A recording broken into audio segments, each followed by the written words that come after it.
What is with that lofi music? That I don't know what's going on. That lo-fi thing. I have no idea what's happening, man. I have no idea. Like it's just new. funny. It's new. I never messed with it or anything like that. But I'm like, okay, sure, man. Whatever. I don't control. I don't control that, man. But how are you, dude?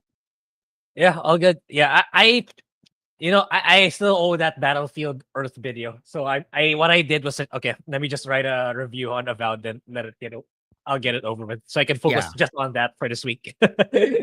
Yeah. What is this here? It's Phil's Coomer music. Yeah, I can't come without it. All right, I cannot masturbate without. All right. Oh man. But anyways, chat, hope you guys are doing well. We are back, and yes, we have a bunch of stuff we're going to be talking about. Lots of stuff went down, and for some reason, I think most of everyone, if not everyone, is talking about the Kathleen Kennedy thing. Yeah, and I think we're about to get a raid from Wicked. Yo, yeah, Wicked. We just got a raid from Saucy Saturdays. Holy crap, man. Thank you. Hopefully you guys had a great stream. Everybody. Yeah.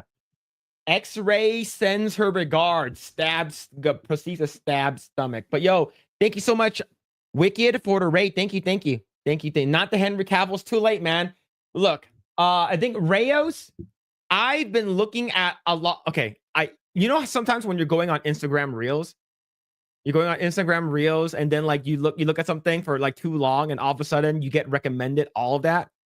Yeah, that's a thing in Facebook and it's IG. I looked at one image of Henry Cavill working out because I'm working out right now, and all of a sudden I'm getting like pictures and like a bunch of like reels of Henry Cavill, the most disgusting one. And I was like, I'm not talking about disgusting. I'm talking about the disgusting one for me, but the great one for the girls or the gay boys is the one where he's hiking and then he just finished hiking and he's like, that thing has like 400,000 views, and you go into the comments like, close your eyes, you can feel him. Oh my god, man. Like it was oh my god. Look, thank you so much, Wicked, for the raid. Thank you for the raid. Yeah, it was literally Henry Cavill in a beanie. He just got up to the top of his hike and he's like and then literally like, close your eyes, girls, you can feel him. Close your eyes. Can you feel him right next to you? Oh, yo. Thank you everyone that came from Saucy Saturday. Thank you everyone that came from Wicked. Yeah, and that's how you started it when they came in. Yeah, they came in, and then it's like, oh, we came in. You just heard Phil moaning. What a disgusting man. We're leaving right now. But yeah, thank you for the raid. Thank you. Really appreciate it. Kirsha and X-Ray Girl sends their regards. Yo, thank you. Really appreciate it, man. Thank you, everyone. If you guys don't know who we are, we're Project Eggroll, and we're Asian, and we have a podcast. Thank you, everyone that came from Saucy Raid. That was a huge raid. Thank you. Really appreciate it. Really do. From the bottom of our hearts. Thank you so much, Wicked. But yes, I'm not gay though. I'm not gay. Just telling a fact. All right. Just telling a fact. Yo, Mitchell Fields already with a 5. Thank you, man. Don't ask where this came from, but this brew said not vanilla ice cream with apple pie. No vanilla ice cream with apple pie? Grae, do you like apple pie? Well, my mom is known to bake good ones. So there it is. Yeah. So now, would you like to have ice cream with it? No, it's not really. My opinion is honest. It's better, but like if you're not really, for me it can be borderline overindulging. Like it can be too much sweets at once. So I don't mind separating it, but at the same time, it's okay to have both too. If you like, if you're up for a treat. Yeah, I think if the apple, okay, here's the thing. The apple pie, it's so sweet sometimes. Like, let's say you get like a store-bought one, right? Like, I'm not fancy. I don't bake my own stuff. if you get something super fancy from the store and it's like sometimes it's too sweet, you can like the ice cream sort of like the vanilla ice cream is not that sweet. It can potentially balance it, but I would say whipped cream is also really good too. Like whipped cream could be really really good, but hopefully everyone is having a good day. So yes, I would say depends. It really really depends on vanilla ice cream. I would say yes. Why the hell not? Why the hell not?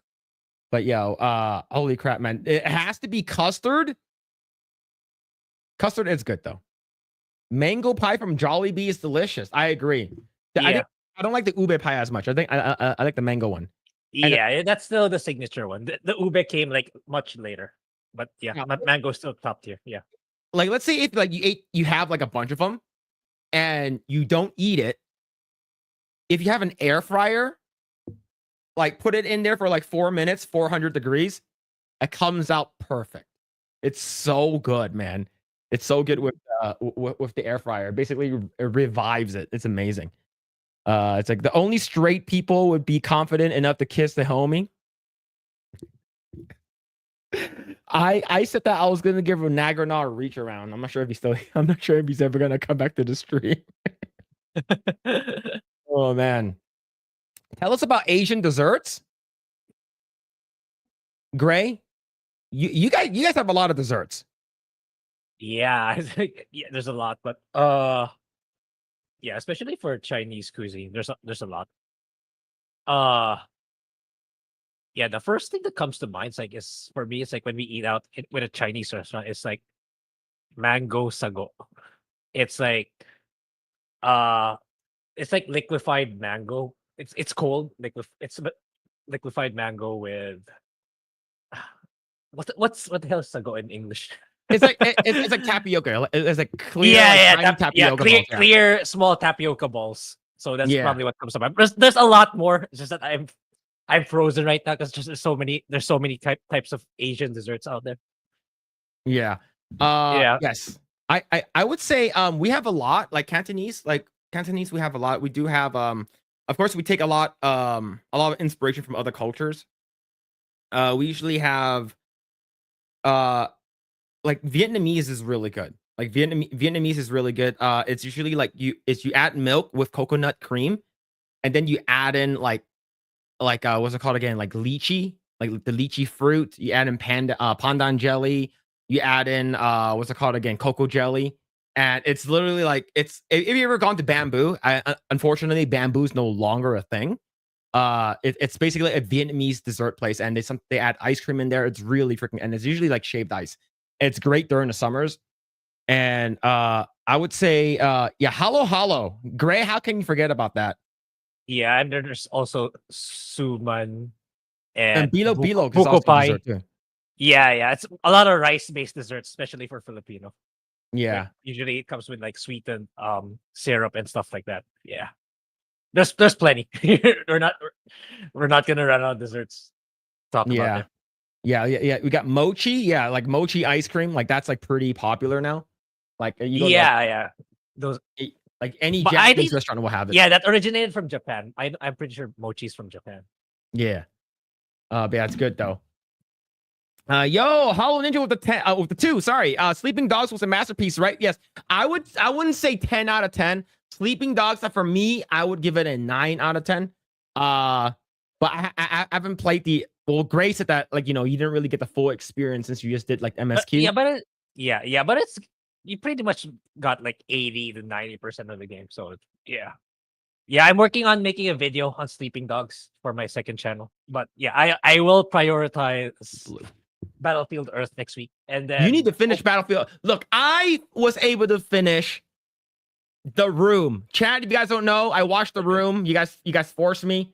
So we watched The Room. I watched The Room. The review is out now. So if you guys want to go check it out. Yeah, my understanding on your review is like it's like a cringe sex movie. It is a cringe sex movie. Okay. Do you remember like back in the early 90s, like mid 90s, there was like gratuitous sex scene for no reason. And the thing is that like the girl is not even like super hot at all. She's like mid, but it's like the thing is there's a scene where they're having sex on a spiral staircase. right? But the Okay. spiral staircase is very narrow. Is very, very narrow, right? So, but yo, Hollow Ninja, thank you so much for the 2, man. Thank you.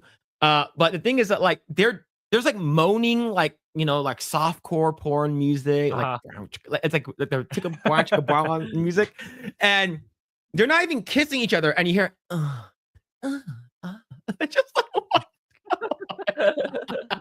It's ASMR. yeah, it's literally ASMR.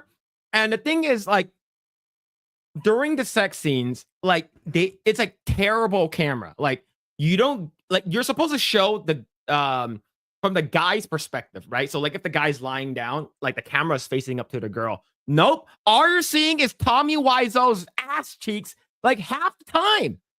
Right? So let's say you're like extremely close to edging. You're really freaking close to, and all of a sudden you see gross old man butt cheeks, and then you finish on top of him. It's like, why? Why do we have that? But yeah, it's the movie's awful. Yeah, the thing, I'm having a hard time with Battlefield Earth because like there's just so much to say. It's like I don't want it to be super long either, but at the same time, like every segment, there's like stuff that I feel like I need to talk about. So I'm still trying to nail down that tone and how it's supposed to be. Yeah. And that's why it's taking a while. It's like it's not like Kung Pao. It's not like Kung Pao. Kung Pao's really good. Kung Pao's amazing. It's a lot easier. It's not because like it's just pure comedy. This one is like it's like I told you, right? It's like I don't know if I'm still in between. If is it so bad that it's good, or it's just outright so bad? I still don't know. so for me, my if you guys want to go watch the review, it is up on our channel. But in my final consensus in the movie is a type of movie that you need to watch with other people. I think the chat was like, hey, you need to watch it with other people, is because it's cringe as hell, right? You got to watch it with other people. And the thing is, I was like, hey, wife, Mrs. Eggroll, do you want to watch this really bad movie with me? And she was like, sure. And then like we have to pause the movie at one time because she was like, this is so bad. This is so awful, man. And the acting is really bad too. There's this one scene that I didn't talk about, was when the main character finds out like she is unfaithful. Right? So this is the actual acting. Lisa, you're tearing me apart, Lisa. It's one of the worst things ever, man. It's so bad. Holy crap. But yo, Justin Martins, thank you for the 5. Thank you, man. Have you guys had strawberry rhubarb pie or rhubarb crisp? Ooh, that sounds good. I've had regular rhubarb pie, but not strawberry rhubarb. What about you, Grae? I'm not. Maybe I did. Maybe I just don't know it's rhubarb. There's a good chance. It's like the stuff like people cook it for me. It's like I just eat it, so I don't know what ingredients it contains. So yeah, good chance I probably did. I just don't know that it's rhubarb. Yeah, man. Let's see. Yo, Mitchell Fields with the 2. Thank you, man. Have you guys played the Mecha Break demo yet? I played the open beta for it like last year. Okay. Yeah, it's like I know you played that game a long time. Oh, that was just a beta. Okay. Yeah, and I believe there's like a full-on demo that's out now. Yeah, like full-on demo that's out now for free. And I guess there's a lot of people who are talking about how you should talk about it because there's I think it was like Stacey Henley. It was like, oh, what's the big deal about making hot characters? Who cares? And then she like, why would you ask me? And then they made an article anyways. But yeah, man, it's not great. At least the article. But the game is good though. The customization of the characters is really good. I heard there's a lot of pay to win aspects about it, so hopefully it's not too bad. But yeah, man. But thank you so much for the 2. Bishop Judas, thank you so much for the 199. Thank you, man. Hello, Phillip, my fellow Pinoy, Mr. Grae. Hi. Yo, thank you so much for the 199, man. But thank you. See, I have terrible memories of pudding ruined by adding rhubarb pieces in kindergarten. I can't stand rhubarb. Thanks to that. Oh, that's awful, man. All right, I'm gonna say hi to everyone as fast as I can. I'm gonna speed run this. Hopefully, I'm gonna go back auto to the top. Let's see. Oh my god, there's so much. Okay, ready. What's going on, Dingus? Just JK, Current TV.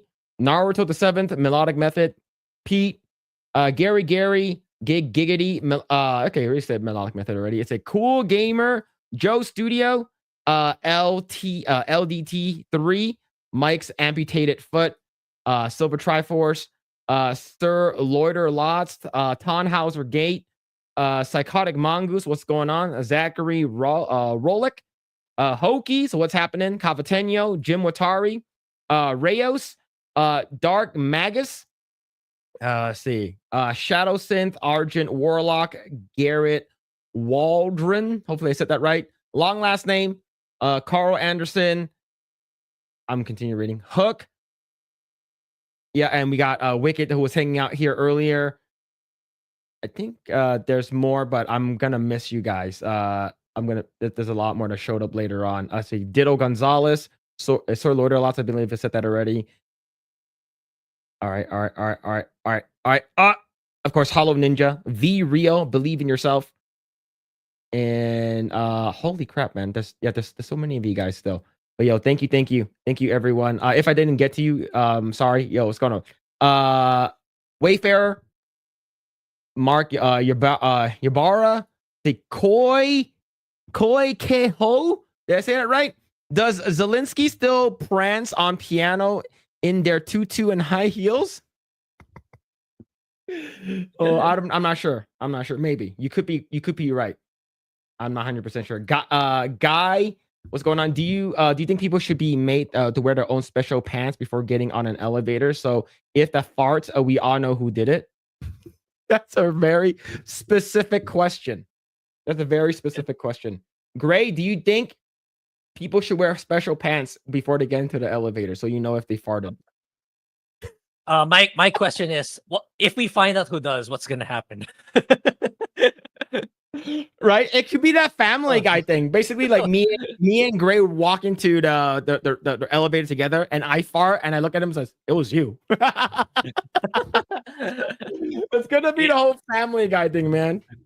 Yeah, and what if it's like the diarrhea type? Are you still gonna like smack him? No, bro, man. If it's okay, I'm not saying anything, but those are bad times, man. Whenever you think it's whenever you think it's a small fart, you're letting out a small fart, and all of a sudden it's like a little poop comes out. You're like, fuck. That never happened to me. I'm just saying that someone somewhere out there, probably it happened to you. Okay. All right. But yeah, see, I got it right. All right, cool. Why would you read that? What are we talking about? Read what? What's going on, Goodrich? Hope you're doing well, man. I'm doing well. Let's see. Hollow Ninja with another 2. Thank you, man. I blasted to my mecha break character. Holy 5 million X. I don't know what the numbers mean. Let's go on Midnight Light. Hope you're doing well. Cognicat. What's happening? What is happening? Let's see. I'm no social scientist, but I do wear just a lab coat and black socks in the Walmart. Then you probably fit right in. Walmart attire is crazy, especially like after 10 p.m. Like if you go to a Walmart that has like 24 hours, it's what's it called again? People are in questionable outfits. Yo, J. David Gaybeard, thank you so much for the 2. Thank you. Jasmine Crockett, Blast My Rocket, Hawk Tua 2. Yo, thank you so much for the 2, man. Thank you. All right. We're gonna talk about this really quick. All right. Grae, are you gonna play Monster Hunter? Yeah. Have you streamed it yet?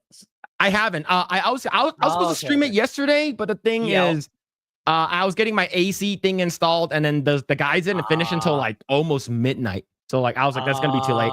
And I was on the Salty Nerd podcast earlier today, so I wasn't able to stream it yesterday. I saw.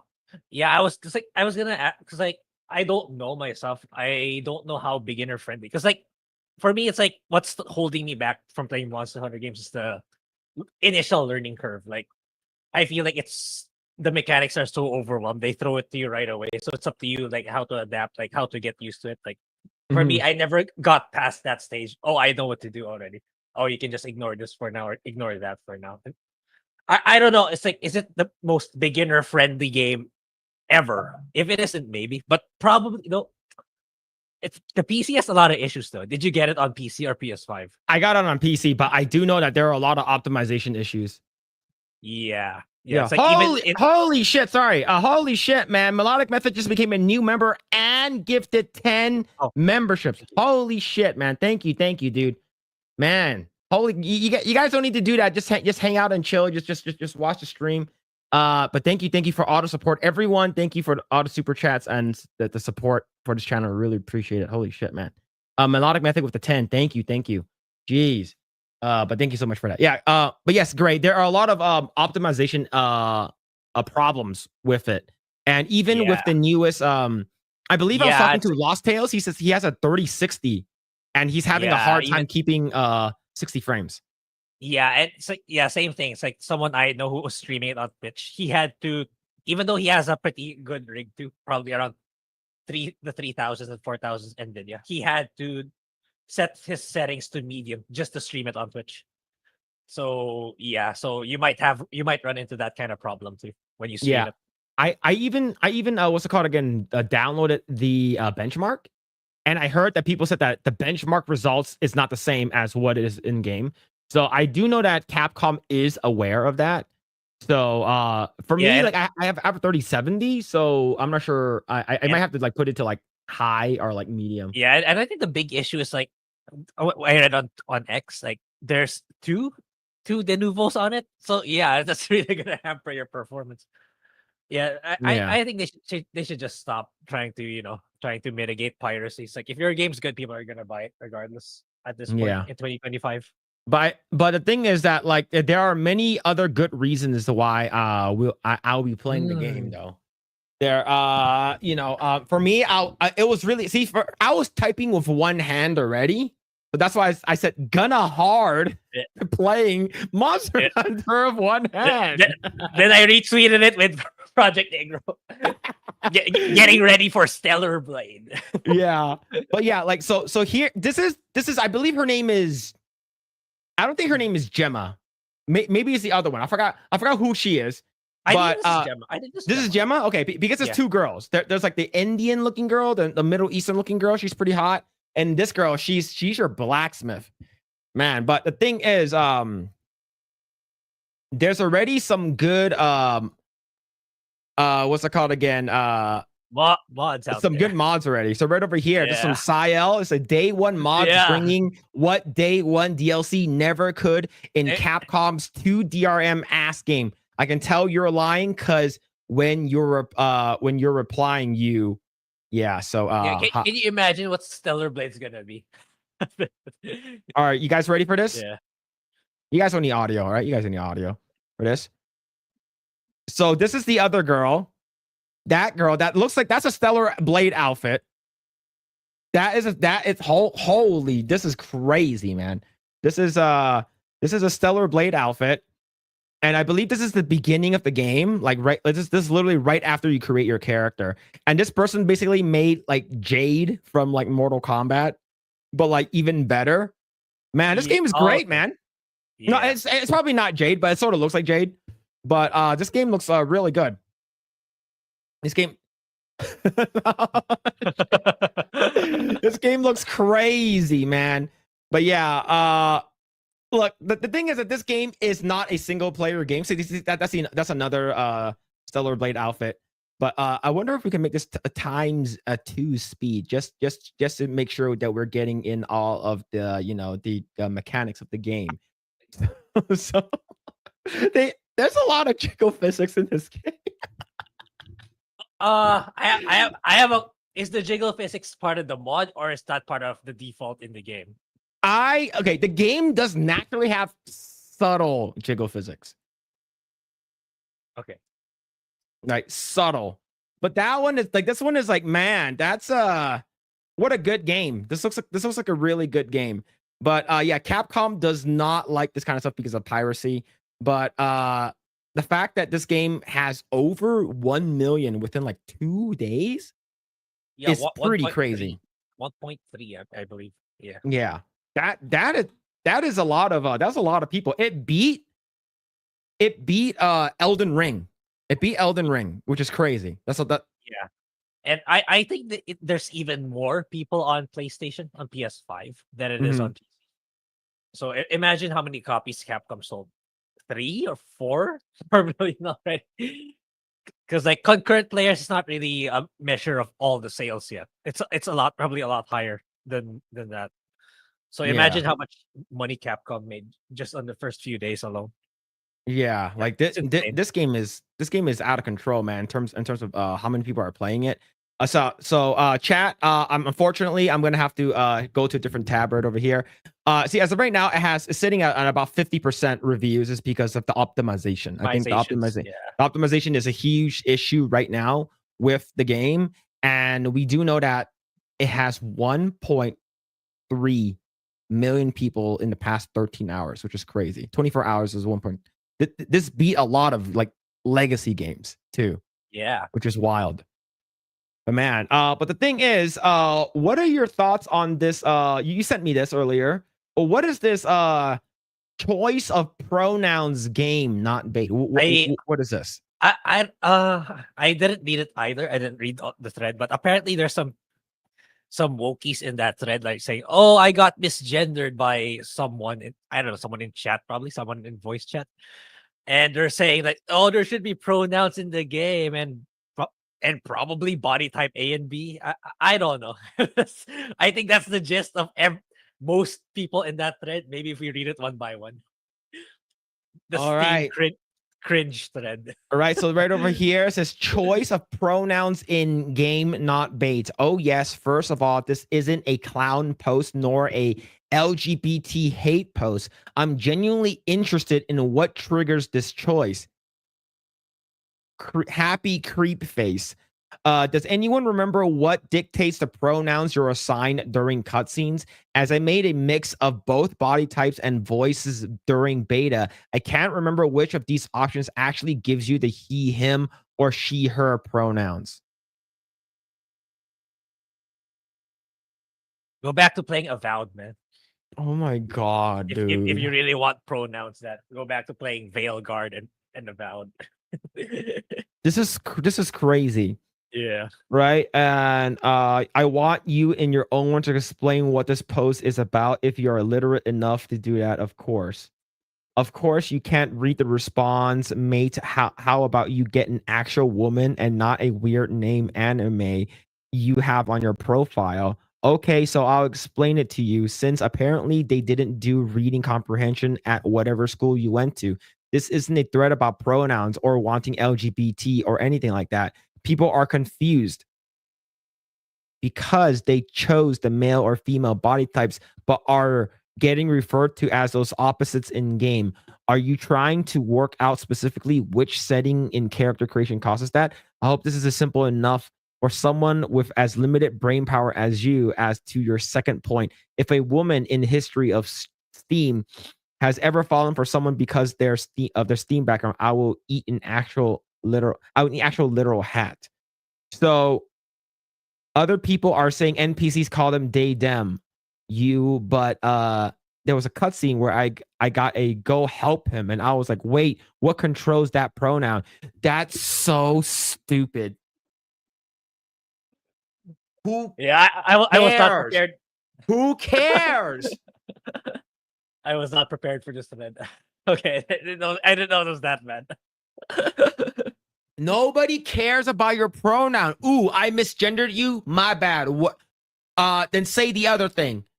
It's like people get so crazy about this type of stuff for no Yeah. freaking reason.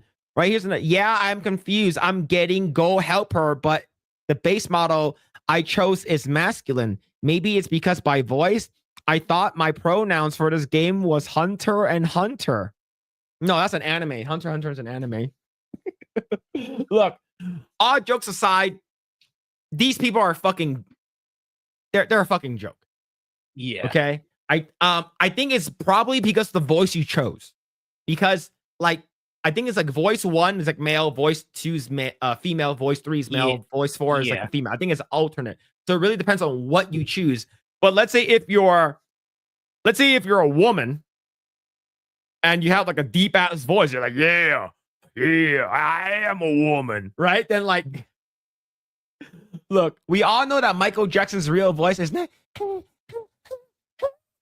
That's not his real voice, okay? He has like a regular voice, okay? It's just that's his stage voice, okay? He doesn't actually talk like that. So maybe if you want to fit into your freaking whatever pronoun that you belong in, use that voice, right? If a bunch of weirdos and queerdosexuals can do it to catfish me, I mean catfish people, I think it's I think they can do it, all right? Like I've seen a lot of like those like those what's it called again? Like Omegles, where like where people are talking to people and then it's like, hi, how are you? Hi, I'm doing good. And all of a sudden they lean back and they're like flexing and they're like fucking built like a freaking tank. It's like at least they're trying. All right. Why can't you guys try harder? All right. Like, look, I'm gonna say it and I'll say it again. Blair White, she tries her darndest to look like a woman, okay? Even though she's a man, okay? At least she's trying. But these people are actually insane, dude. Like, this is an actual topic that people are talking about. Look at this right here. Jester clown emoji. They're putting basically you go in there and put their clowns because all of them are just basically playing make believe. Caps lock, not bait, which actually means bait. Yeah. This is so stupid. Man, but see, let's go ahead and read the super chats right over here. Yo, Mitchell Fields with a 5. Monster Hunters a sub 8 gigabit VRAM issues. I hear they are making a lot of hard content for the end game. Yeah, I heard people are complaining about the game being too easy or being too short or whatever. But this is the issue with Monster Hunter World too. Like when the game launched, it was awful. Yeah, and I when I watched the stream, someone I often watch, like he told me, "Oh, I already finished the main story." Okay, wow, that's really fast. So it's not a lot. MSQ wise, it's not very long.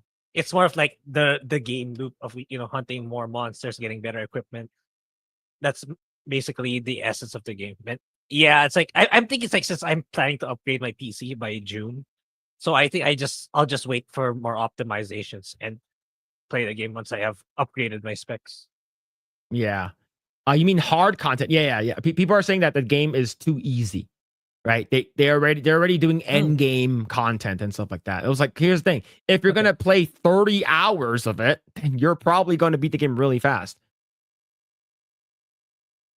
But yeah, man. Let's see. Bishop Judas with the 199. Phil and Grae, honest take on Ghost of Tsushima. Yeah. My first impression is still the same, but then again, that was a long time ago.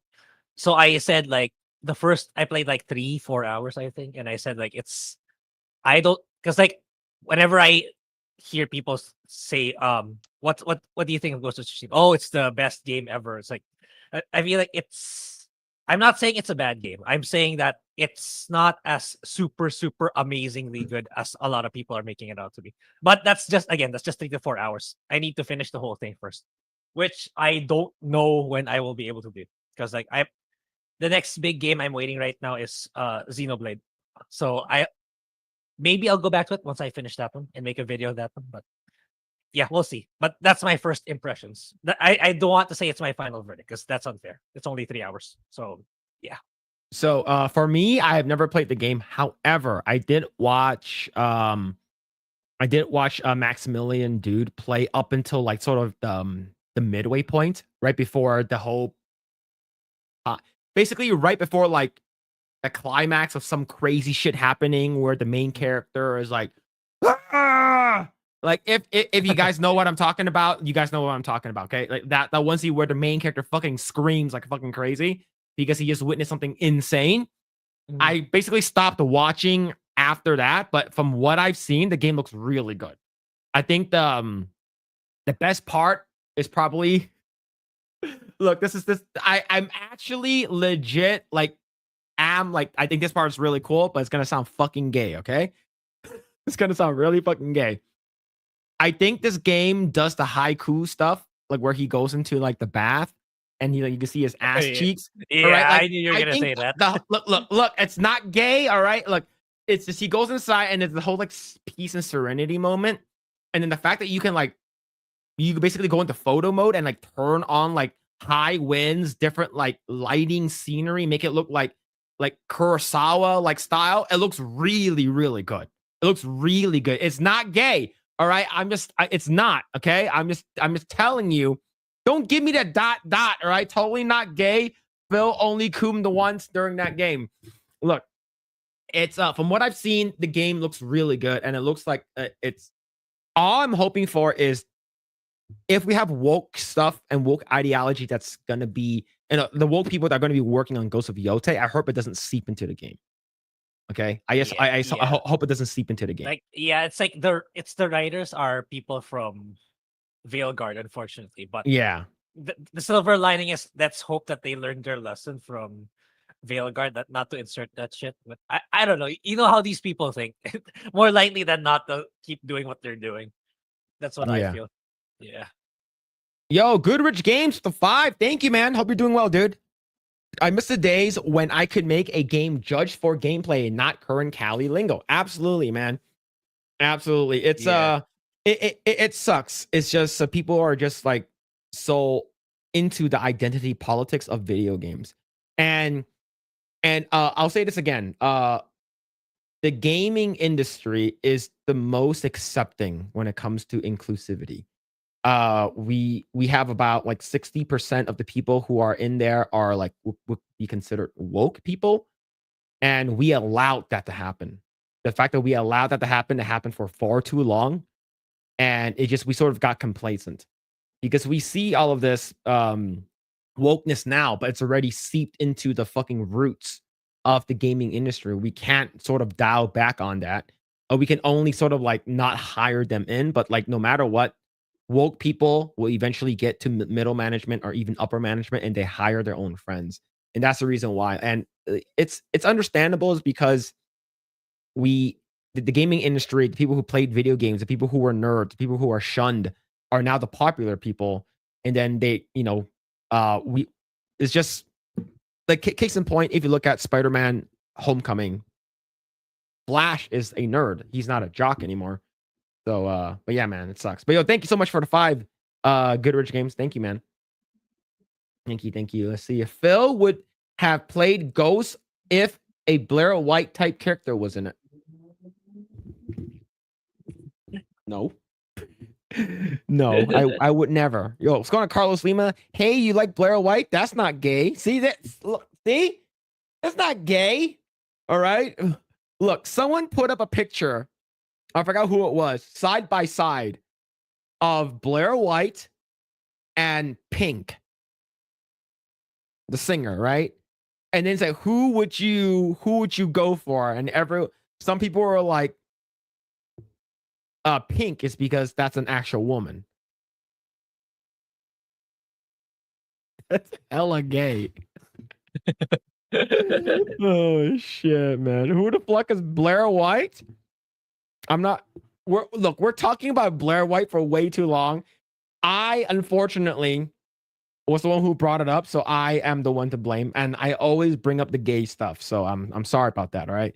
Let's see. Well, don't buy their games. Fuck them. I wholly believe we just go back to saying gay and fig. We win. I don't think that's going to happen, but it's slowly.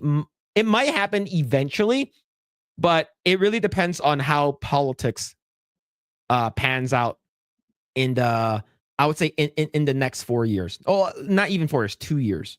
The reason why is it's because of politics. And if we normalize degeneracy and stuff like that, and like I'm talking about the bad type of degeneracy, the one that we don't want, then we're gonna get worse stuff moving forward. But if we are like bringing back saying, because like 4 years ago, you're saying retard was like a taboo. Like you can't say retard, which is crazy. So I'd fuck Blair White. Oh, that's real gay. Oh my god, man. Pink back in the day, but not now. There is a video of Pink getting her nipples pierced, and that's probably the only time I've ever actually said, hey, she's all right. And I believe she also made like a music video where she's like covering her boobs, which is also quite nice. Blair White is Phil's stage name when he does trans burlesque shows in Vegas. Oh my god, man. Oh, I call my dog a fig. Respect. You know if Blair gives good. Oh man. Oh, all right. I remember that piercing video. Yep. You know exactly what I'm talking about. Pink's body is pretty amazing, actually, or at least it was. Yeah, when she was a lot younger, she was actually. I thought she was good looking, and then she got crazy. All right, now, the reason why we're sort of talking about having modern day bullshit, like modern day California bullshit, have ads basically ranting in the background, because I came across this post earlier, and I thought this is very alarming right over here. This comes to us from Naoki Hamaguchi, and he said, "We now create with a global audience in mind from the very start. In that sense, we are in a completely different era." This is very scary here, is because that means that whenever Square and people who are within Square are going to be making a new JRPG game, or a new action RPG, or a new Final Fantasy for that matter, they're going to make sure that they have current day woke bullshit potentially in their games. Grae, do you think this is going to pan out, or do you think it's what do you think about this? Yeah, it's hopefully the concerns reach them, because I know, because like Square Enix is really quiet now, right? I haven't heard anything from them for quite a while. So clearly they're focusing on, they changed their strategy recently from starting last year with quality over quantity of games. So they need each game to do really, really well, or else they'll be put in a very dire position. So if the mindset is like, oh, we gotta create our games for modern audiences, no more Tifa on a swimsuit, then yeah, that's definitely gonna hurt them really bad. Or it's like no more to be in the next Nier game, or hot females in the next Nier game. That's gonna put them in an even more dire position, considering JRPGs are already very niche, and then you're not catering to that audience. So yeah, I just hope like he meant it in a way like we incorporate modern game design, not like make how to make a good modern game, not a game for modern audiences. But let's hope that that's what he means. He if but and in any case, yeah, he needs to clarify that. Otherwise, yeah, it's not gonna do well, not just in the West or internationally, but also in Japan, because people Japan like their Coomer stuff. That's not necessarily a bad thing. Yeah. And remember a couple of weeks ago, we did talk about like they had some kind of like weird like class. I'm not sure if it's a troll or anything like that, but there was a class, and there's some footage that was found saying that like Cloud was actually a part of the transgender community because he cross-dressed during the scene in the Honeybee Inn. Right now, right over here, Mike's amputated foot. It says, "I'm a big fan of Rebirth as long as this dumb shit doesn't affect the third game. I don't care what they do after." I hope you're right. I hope Hamaguchi and Kitase and everyone that's currently working on. We know it's gonna they're gonna call it Reunion. It just, there's no other name that they're not gonna call it. I hope that the part 3 does stick to landing. But the thing is, I know it, and everyone else knows that Jules and Andrea Rodea, I guarantee you they weren't supposed to be in the game like how they were. Maybe Andrea Rodea, but definitely not Jules, right? So if you guys know what I'm talking about, Andrea Rodea is basically the one of the threes that you need to get approval for in order for you to go meet the Dawn in Remake. And he's basically extremely flamboyant, and he basically he basically dresses Cloud into a woman. And he's like, oh, blah blah blah, loves knows no bounds, and the genders do not apply, or some other thing like that, right? Super gay looking. And the thing is, Jules is like his best friend, and it's basically a guy dressed up as a girl. Like it's like John Cena dressed up as a woman, right? And he basically teaches you how to like do pull-ups and squats and stuff like that. You have to challenge him, and in order for you to get the championship belt, he gives you 2 of them, and you have to beat him. So it's like, because in the original one, like I guess the Jules character, they call her like Mama or Mom. Like it was a full-on woman in the original game. Like it's like you see her stature, because like there's a big black guy and a big white guy in like polygonal form in Final Fantasy VII, and then you see a slender woman that's wearing an apron.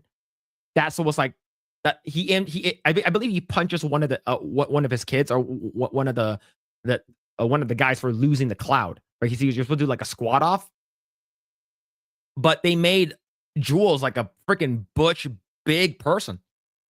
Like freaking beauty knows no gender, right? And that was stupid line of Andrea, exactly.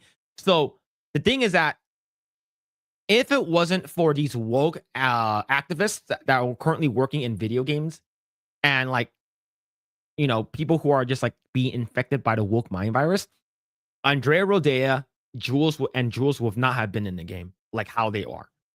So that's I think Square is already. They already have a lot of woke stuff in their game. But the thing is, moving forward, like those are side characters. Moving forward, let's say one of the main characters, one of the big characters for Final Fantasy VII, for 17, is going to be like a gay character or a trans character, right? And here's the thing. I'm not saying that you can't make a cool gay character. Case in point, Dion from Final Fantasy 16 is a very well-written gay character, right? But let's say if they need to make it more obvious, more gay, more LGBTQ, then the game is gonna lose like its audience. I don't know, but that's. And the thing is, they're not just working on Final Fantasy; they work on other stuff too. Yeah, it's if would you know if there's like a full article about this, not just the quote? As I this is the only thing I found. Like I'm not sure if this is true, but let me see if there's a full article. But I'm pretty sure like Kotaku or someone's gonna be talking about that, right? I would want to see. I'm trying to see right now. As of right now, I don't see anything. I don't see anything. Let me see. Okay, there is right over here. It's from Sony.com. Right over here. So right over here it says, what significance do awards hold for creators who develop games and the goal of delivering a top-tier AAA experience, not just for players in Japan, but for gamers around the world? We strive to create. Okay, so if you scroll down over here, this is the actual quote. We now create with a global audience in mind from the very start. In that sense, we are in a completely different era. What focus when designing game for a wide global audience? There are so many elements that go into game development, from the story to every little detail in the game's presentation. We conduct thorough ethical reviews tailored to the different regions, taking the time and resources to ensure our work doesn't become a source of negativity for anyone is essential. Basically, in short, he's basically saying that we're trying to cater to everyone, but that means you cater to no one, because you are a small niche. You cater to the JRPG group. You cater to the Final Fantasy fanboys. Yeah. Right over here. Back. Yeah, go ahead. I think like I heard this. My gut's telling me we talked about this a little bit before already. I think this is just like a regurgitated article by some people on X. That's what I feel. Anyway. Or I don't know how new this article is. There's no date. But yeah. Let's see. Let's hope that they don't go to where we think they are. Otherwise, it's gonna be like it's gonna hurt. For me, it's gonna hurt Square more than it did with Bandai Namco, which I get the feeling that they're retracting now after how Awakening 9 did. Otherwise, Square Enix has to go through their own Awakening 9 before they, oh shit, we gotta go back to the drawing board. Yeah, back when the original Final Fantasy VII was released, it was primarily created for a Japanese market, and its global reach expanded as well as gained recognition. But today, rather than first prioritizing the Japanese market and letting the game's reach grow organically, we now grow organically. That's how it's supposed to be. We now create with a global audience in mind from the very start. In that sense, we are in a completely different era. As Japanese creators, we naturally develop game in Japanese first before translating into their languages. During localizations, we sometimes adjust phrasing to better fit different cultural contexts. However, this is a delicate process. Players who have a deep respect for the strong feelings for the original work often notice even the slightest differences between the Japanese and translated versions and ask why certain changes were made. Is a challenge we constantly navigate in the game creation. I understand it's because they're talking about IR sick, and then I remember so if you guys don't know what that is, there's a sick dude in what's it called, a sector 6 or something like that, sector 7. And you go this is after you acquire Aerith for the first time. You go to him and it's like optional side quest. You talk to him, he's like IR sick or something like that. It's like translated is wrong.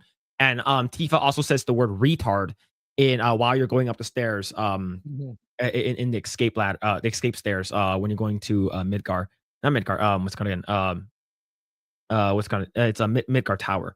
But no, Shinra Tower, sorry, my bad. But the thing is, if it's just localization and it's like, okay, we're gonna localize it here and not give it to localizers, I can see that happening. Like they can just adjust the phrasing. But if it's a delicate process, like, are you gonna also keep this in the back of your mind while creating characters and their backstory?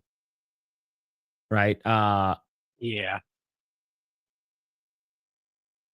But Yeah. man. What it sounds to me is like, yeah, there's like there reason to be concerned, but it's not yet to the point where it's like, oh shit, they're really go all in on being super woke. It's not yet at that point, but it's something to probably be on the lookout for, maybe. But it's not. It's like the messaging is not like, oh, we're gonna go all in for the modern audience. They're not at that point yet. Hopefully, they realize sooner or later that that's not a good idea.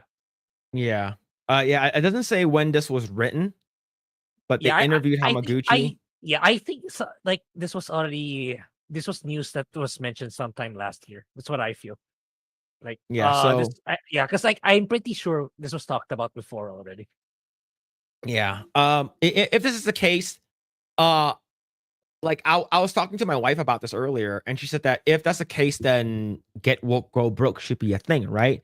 But the thing is, we don't want if we can, get ahead of it and make sure the companies don't do this. We don't want these companies that we love to go broke, right? So like we want to, hey, this is if you do this, you're not going to make money.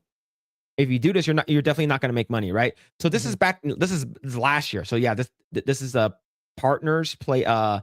uh partners award in Japan. So this is probably like maybe mid last year, I would say.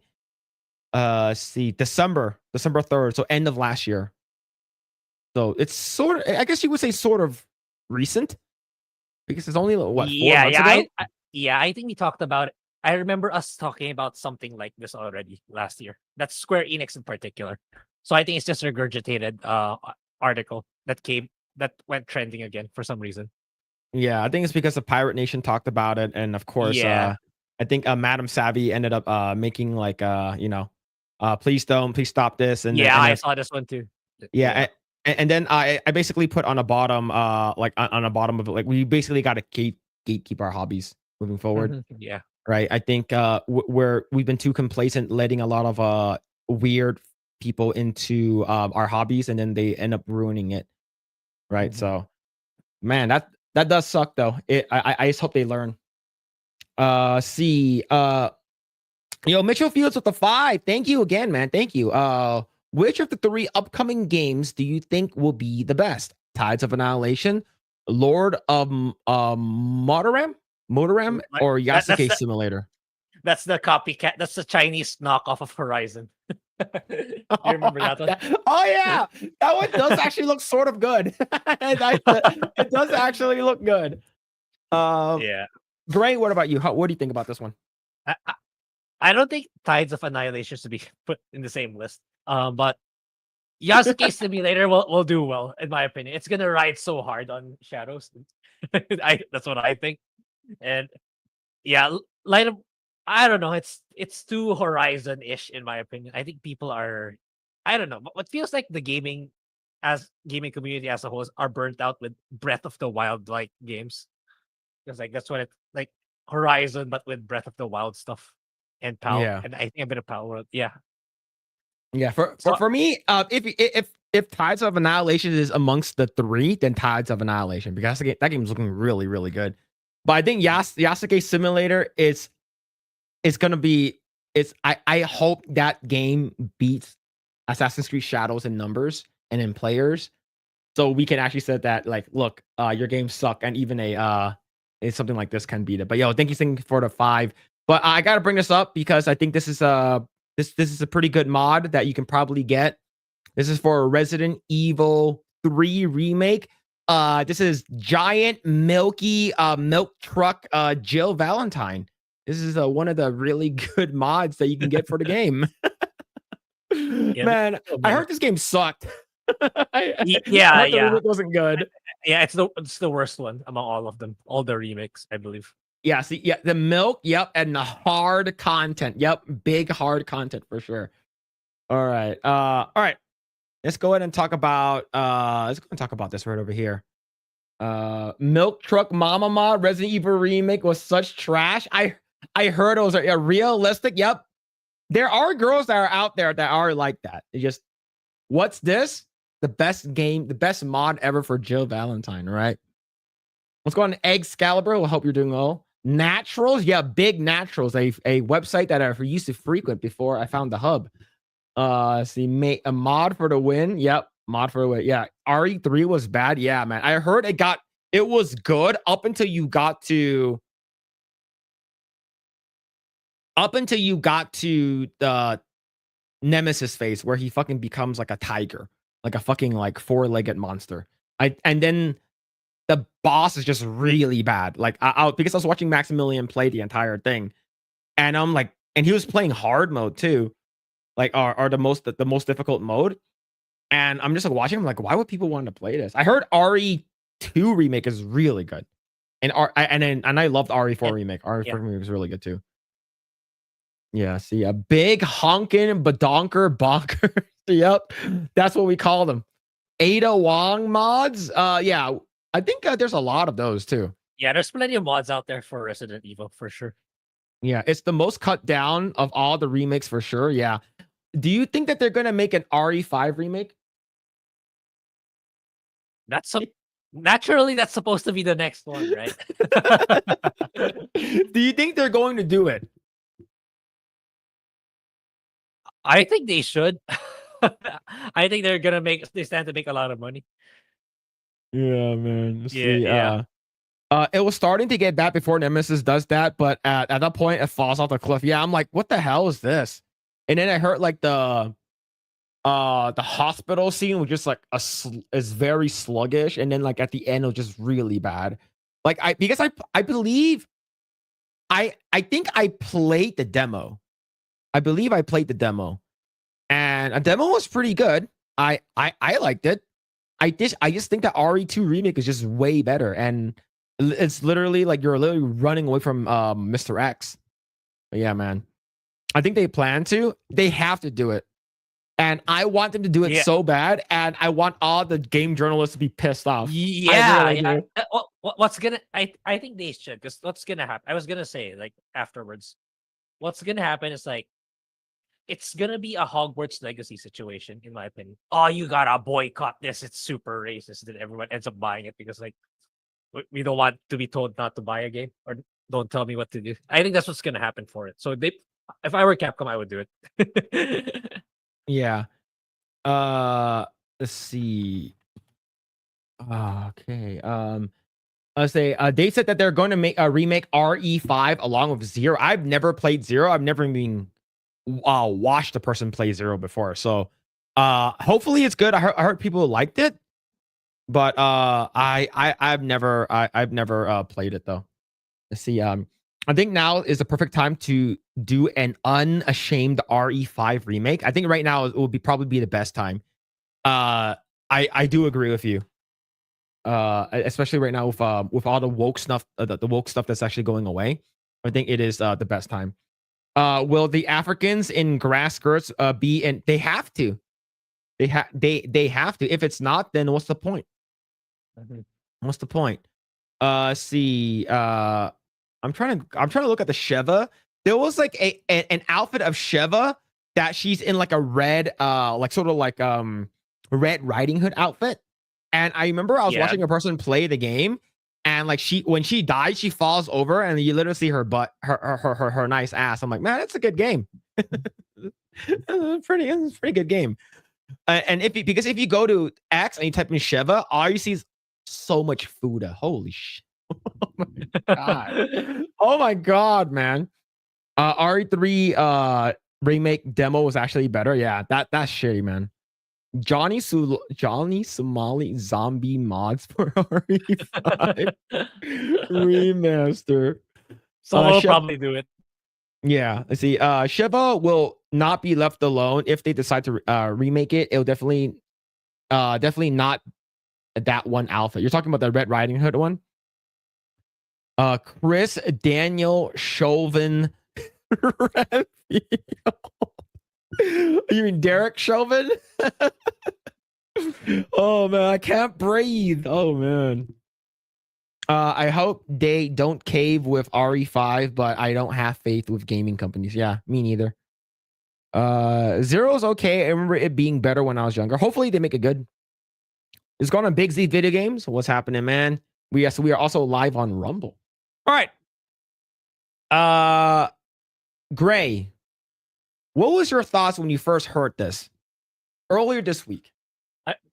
I wasn't so sure anymore. It's like people. I watched some YouTube videos like, oh yeah, for the nth time, Kathleen Kennedy is leaving Lucas. I was like, okay, I'll wait until it's actually legit, because like I don't know if it's how real is this real news anymore. So yeah, and after yeah, it's good that if it's true, it's good that she's leaving. But then again, this is still the same Disney. So if ever Kathleen Kennedy chooses a successor, it's not going to be someone that she strongly disagrees with. It's going to be someone who's, licking her ass and stuff like that. So it's until it's the new whoever replaces her is actually someone we want, who actually likes Star Wars or passionate about Star Wars. It's not really, nothing's going to change. People still don't give a shit about Star Wars anymore, and things will stay the same. We'll probably get more acolyte content and stuff like that. Yeah. That's how I feel. So this is from Puck News, and it's Kathleen Kennedy to step down at Lucasfilm. So when this was basically like several days ago, this was like a wildfire in LA, right? Like everyone was talking about it. Everyone was making a video about it, saying that Kathleen Kennedy stepped down. We've been hearing from everyone, especially Doomcock. All my insiders tell me that there's a Kathleen Kennedy is going to be stepping down, right? Like he's going to be right eventually. Yeah, exactly. But yeah, like we've been hearing Doomcock and a bunch of other people say this news for a long time now. But the thing is, I don't think she's gonna step down. For me, when I heard this, I was like, I'll see it. I'll believe it when I see it, right? So I believe this came down earlier, and there's actually a paywall in order for you to read it, unfortunately. After a mixed 13-year run, the legendary movie producer has informed Disney, as well as friends and associates, that she will exit as Lucasfilm president by the end of the year. So this was came out earlier this week, but somehow Kathleen Kennedy returned. Yep, she says, no, I'm not fucking leaving. I'm not leaving. Yeah, go ahead, Grae. What were you gonna say? Yeah, I was gonna there's a follow-up article about it. So that I don't know anymore, like what was talked about, but I don't know the content of this Deadline article, but did you say that she's not leaving at all, or she's leaving much later? She said that she's not gonna leave. I believe I think I'm gonna paraphrase here. She says that she's not leaving because there's still movies to be done or some shit like that. There's still stuff to be done. Now, I think I believe the person that originally broke this was like her publicist or someone that was close to her. And I think the reason why, and we talked about this on earlier today on the Salty Nerd and on Thursday when we talked about it on Epicverse. I think this is all about control. I think that the fact that she wasn't the one to break, I think that this might have been true. I think this might have been true. She was going to step down. But the thing is that she herself wanted to break the news. This is me just assuming. I think she wants to break the news herself, but it wasn't done to her liking on how the news was broken down. So then she gave an exclusive and said, "I'm not leaving." So I think that's what's it. So we're going to read this article right over here. This comes from Deadline. Kathleen Kennedy speaks out on her Lucas plans. She is not soon retiring, and the films that will keep her in Star Wars orbit for years to come. So yeah, don't hold your breath, man. Holy crap. All right, it's the exclusive. I thought I'd seen it all in trade journalism, but the piranha-like frenzy on Kathleen Kennedy and the successor speculation that followed Matt Belloni's Puck report that Disney was putting her out to pasture is a new one on me. Belloni, for a few years, has been beating on Kennedy like she owes him money. And this week, he reported Kennedy was retiring. I recall he essentially did the same thing more than a year ago, and yet here she still is, producing the Mandalorian movie and prepping for the Sean Levy-directed Star Wars film that Ryan Gosling is circling. I hope to God that Ryan Gosling does not do a Star Wars movie. He deserves better than this. Like I know he did Barbie. Yeah, but he did like Barbie. but like someone said, he is Knuff. All right? He is Knuff. He does not need to do a Star Wars movie. You don't need to stoop that low. Okay? Star Wars is a dead brand. And I think if Ryan Gosling does actually somehow be a part of it in a Sean Levy directed Star Wars film, I think this might. I'm not sure. Like he's a very good actor. Whenever he usually does play sort of like himself and stuff I see. Yeah, but this is like real. This is a very big step down for him in my opinion. How do you feel about this?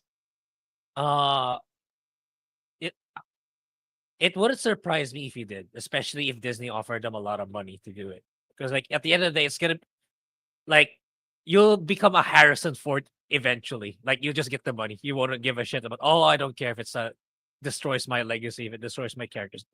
Oh, I get $200 million. Okay, I'll do it. You'll come to that point eventually. That's my gut feel. If ever they do get Ryan Gosling, Yeah, and yeah, like I said, like let's assume the best case, like she's actually leaving. Like it's such a stretch for me. Or it's very, very unlikely she's gonna appoint someone that we actually like. So even if she leaves, Leslie Headland. Yeah, right. The acolyte continues. Oh man, Acolyte got renewed for season 2 and 3 and a movie. Yeah, and a movie. It wouldn't be surprised. Yeah, that's the only time I'll consider it as good and shocking news. If one, she leaves and her replacement is actually someone we actually want to be the new head of the Star Wars brand. Well, the original plan was Kevin Feige. Well, considering how he's handling Marvel, I wouldn't be. This is when Kevin Feige was like, I believe this is like not too long after Endgame. There was like rumors circling around. Well, yeah, not anymore, right? Yeah, not anymore. Still, all the trades followed with Gutso dishing speculative reporting on who might succeed Kennedy. The takeaway was chaos and that Kennedy was being pushed. The reality is different and far more orderly. According to insiders, Kennedy has been working on a succession plan for a couple years, eyeing candidates from within in process with Bob Iger, Alan Bergman. That puts someone like Dave Filoni, who knows the universe inside out, in a strong position. I admire Belloni's hustle and ability to turn over hard ground, but his penchant for defining industry people like Kennedy is disparaging ways as well. I just don't understand that. I didn't appreciate when Deadline founder Nikki Fink did it here, and it feels like the appetite for Schadenfreude is nowhere near as high now, given how this business is still trying to regain footing after global pandemic, a year-long labor strikes, and most recently a devastating wildfires that ravaged Southern California. So let's see what she has to say. I believe her right over here. The truth is, and I want to just say this loud and clear, I am not retiring. Basically, the Wolf of Wall Street thing. I'm not fucking leaving. Right? Yeah. Now, if you think about it, the reason I think, and I believe this is true. Let's say if the Star Wars universe, all Star Wars that came out in the past 7 to 8 years, maybe even 10 years, was really good. Every movie was fucking like a fucking masterpiece. And if Kathleen Kennedy were to retire, she would retire into like fucking riding the horses into the sunset, like fucking Last Crusade, right? It would have been like she fucking dropped the mic and fucking left. It's because if she would leave now, she would basically fart in the elevator and says, "That's you, Grae," and leave. That's basically what she would do. Yep. Exactly. Oh man. Oh shit. Let's see. I will never retire from movies. I will die making movies. That is the first thing that's important to say. I am not retiring. She basically, I think she does. She did want to retire. Yeah, I think you're right. It's like it doesn't make sense that suddenly this kind of news suddenly pops up out of nowhere. There has to be a source from it. It's like someone from the inside that has gotten like that report, or Kathleen said it herself in the internal meeting somewhere along the way. Otherwise, like it's super random that now that's all of a sudden that this topic got revived again out of nowhere. It doesn't make sense. But yeah, I think you're right. I think you're spot on with your theory. Yeah. What's happening at Lucasfilm is I have been talking for quite some time with Bob and Alan about and what eventual succession might look like. We have an amazing bench of people here, and we have every intention of making an announcement months or years down the road. We are in lockstep as to what's going to be, and I'm continuing. I'm producing the Mandalorian movie right now, and I'm also producing Sean Levy's movie, which is after that. So I'm continuing to stay as Lucasfilm and looking very thoughtfully with Bob Iger and Alan as to who's stepping in. So that is all underway, and we have every right to make that announcement when we want to make it. Yeah, basically. That last sentence. Yeah, exactly. Right over here. This is last like sentence. if there's gonna announcement, I will make it. Yeah. Right. Yeah. I can't say who it is because there's just an internal process that goes on inside a large corporation. Okay, sorry, right over here. Oh, what are you looking for? It seems to give the credence of what we've heard, and that an executive chief creative officer Dave Filoni is good in position. So I can't say who it is because it's just an internal progress that goes on inside a large corporation and a publicly held company as to how we go about making deals, finalizing decisions, and making announcements. There's nothing unusual about that, and we're in the process of that. Is this flurry of press coverage? It sounds like chaos. So what's the reality? Chaos? There has never been any chaos because we know exactly what the plan is, and we've been talking about it. And as I said, nonstop for the last couple of years, because for obvious reasons, I'm not going to be here forever. George asked me 13 years ago to step in, and now I'm looking at who's going to replace me. And as I said, we have a bench of people internally to handle the business, the creative side. The job has grown. Also, since I've stepped in, there was no streaming. There weren't a lot of things that we're involved in right now going on. So has it grown? Let's see. How far down the road do you expect before the changes get met? And then you go off to produce the 2 big Star Wars things. We'll probably make an announcement a month or a year out, and I have every intention of sticking around to help that person be successful. She's going to be executive producing when she retires. Yeah. I think that's it.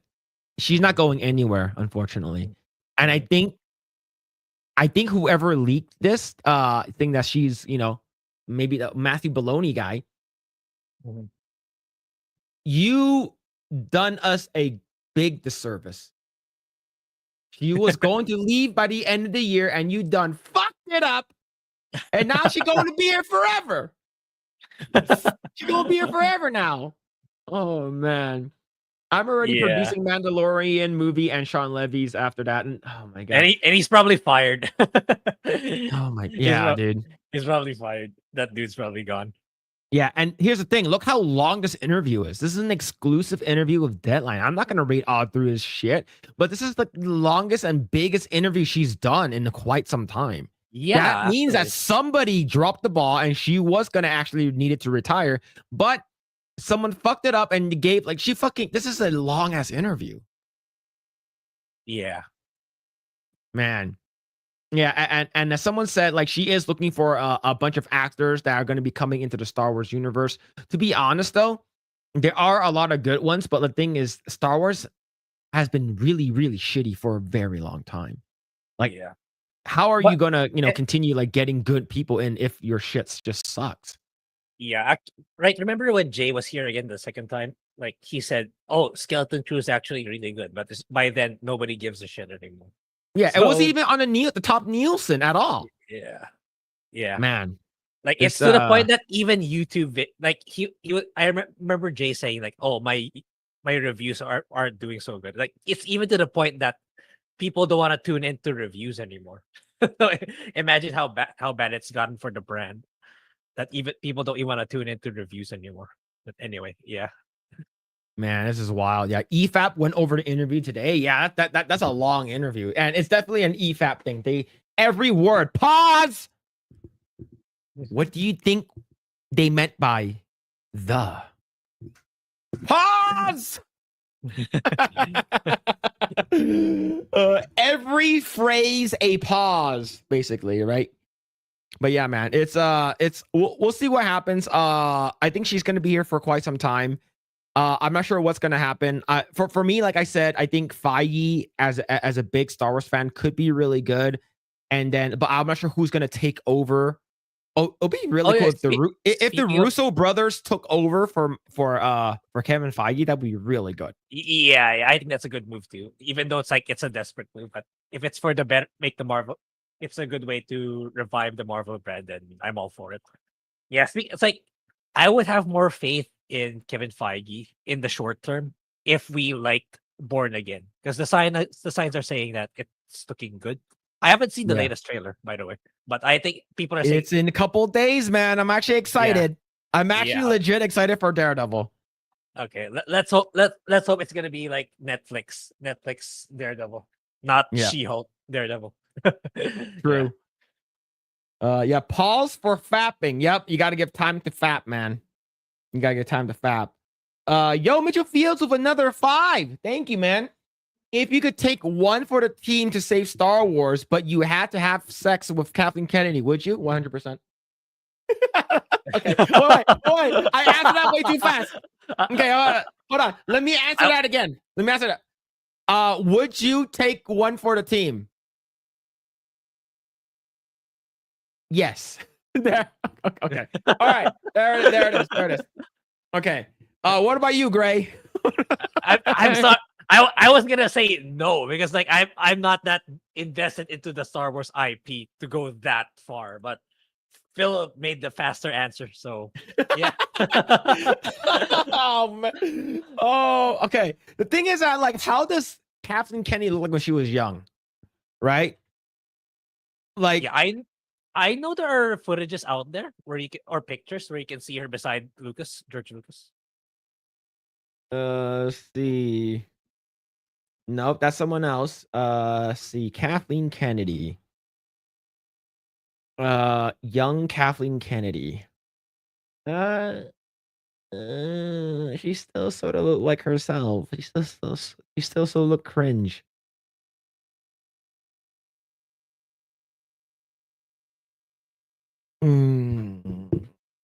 Yeah. And I know exactly where they are. They're in the backlot of Universal Studios. Oh, okay. Yeah, that's the backlot right over there. Like, that's the actual parking lot where you park right over there, like behind her head. This is like soundstage, whatever. Like, this is basically where the tram comes down. But yeah, but yes, I would take one for the team.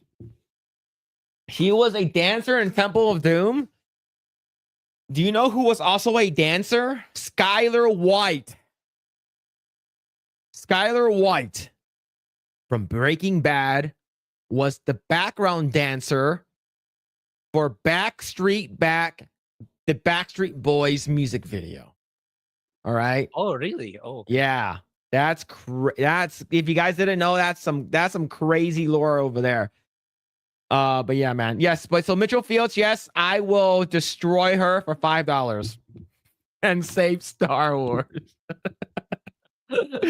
So Ryan Kinno said he would on FNT. Yeah, man. The goat recognized the goat. You know, we know. You answered that so fast. I was wondering if you do it for free. Oh man.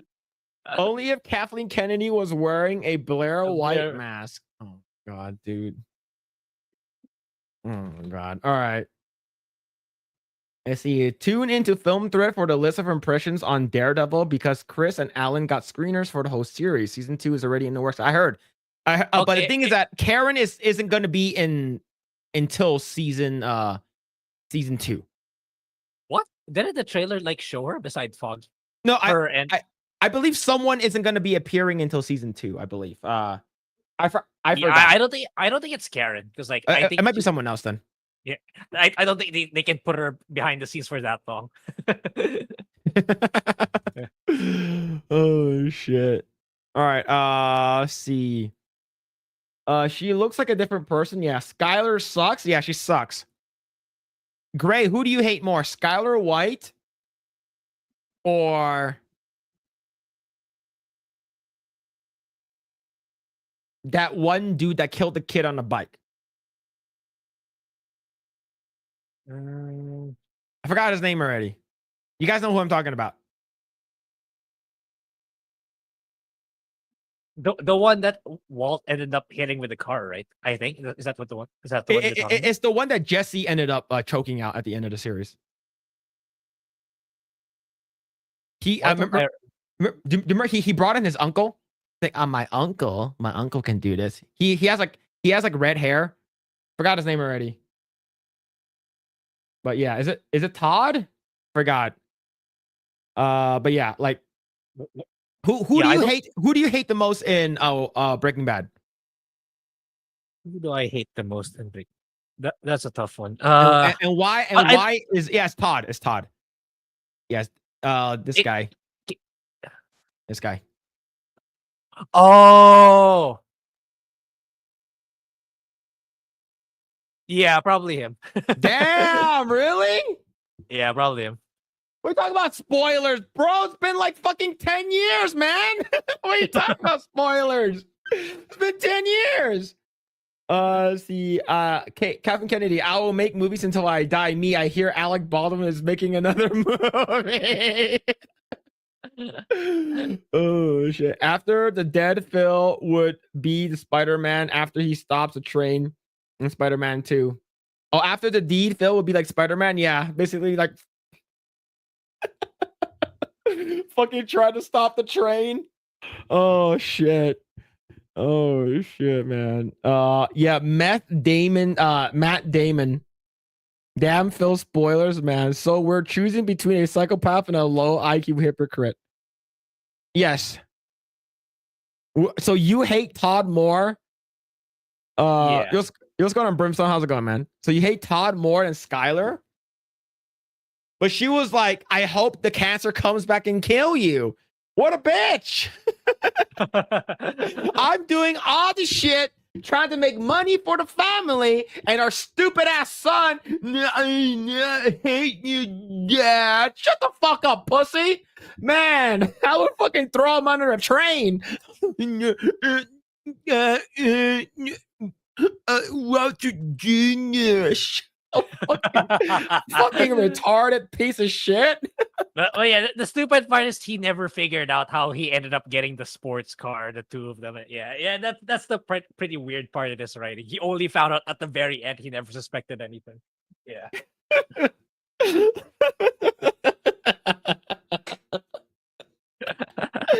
That impression is strangely impressive. What's going on, Lost Tales? So is this your main account now, Lost Tales? Do we have to mod you here too? I'll mod you here. I'm gonna mod you. All right. Walt made all that money and Skylar wouldn't even stay in shape for him. Yeah, and fucking ends up cheating on him.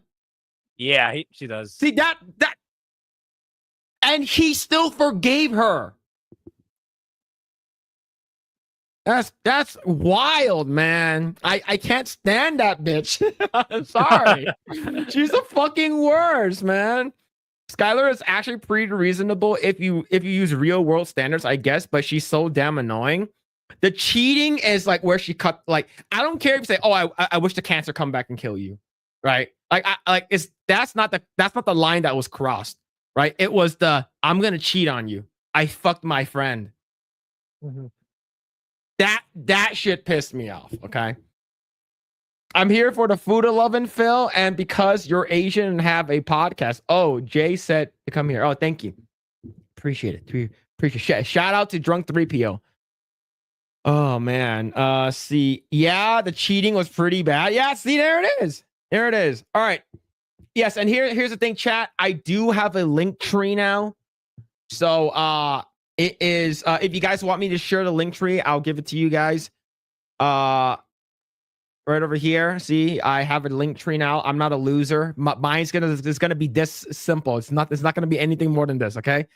It's gonna 5 links right over here, and I'll go ahead and share it in the chat, and I'll pin it. Yeah, go ahead and pin it there for now. And so there it is. It'll be easier for the mods. Okay. I forgot who asked for it. Is it B-Man? I think it was JK. Just JK. I'm gonna unmod that guy. I took me like 7 minutes to make this, man. Oh shit. It was 7 minutes of my life. I could have gone fapping to like Blair White, but no, I have to watch this shit. All right. Let's go and talk about this here. Go and talk about this. All right. What? No OnlyFans link? Only feet, no OF. What is this? Support your diverse LGBT content creator. Oh my god, dude. All right. Let's talk about this right over here. Warner Brothers Discovery to refer to DEI efforts as inclusion after Trump mandate. So they're basically hiding it now. Yeah. And it's funny that like Hollywood Reporter will report on this. Don't you want this to be a secret? I don't know, man. How do you feel about this, dude? To refer to as inclusion, I get the feeling that it's because executives are kind of, I think BlackRock, Vanguard, the big finance guys have a chokehold on the management here, because like, aren't they like at 70 or 80 billion dollars in debt? So I wouldn't be surprised if a good chunk of that is from ESG money. So the thing is that they also got rid of, it was talking about Warner's, right? So Warner Brothers, they basically got rid of 3 of their gaming companies, right? And like one of them was the Wonder Woman one, Monolith. The other one was for multiverses and a bunch of other shit. So like they're already losing a lot of money, and then you want to lose more money. Like it's like it's just like the weirdest company. How could you allow yourself to be in that much debt? In my opinion, it's not. Like, the last I heard was Ryan said 50 billion, and that was like a year or 2 ago. So I imagine it's all like 70 to 80 by now, considering how badly they're performing in like movies and in video games. So I imagine they even borrowed even more money. I don't get why there's companies out there that's still throwing more money at them when clearly they're not turning in a profit to pay that money back. I don't know. I don't understand. But my point being, I think that's the reason why they can't really get out of DEI, because like they're so deep into with BlackRock, and BlackRock really wants to push that shit. So they can't really say, oh, if that's the case, you need to pay back our 50 billion back. Where's our 100 billion, which they don't have money for. I think that's why. Why they can't scale back on it. Yeah, see, right over here, Warner Brothers Discovery is doing away with the term DEI, but says it will still be committed to inclusion within its company. In a memo sent to the staff Thursday, the company said it plans to continue to tell inclusive and diverse stories and to build an inclusive team through its recruiting and training programs. But the company said it is making the change around its language to make sure we continue to comply with the evolving legal landscape in the United States and around the world. So, one big issue is it's also because they want to win awards. And remember, you need to have 50% like diversity on and off the screen, on and behind the scenes in order for you to win an Oscar, right? Is that Especially for still Best gonna Picture. is that still gonna be a thing though with the current Yes. regime? Yes. You don't think that they're gonna try to No, change that? I don't think so. I think that's going to be. I think that they're going to keep that the same. Is because they already gone too far, right? But here's the thing, though. I heard But that Cynthia Erivo didn't get nominated or something like that, or like one person didn't vote for her in the Academy or something like that, and then everyone's like losing their goddamn minds over that shit.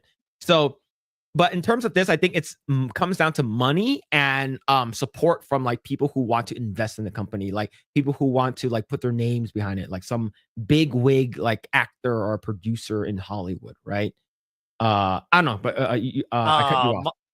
yeah, my gut. I think you just need to tell people just need to keep pushing Elon to do something about it. That's what I feel like. Because like he's already like fixated on DEI against video games. So Mhm. what's stopping him from moving it to TV shows and movies? That's how I feel. It's like I don't think there's any regulatory body or corporation that's big enough to like stop Elon from changing things, or even Donald Trump from changing things. Mhm. They're already incredibly anti DEI, so how can that not be translated into Hollywood? Yeah. All right. Let's see. Let's see. Right over here. See the memo obtained by the Hollywood Reporter was sent by Chief Inclusion Officer Asif Suckdick.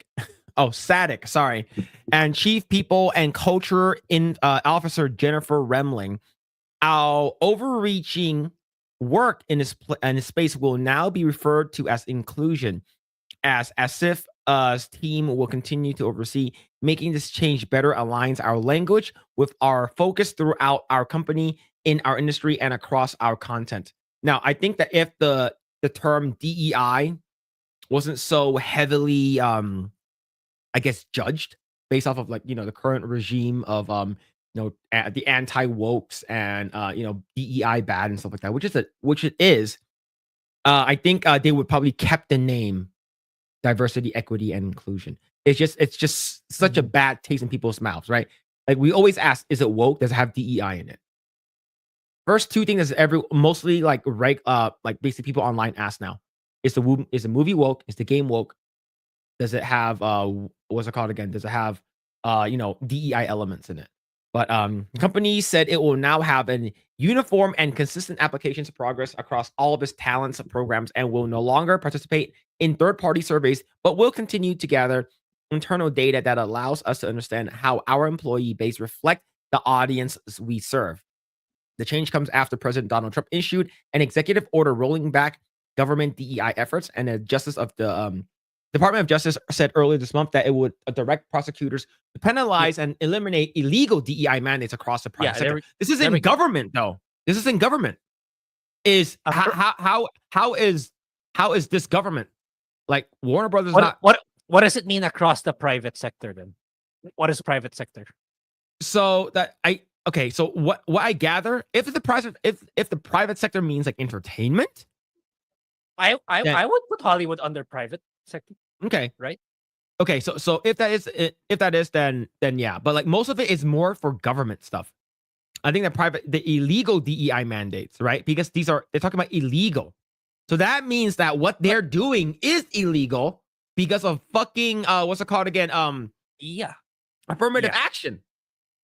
Because like DEI in itself, it's in my opinion illegal. It's like you're hiring based on sex, gender, gender, race, skin color, etc. So I think that's applies to Hollywood too, in my opinion. Like maybe not now, maybe not right away, but eventually, like they're Well, gonna go after the Hollywood. thing is that you do have to typecast though, right? If for instance, let's say you're like, oh, you're talking about a black family or a white family, an Asian family, you're not gonna hire like a different race for it. So like that shouldn't be a thing. But I think how they're hiring is for like people who are working in like HR, the writers, like the people who are like behind the scenes that do not get any like face time.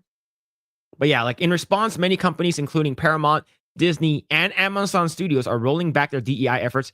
Paramount said that Wednesday that it is getting rid of staffing goals that are related to race, ethnicity, and gender, and will stop collecting gender and diversity data for most U.S. job applicants. However, companies also said values like inclusivity and collaboration are a part of Paramount culture and will continue to be. Warner Brothers Discovery also reiterated its commitment to having diverse perspectives. Our success absolutely depends on having a team that's truly diverse. When they say truly diverse, they do not mean diverse of thought or opinion. They're talking about, when they say diverse, they mean no white people, no white and straight people. When they say diverse, inclusion, and equity, the DIE, it means no whites allowed. It's crazy that it's like, in a way, like segregation as well. Like they want to segregate the white people and the straight white peoples from like everything else, which is illegal. As it reflects all perspectives and has a culture where our employees feel valued and respected. These have always been our values and won't ever change. It has not always been your values. That value probably came when wokeness started becoming popular, probably back in 2012, 2014, around there. Yeah. Man, this is wild because I read over here too, like Paramount rolls back the DEI mandates to conform with Trump administration policies as pending lawsuit and Skydance sales loom over company. And moreover, we have like places like Target and a bunch of other places that are like, oh, we're not doing woke stuff anymore, right? And what was it yesterday? There's this dumbass trend that went over the internet. It's like, oh, it's called blackout, February 28th day or some shit. I'm like, what the fuck is that? It's like, it means that do not shop on that day. It's because we're trying to show solidarity to all of the illegals or like the diversity hire bullshit that Trump. Like, what the fuck are you talking about, bro? It's like, do not get gas, do not shop at Target. Fuck off. You know what I thought it was, given the name? It's like I thought turn off all the lights for a day. That's what I thought. Yeah, it's a one-day boycott on capitalism. Do not purchase anything. So, if you're gonna get gas, make sure you get the gas gas the day before or after. If you need to go to Target, don't buy it on Target. It's like, what are you talking about? Blackout on the last day of Black History Month, man. Yeah, true.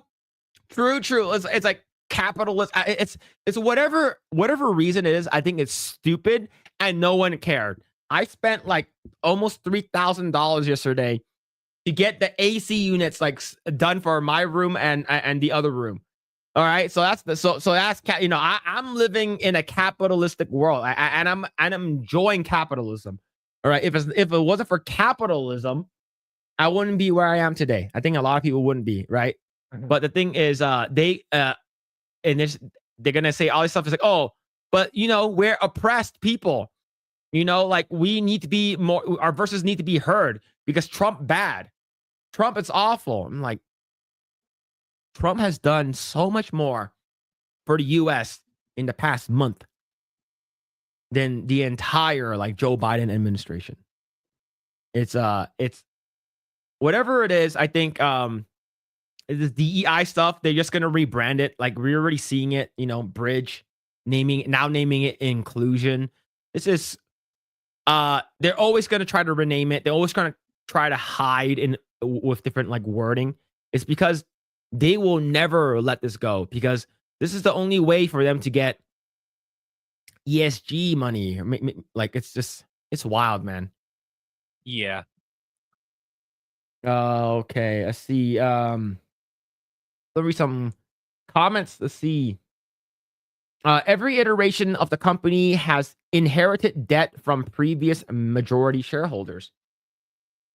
Yeah, that's true. See, I'm amazed they never made another NOLF game. What's that? I'm not sure either. NOLF. They had Monolith. Oh, they had Monolith and the female protagonist. It's a no-brainer. What's that? What's NOLF? I don't know what that is. No one lives forever. Oh, I see. Okay, yeah. I don't know. Just if I would say that the Wonder Woman game could have been pretty good if they're using the what's it called again? The engine that they had for But the rumor, I find it weird. Like that was announced a long, long time ago. I think at least 4 years ago. It's like by now they should have at least a little bit of gameplay clips, but nothing. So it's like I think it lines up with like they're also compromised like Rocksteady. Like it's also filled with wokies now, and they wanted stick it to the chuds kind of game, which never materialized. Which I think it's a blessing in disguise. That's what I feel like with this Wonder Woman game. The yeah, original man. team that did the Ark no, not Arkham, the Shadow of Mordor and Shadow of War games. I think they're gone already. Are So those games? Those games are pretty good, right? Like the Shadows of yeah, Mordor. it's That like was Lord actually of the really good. yeah, Lord of the Rings, like Arkham gameplay in Lord of the Rings. That's pretty much it. And the Nemesis system. Yeah, and I heard the Nemesis system is actually like really good. Like the combat's actually really really good. I heard people were talking about it on Tuesday night's main event, and they're saying that like it would have been really really sick if they kept it. Like especially like with Wonder Woman using swords and stuff like that, it would have been really cool. But Yeah. yeah, man. And yeah, they patented they made a patent on it, which is such a douchebag move. Well, now no one can use that engine. Yeah, but according to like Lord Botha, when I was talking with him in your stream, I believe, I think it's valid until 2036. So we have to wait for that long. Damn. Yeah. Really? We have to wait until 2037 before game companies can start making games based on it. That's actually crazy, man. Why that you have to wait that long? Oh man. Honestly, yeah, these people will never get rid of this crap. They truly believe in it and can't convince these cultists to stop. Yep. They're basically sucking the dick of DEI. Maybe it's the first change, where the last change is laying off the last DEI hire. Maybe. We shall see. The Oscars enforce DEIs on movies. Yep. You cannot win an Academy if you don't have DEI in your shit, which is sort of stupid. How odd how are these companies made a lot more money with uh I can't say that word because I'm not a white person. I can't say that word. Yeah, I don't know, man. Was Emma Stone role in Pearl Harbor a race swap? Emma Stone was in Pearl Harbor? Grae, did you ever watch Pearl Harbor? Uh, I don't think I ever did. I know that came out when I was a kid, but I don't think I got around to watching it. Damn, I didn't even know she was in Pearl Harbor. Was she a little kid there? Man, that's crazy. No, if that's true, then I don't even know that she was. No, she wasn't. All right, look, I don't know. I was like, I don't remember that bitch in Pearl Harbor. She probably was like a two. They're like two or something. See, and once they run out of whites to discriminate against, they will switch to going fully anti-Asian. They already did that in universities with admissions. Yep, they did. They for sure did. It's man, it's crazy that these people are allowed to do that. And the thing is, they can get away with it. It's because if Grae, we talked about the college administration stuff, right? Yeah, Like yeah. a long time ago. Long time ago, yeah. Yeah, it's wild that they were allowed to do it, and the students won. The students sued. They sued. What's it called again? Harvard, and they won. So like, like it's wild that they were allowed to do it. It's because they basically made it easier for blacks and Hispanics to get in. It's because of DEI. Because there's too many what's it called again? Whites. There's too many Asians. There's too many Asian people, and that's the reason why they did that. It's because there wasn't enough black people, there wasn't enough Mexican people. So if you don't know, there is a minus 350 points for Asians. Even for dumb Asians like me. All right? Even dumb Asians like me, they'll discriminate. So for instance, a perfect score in SAT is 1600. You automatically get a minus 350. There's an auto handicap. I'm already handicapped at 2 inches. Now even handicap me even more. And I believe blacks and Mexicans, they get an additional like 80 or like a couple hundred points or whatever it is. It's basically they lowered the standards for those races and made it harder for Asians to get in. So like you can have like a 4.0 GPA, perfect test. And the only way that you can get in is if your referral letter is really fucking good. Right? You say that, oh, I was I was homeless and I live under a bridge with my daughter. Oh, that's sad. Oh yeah, and I was actually born in a coffee can under a bridge. It's like, oh man. And I'm actually blind in one leg, and here's my daughter who's also blind, right? It's like, come into the school. Oh shit, man. But yeah, blackout on the last day of Black History. Yeah, that shit is crazy. I remember in the early 2000s, there was a one-day boycott of gas because gas prices were going up. So everywhere I saw in town raised their prices for the following day. That's crazy. That's smart right there. And Doge will find ESG money source. I hope so. Yeah. Nulf is so good, but I highly doubt any of these devs still there. Probably not. All of them are gone.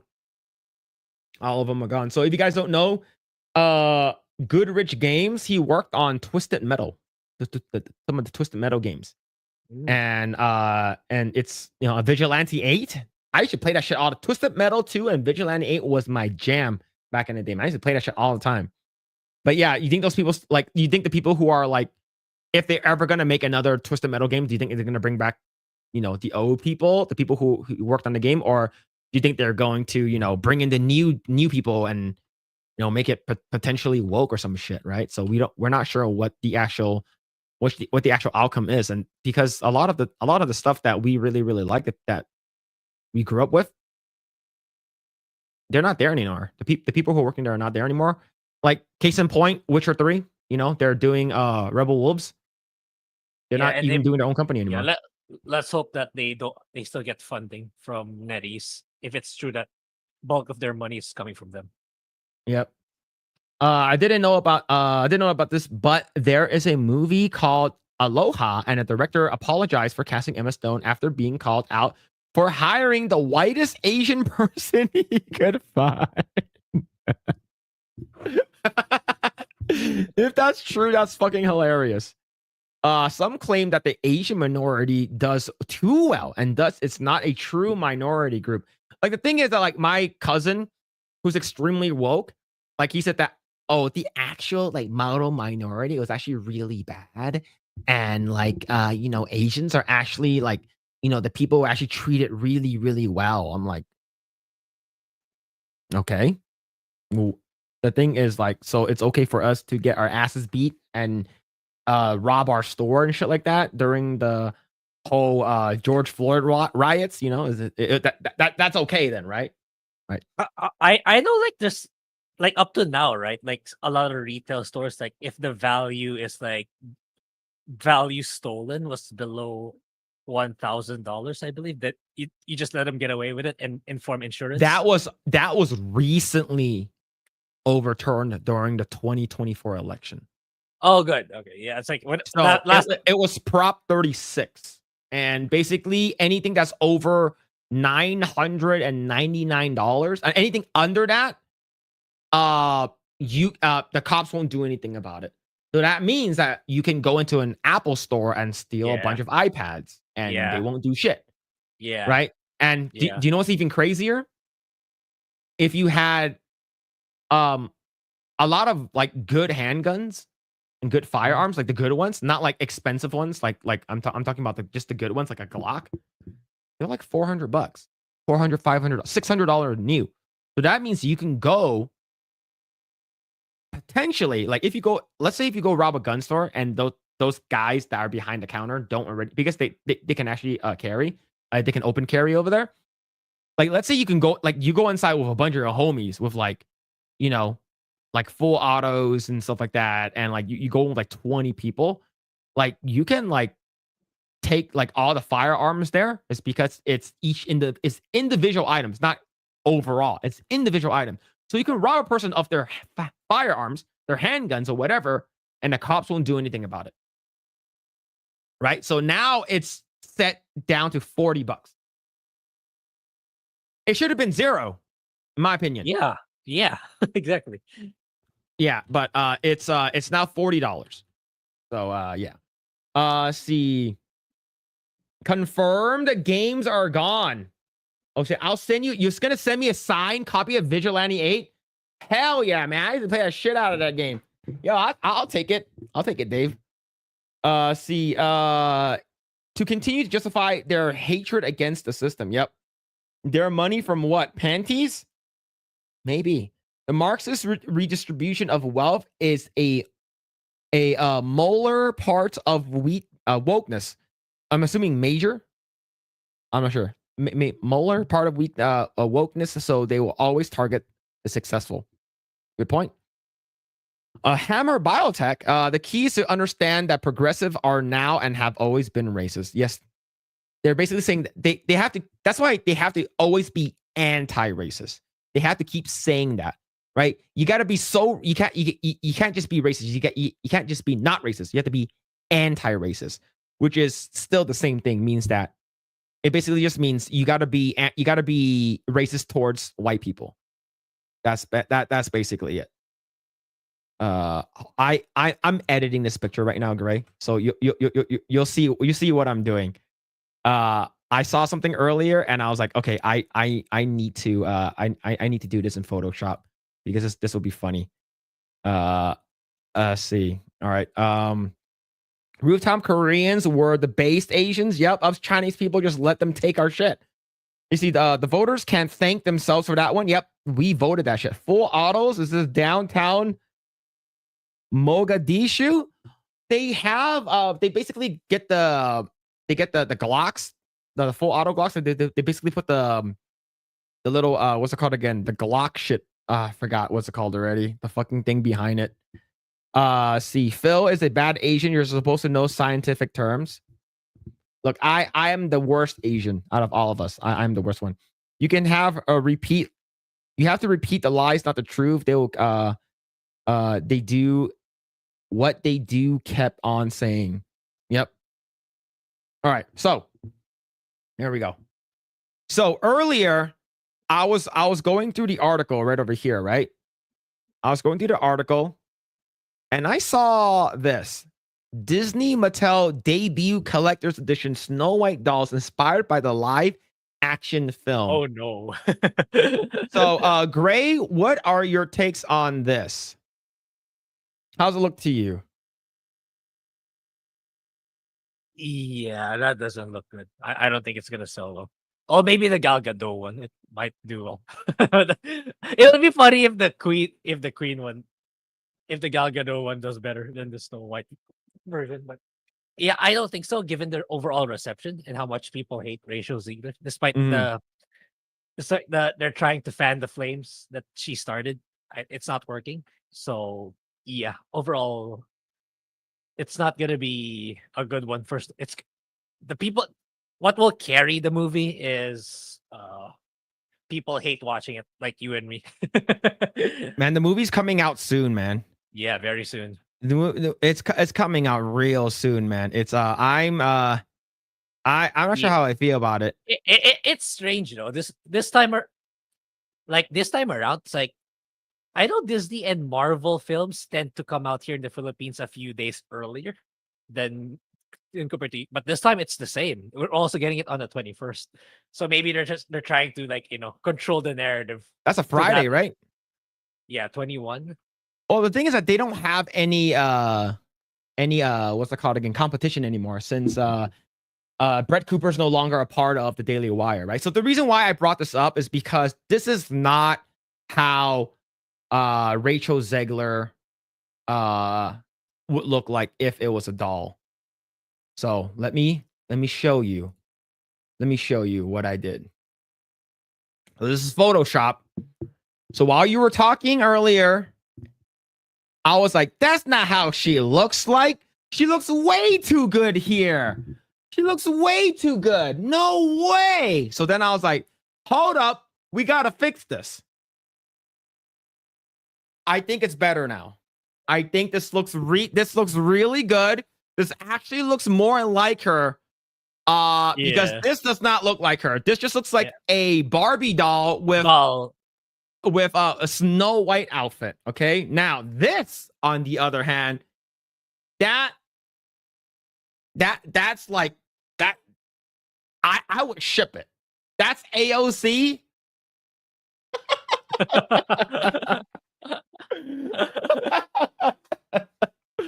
Look, okay.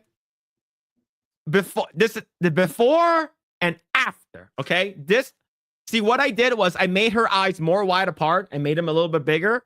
And I also made her nose a little bit flat and frumpier. But yeah, so you turned her into Shrek. We're gonna talk about Shrek, okay? But Grae, does this look like Rachel Zegler now? Yeah, a little bit, right? It's more accurate, actually. Okay. Wait, is Rachel Zegler darker than that? Rachel Zegler is actually like she's that color skin, right? I think the skin color is pretty much accurate.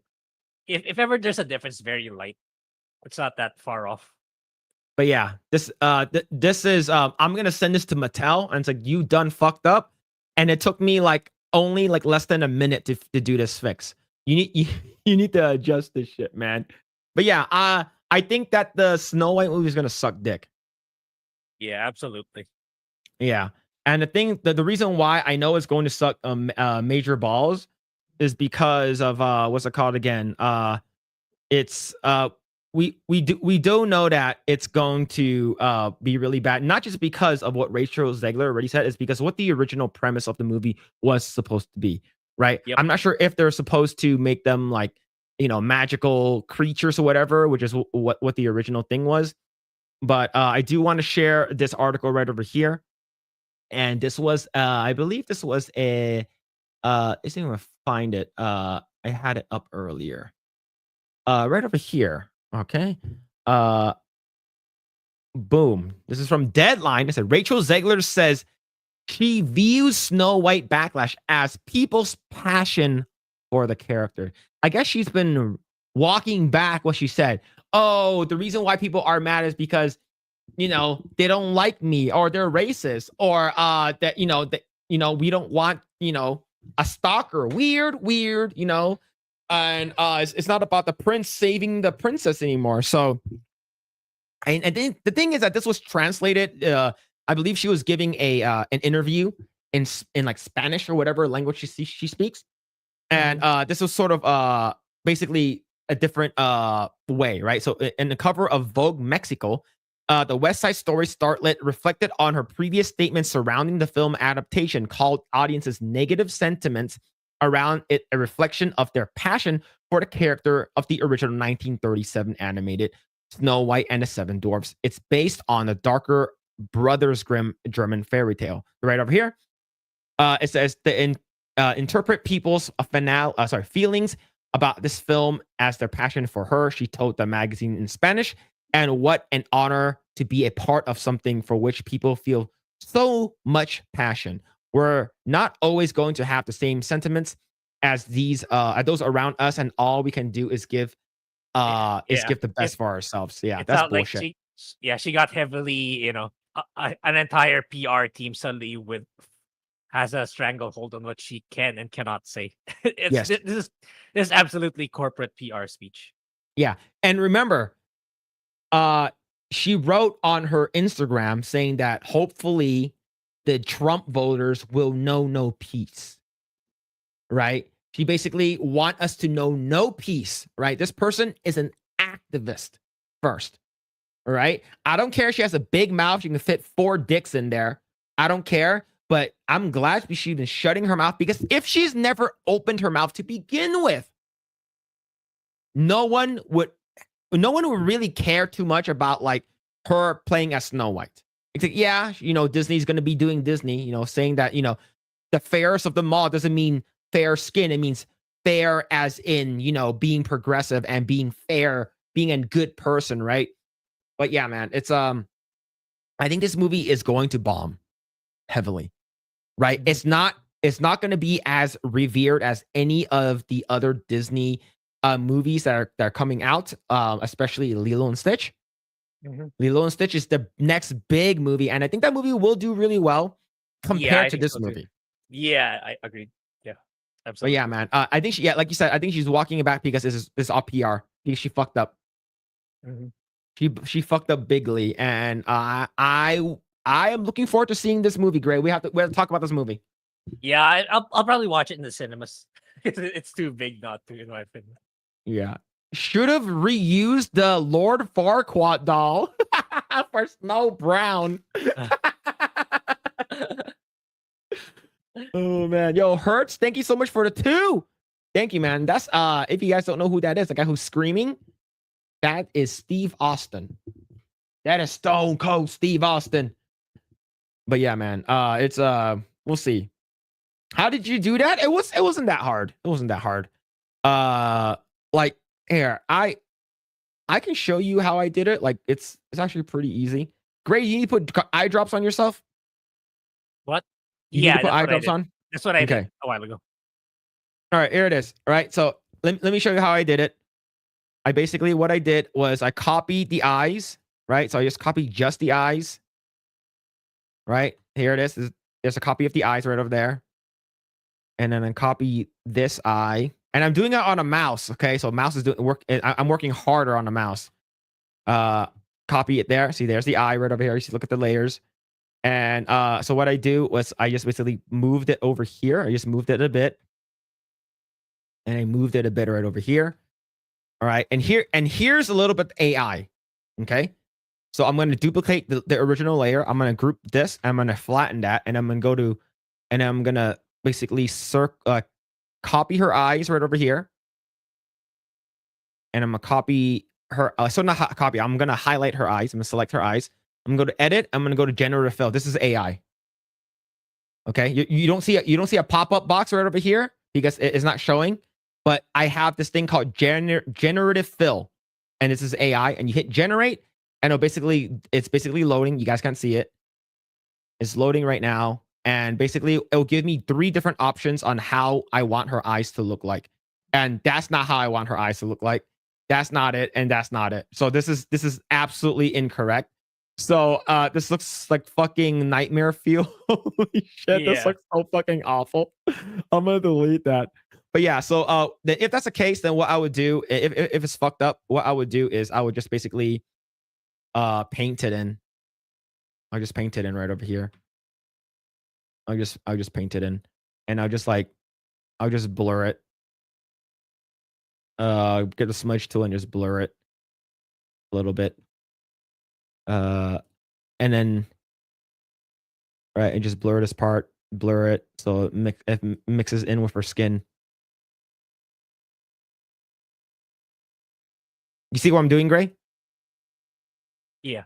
All right. So then over here, I'm gonna look at where the shading is right over here, next to the side of her face, and I'm just gonna paint this in. It's a little darker actually. There it is. So I'm gonna paint this in right over here. I'm gonna paint this in right over here, and then I'm gonna blur that as well. And I'm doing this with my mouse, okay? So this is like a lot harder. So and then I'm gonna make sure I blend her eyes in, like the top and the bottom, right over here. All right, I'm giving a tutorial. Okay, like, Yeah. so Photoshop there it is. tutorial. So there it is. So it's already a little bit better. Still, I still need to fix her hair a little bit. Right over here, it's a little dark, so I'm gonna paint this in right over here, and I'm just gonna I'm gonna blend this in, and her nose. I needed to fix her nose because her nose is more flat and ugly. So I need to. So what I did was like I basically just like I smudged her nose inward, and I basically I'm gonna copy her nose right over here, and I'm gonna duplicate it, and I'm gonna widen her nose to make it look like it's a little bit more. Let's see, a little bigger.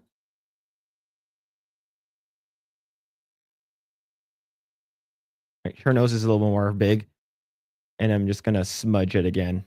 So this smudging basically blends. It's sort of like a blending tool. Yeah, something like that.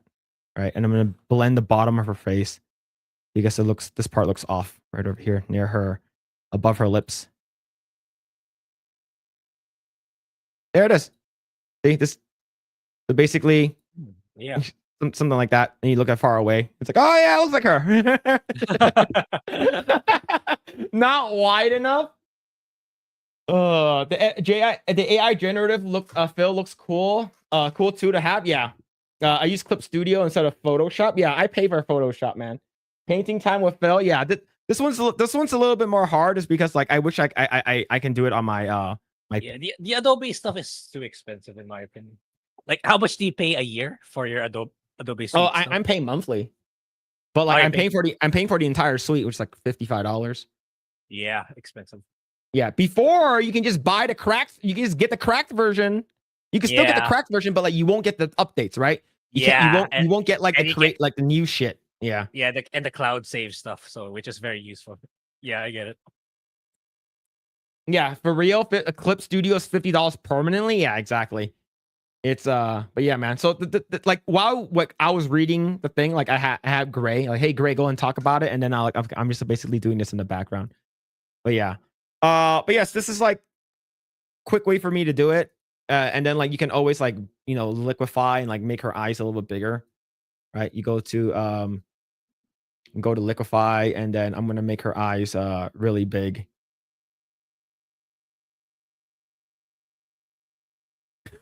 Oh my god.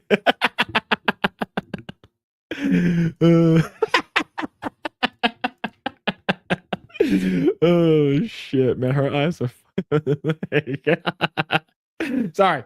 I'll stop. All right. But yeah, it's pretty quick, man. It's pretty quick. All right. See. I see $55. Say you're a student or teacher and you get it for $15 a year for a whole suite. No, you need to show an ID. You need to provide an EDU. You need to provide your So let's say if you go to like community college is really cheap, right? You take like one class a year, you're still considered a student as long as you're still registered. Yep, you could also that's how I was able to get a discount on Amazon Prime when it first came out. It was like $75 for the entire year, which was really good. Of course, this is before like Amazon Prime videos and stuff like that. Now I don't know how much I'm paying. Let me see. Snow White and the two actresses made me think about Israel-Palestine conflict. Anyway, have you seen the Trump-Gaza meme video? No, I haven't. But I did post this one earlier. Let's see. I did post this one earlier. Yeah, that's what I saw. Yeah. It looks super accurate, actually. Yeah, because she looks like a bitch. Yeah. She just has a bitch face. I have nothing against the actress. Okay, just a little bit against the actress, but she's like so unlikable. But yeah, man, it's bad. So yeah, we don't need any more cringe Snow White doll stuff. If you do, at least do the dwarves. Man, see, I wish they just let you buy a version and be done with it until the next version comes out. That's how it used to be. But the entire Adobe suite was like $2,000. And this was like back in like 2010. Yeah. Yeah, it's face swap. Yeah, I think it was face swapped. It's more appropriate. Yeah, man. I mostly know people who use SD within Krita. Oh, what's that? Oh, I don't know what that is. Let's see. I would be okay to watch that movie probably if someone AI face swapped them. Yeah, I would too. I would too. All right. Let's go ahead and I do want to talk about this Shrek thing. Grae, what have you heard about the Shrek thing? No idea. I just know there's like a trailer for the 5th one. I've not seen any like comparisons from previous Shreks. So Oh, I don't know. I don't know. oh, okay. This don't. If you go to you type in Shrek 5 in X and immediately like the 4th photo down is like an R34 of the daughter. Man. Oh shit, bro. All right. I need to see the hold on. Here it is.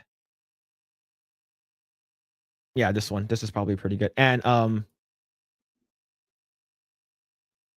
go ahead and bring this up. And Shrek 5. Have you seen the trailer? Not yet either. All right, then we'll watch it together. Watch it together. It's basically a teaser. It's a teaser thing, so it's not too crazy. All right, here we go. Here it is.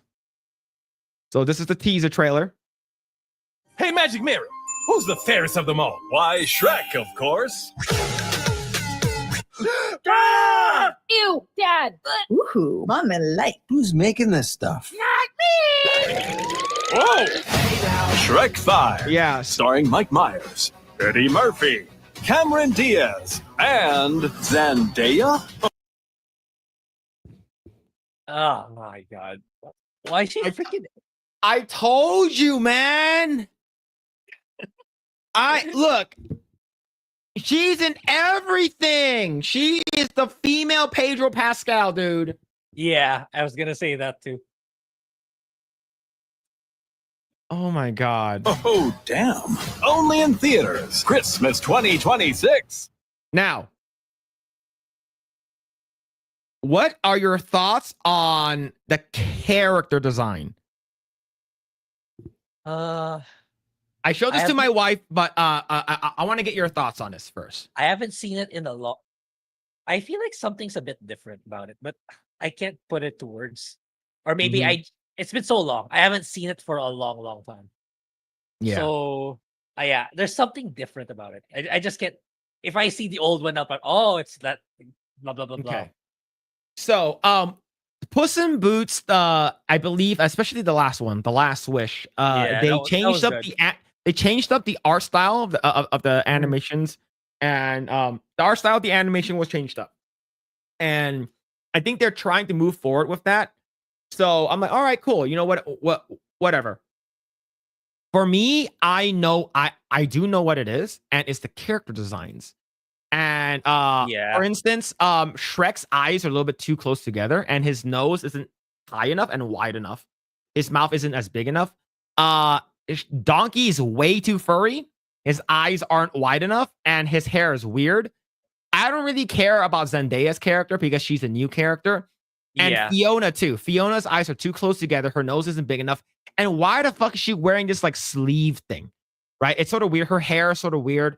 And I've seen a lot of people who are like, not just us, but completely like basically shitting on it, right? Does that troll have a nose piercing? Yes, the Zendaya character does. Now, the reason why I'm bringing this up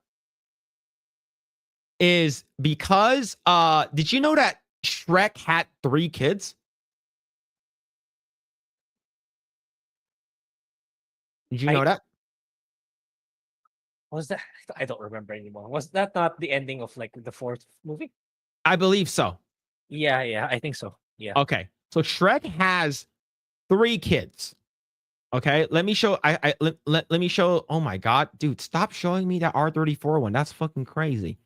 I need. There's a picture that I saw earlier, and let me see. Shrek 5. Okay, now Here are the photos. And right over here, they have 2 boys and 1 girl. All right. And they distinctly show that the girl has blue eyes. Like this one right over here, right? The girl has blue eyes.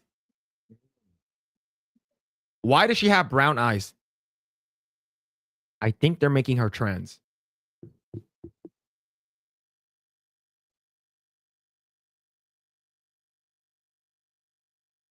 Yeah, major L if they do that. Hopefully not. Yeah. So the thing is that I can see DreamWorks doing this.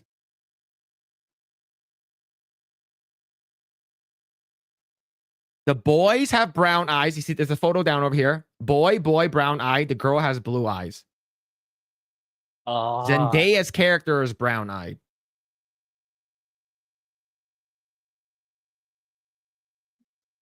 I don't know if this is true. This is just speculative. This is a theory. But it's I will not be shocked if they did it. Yeah, not anymore. Yeah. Not anymore in this day and age. Yeah, man. This is like I told my wife this and she was pissed. And she does agree with like all of the what's it called again? The art and like it does look a little weird too. But yeah, like I think this is the biggest red flag for me is that the fact that they could potentially be making her a transgender.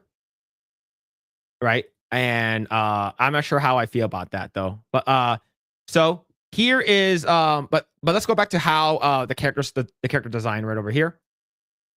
I don't know who this is, but look at this one over here. She looks, she looks fine. But look at the older version. Yeah. I prefer that one actually. Right? And look at this one. This guy made a draw over.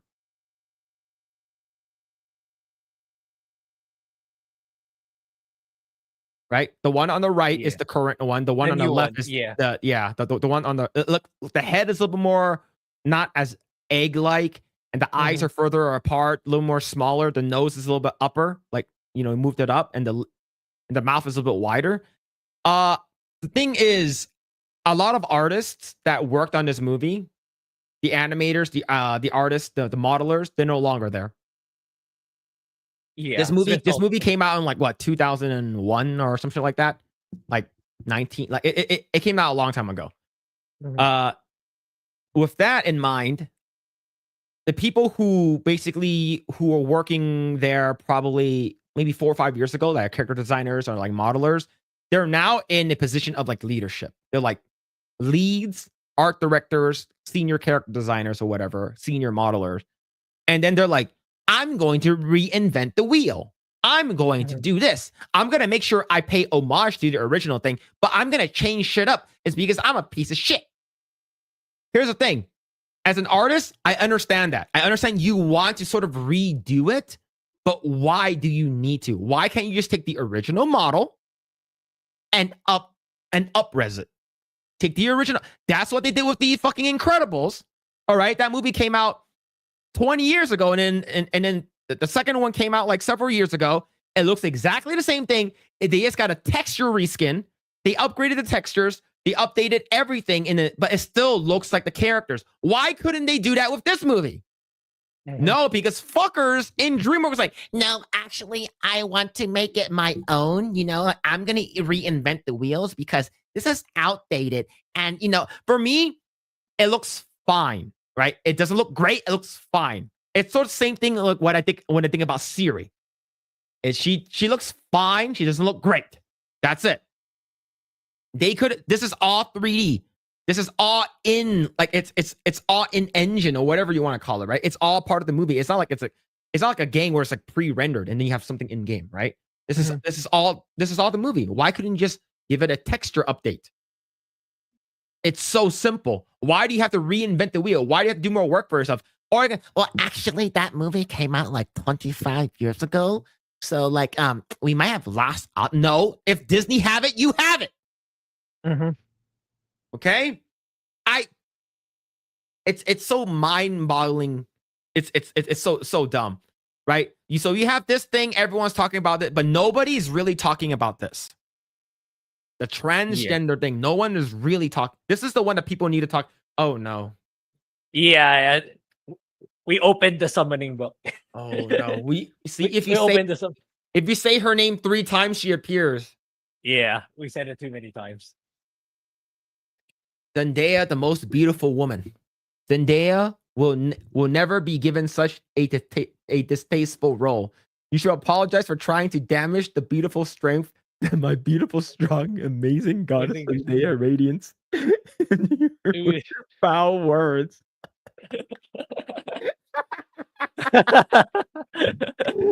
Oh my god, bro. we tapped the summoning book. Oh my god. Zendaya is the most beautiful and strong woman to grace the movie industry. She is the greatest. I say open your eyes, but they are stuck being Asian, so you can't.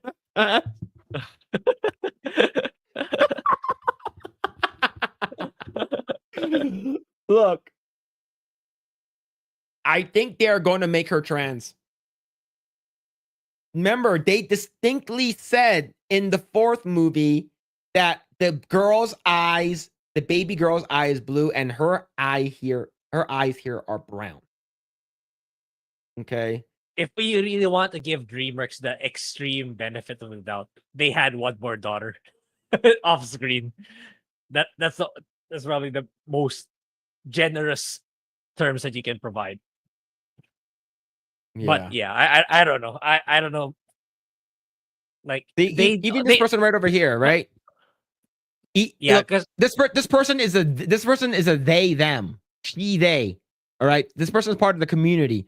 Either they gave her brown contacts, or that's actually Shrek's trans daughter, and this will be like a huge win for the trans community, right? Yeah, which we don't want. We don't want W trans community. We want L trans community. Okay, we don't need that. All right. The thing is, if Disney and Pixar erase it, all right, for episode 4 of that weird baseball game, we're gonna remove that story about the transgender kid. Right? They already removed it. Why do you have to keep this character in there? Right? Change her eye color. Or maybe they're like, oh, we got to make this look more like Zendaya. Right? Because Zendaya has brown eyes. We need to give her brown eyes. Or maybe they'll address it, because some people, their eyes color do change, okay? Like, I remember I had my friend's eyes. I remember they told me, like, when they're young, their eyes were, like, super, like, bright green. Or I don't know, bright green, like a greenish color. And then, like, when she got older, her eyes sort of became like a darker blue. I'm not sure, but this is like from blue to brown. Blue to brown, yeah. This looks just like Zendaya.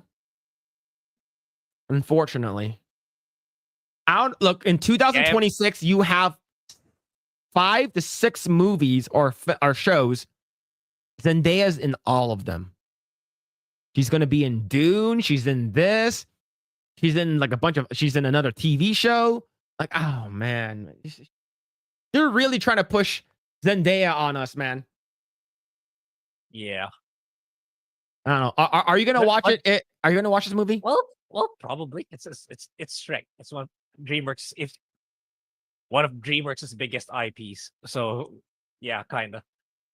Yeah, but yeah, if we're being generous, let's give it the extreme benefit of the doubt. Mm-hmm. Another kid outside of the 3. They could have had a 4th one, between 4 and 5 that wasn't shown on screen. We can give him that. But at the same time, didn't they race swap Astrid in How to Train Your Dragon live action? So it's not really far-fetched anymore. Yeah, but like, it's not like Astrid is trans. Yeah. I'm saying it's like, my point being, like, it's not out of the question that DreamWorks is engaging in these kind of stuff anymore. Yeah. Yeah, see, I guess people are trying to justify it, saying that like, look, people's eye color change when they grow up. It's like, yeah, but from like blue to brown, I don't think that's a drastic change. That's a crazy amount of change, man. But yeah, the thing is that like Puss in Boots: The Last Wish was so good, man. So I hope, like, for me, like, the art style, it is what it is. I don't really care too much about it. If they want to do the whole Sonic thing, it's like, oh, if we did it to Sonic, we can do it to Shrek, right? But this is the bigger deal for me. I think this is the thing that might ruin it if it's true, if they are going to be moving forward with this. I do have friends in DreamWorks, but I don't think they will tell me. Like, I'm not that close to them where they will tell me. Right, I have like 4 or 5 friends who are at DreamWorks right now, so I'm not sure if any of them are working on this project, but like, only time will tell. We'll see. Next year, though. Next year, we still have next year. Oh, it comes out next year already. Yeah, okay. Next year. I believe it's the winter of next year, so it's like a long time later. Oh, long. Yeah. Yeah. It's gonna be a while. Yeah. Okay. Oh man. Yeah. Let's see. Yo, Mitchell Fields with the 5, man. Thank you again, dude. Remember the black guy standing around the white girl meme picture? Well, they're all standing around a puppet and look at the puppets. I know that meme. I definitely do know that meme. Grae, do you know that meme? Yeah. All right. I wasn't reading it, so the late reaction. Yeah. But yeah, man. See. But yo, thank you so much for the 5, Mitchell Fields. Again, man. Thank you. Yo, Justin Martins with the 5. Thank you, man. The worst part of bringing in someone like Zendaya into this is the humor will be dated, whereas the other movies were more timeless humor. Yeah. If you actually go back and watch the other movies, like, the jokes there still land is because they are timeless, right? Like, if they do something like Riz, or like, yo, that's some sick drip you're wearing, like, I'm gonna be pissed, man. Like, stupid lingo. Like, do you know what I hate? When I ask, hey man, can you do this for me? And they go, bet. Yeah, that's annoying. I'm like, what the fuck did you say? Yo, bet. I feel so old. I'm like, bitch, just speak English. What the fuck is wrong with you? Speak English, man. What the fuck? But yeah, man, it's crazy. Yo, thank you so much, Justice Martins, for the 5. Thank you, man. Thank you. Hey, my cousin's eyes changed from light blue to gray to hazel and then brown over a period of years. Oh, okay, so it can happen. Really? Oh, it can happen. Okay. That's a crazy amount of change, though. Yeah, over a year.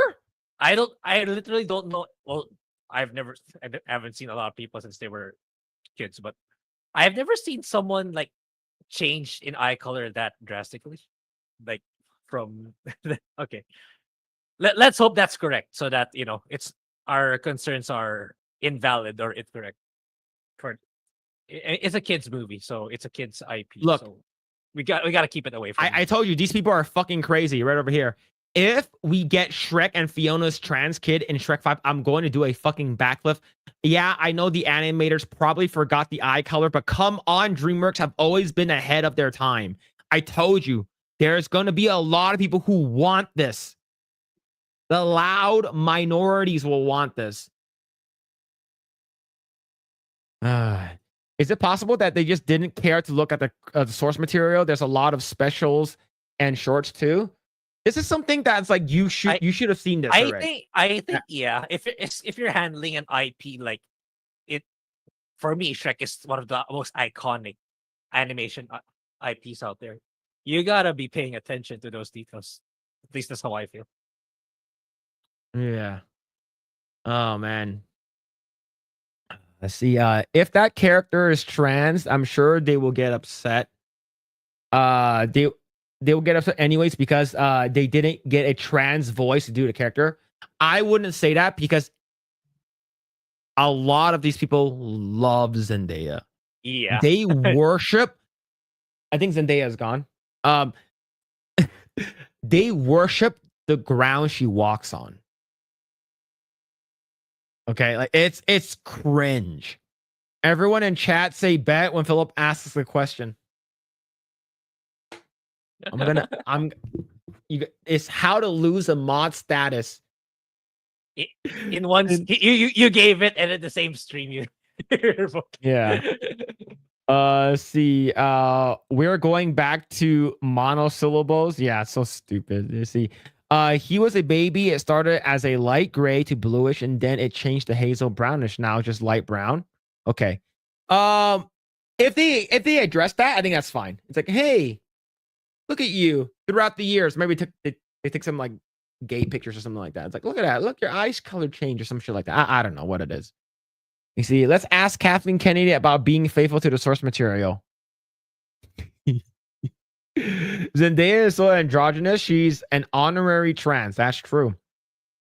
There's actually 3 versions of Sonic from the films. One was only seen at the press conference. The second one was the first trailer. So personally, I believe it's possible. Yeah, maybe. All right. Speaking of ruining people's childhood, and we're gonna talk about Barney, the purple gay dinosaur. Yeah, it's been a long time. This was a lot. We talked about this a long. The Yeah. Mattel Cinematic Universe. Yeah, man. Okay, MCU. Barney. Yeah, the Barney the dinosaur modernized movie announced by horror company A24 Studios. Film will surprise audiences and subvert expectations. Remember, we talked about they're going to do Barney for adults. This is like almost 2 years ago that we talked about this. Yeah, we were still like, we're pretty much just starting the podcast that long ago. Yeah. Yeah, so I guarantee you he is going to be gay and on drugs. And then DJ will probably be trans and Baby Bob will be non-binary. Right? Barney was already gay, but now it's like confirmed gay. Barney, the gay boy dinosaur. I always thought Barney was a little gay to begin with. He is. He always, I love you. You love me. I would prefer they make like the blood and honey version of freaking like he starts going on a rampage because he needs gay blood or something like that. Maybe he's like he's like he got HIV or like AIDS from having sex with another gay dinosaur, right? So now he's on a rampage of like trying to give other people AIDS is because he doesn't want to die alone or something like that, or some I don't know, some bullshit like that, man. Oh, this is crazy, dude. Why on earth would the owner of the Barney IP allow such a thing? That's a terrible idea. It's also an idea that fans were throwing around 25 years ago. I have no idea why this is a thing, man. All right. I say, yes, you read that title right. Barney the dinosaur is getting a new live action movie from horror studio A24 with Ayo Edebiri and the right to write and potentially star. Variety reported that the movie will be co-developed and produced by A24 and Daniel Kaluuya's 59% Productions. The studio will partner with Mattel Films and Barney the Dinosaur IP owner. Oh, shit. So the IP was like, do it. I'm gay. I guarantee you Bart, the creator of Barney and the IP owner, is super gay. Or they're all gay. Or part of the flying the pride flag. Maybe one of them is part of Maps. I don't know. Though plots details are currently scarce, the film is to believe to take a completely new approach to Barney that will surprise audiences and subvert expectations. Mattel's confounding statements in 2023, Mattel CEO Ynon Craze explained that the movie will be a fresh approach that will be fun, entertaining, and culturally oriented. What does that last one mean? Maybe one of the dinosaurs from China. A lot of fossil and a lot of boner we find in China. This statement was made after Mattel Films executive Kevin McKeon described the movie as surrealistic. We're leaning into the millennial angst. Oh no. Oh, Yeah. teenage dirt bag baby. Oh no, man. Oh, I bet you in the movie, DJ right over here, he's gonna grow. He's gonna be an emo trans person. He's gonna have his hair like this, like that, right? He's gonna be like, Yeah, with only one eye showing. yeah, like that. Like if you only see one eye, like, hey, he's like, DJ, are you doing okay? He's like, yeah, I might. And he's like, well, is this something on your chest? Is something on your chest? Well, spit it out. Well, not on my cock, but just spit it out. He goes, well, tonight's gonna be the night that I will fall for you over again. Don't make me change my mind. It's like, yo, DJ, that's sort of gay. It's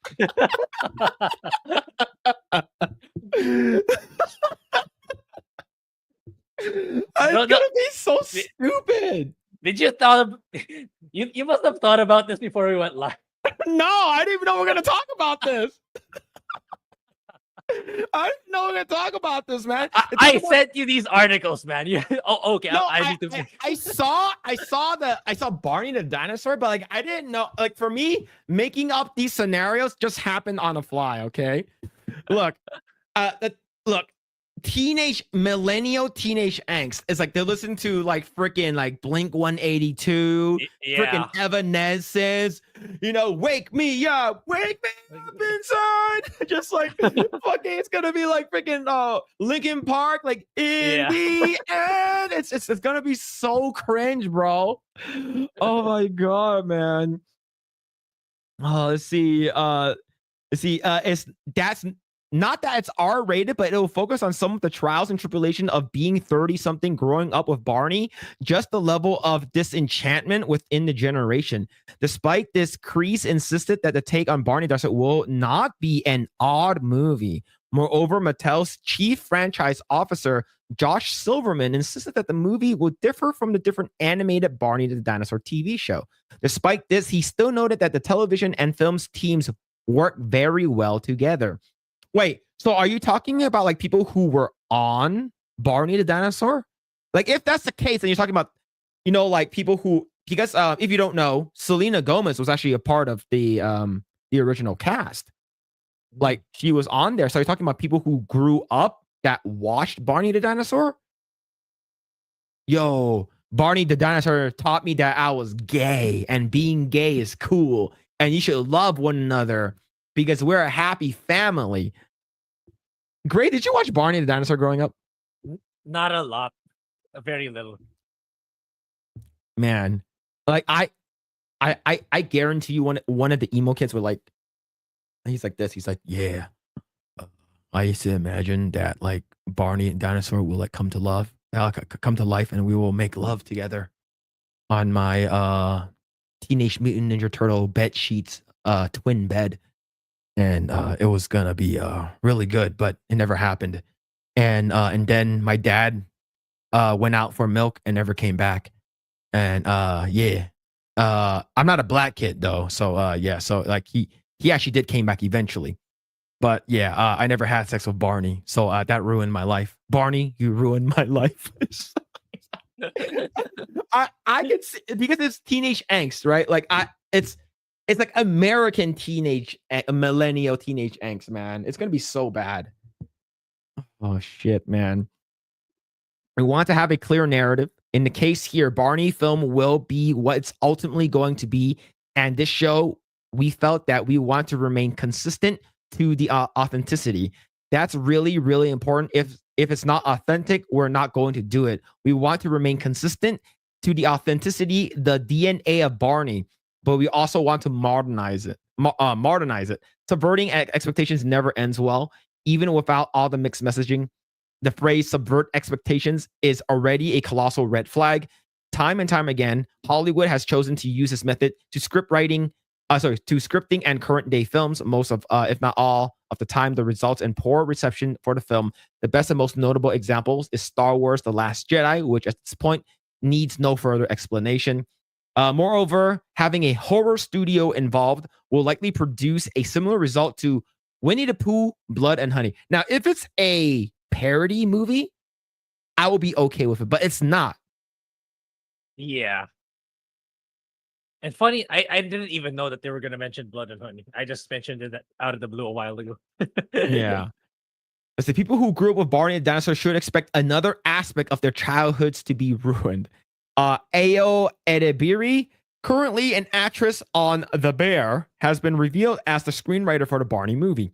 She's also in talks to star. Her credits include The Bear, Inside Out 2, and Big Mouth, as well as Tales of the Teenage Mutant Ninja Turtles, wherein she voiced the race-swapped April O'Neil. The last is the most noteworthy in the case. During the film's press release, Edebiri told Collider that she enjoyed voicing the new version of April. Oh, man. I think the fact that she's like a journalist and she's got friendship and a bond with them is such an iconic character to people. A lot of people have much fondness for her and a lot of first crushes. Not the black one. Not the black one. Yeah, definitely. But I love how this iteration has so much agency and is her own person and having her own goals, knowing that she feels that in tandem with the turtles, she has her own goals. She has her own drive. She wants to crack a story, but she realizes throughout the journey of the movie also how her friendship with these little turtles freaks is.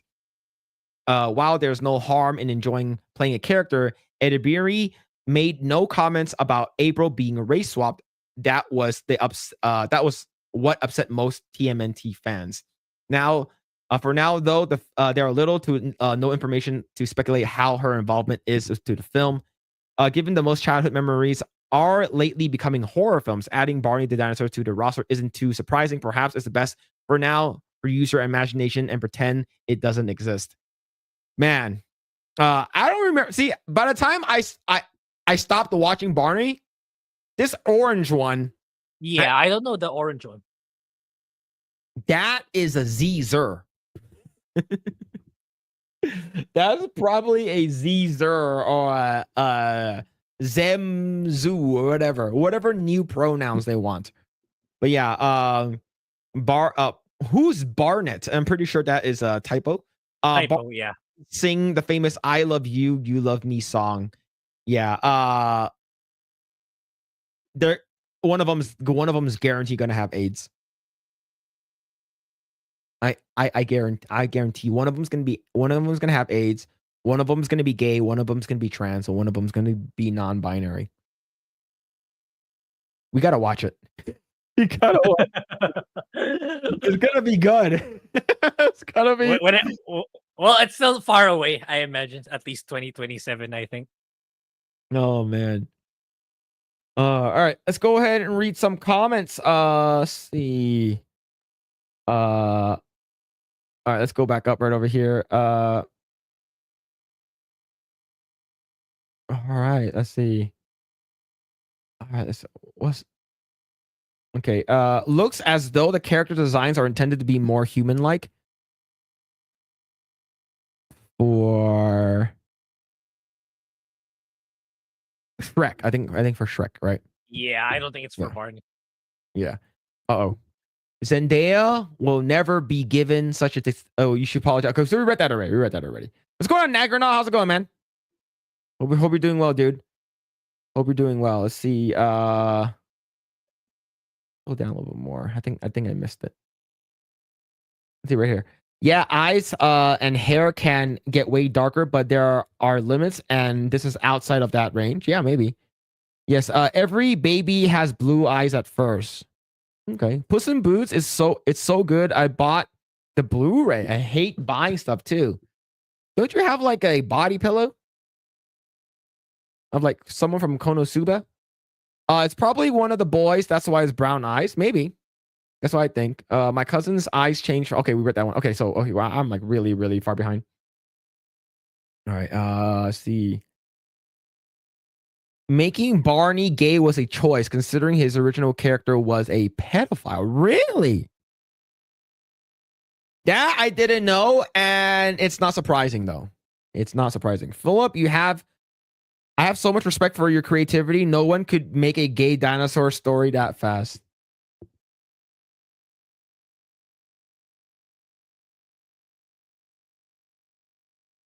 Man. Isn't it bad enough that horror movies have been made with Winnie the Pooh and Mickey Mouse? Yeah, it is.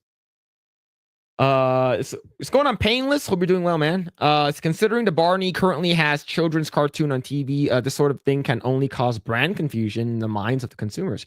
As long as they don't call it Barney the dinosaur, I think people will be okay with it. But the thing is, they did call it Winnie the Pooh, Blood and Honey, right? Unless they call it like Barney the dinosaur, cum and AIDS or something like that. Something that will like deter people. I think that will be fine. Right? Something that the parents won't like definitely 100% know that, okay, Barney, the purple, gay, cum guzzler, hummy-cock rider dinosaur. Like, it will be okay. I think as long as people can differentiate it. I think Grae is right. How can one man be so creatively gay until he becomes a little... I sent you the articles before we went live.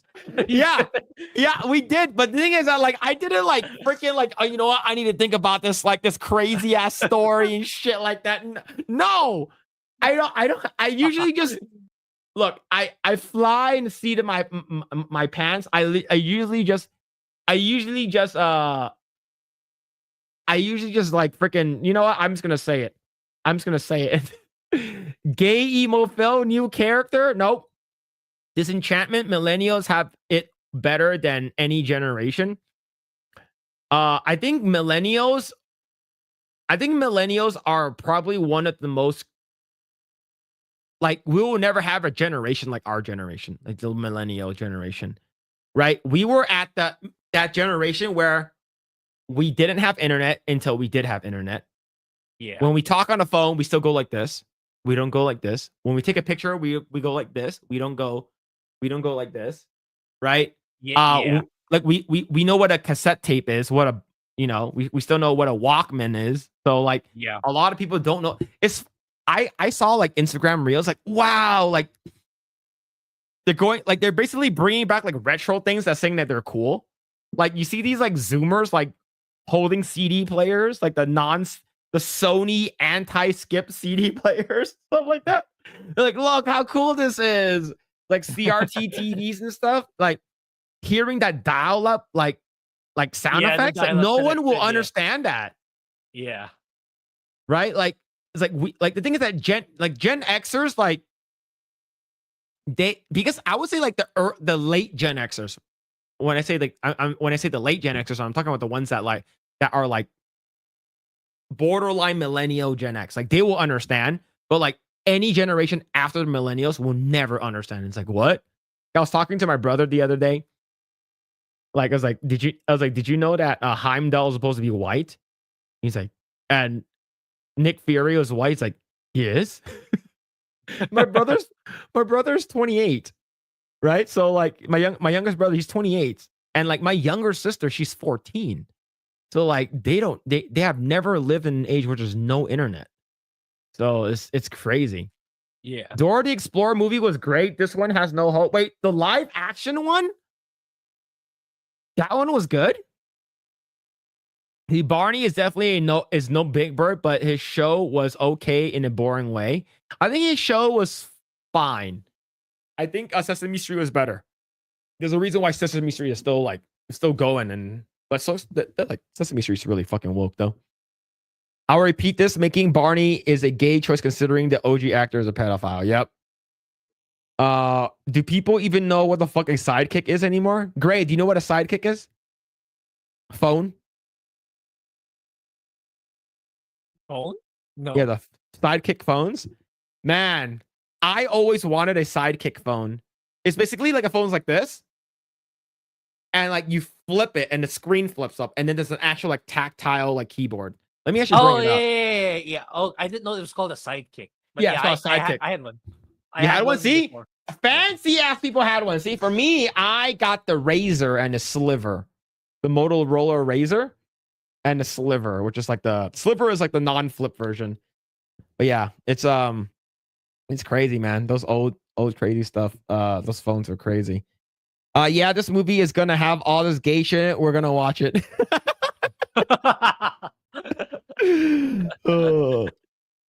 What's going on? The Grateful Gamer. Hey everyone. What are we talking about? We're talking about Barney the gay dinosaur that's getting a movie. We just got finished talking about horror Barney. Yep. Yeah, they're talking about Barney the dinosaur and making a horror movie. Yeah, horror movie and progressive. Let's see. Millennials saw everything. Yeah. They would have better shot at breaking even if they cast Zendaya in Snow White.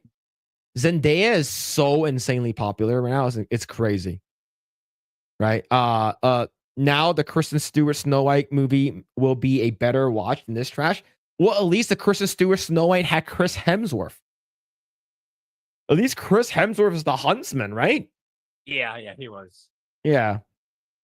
I thought I was a Gen X for the longest time, but I'm apparently elder millennial. Yeah.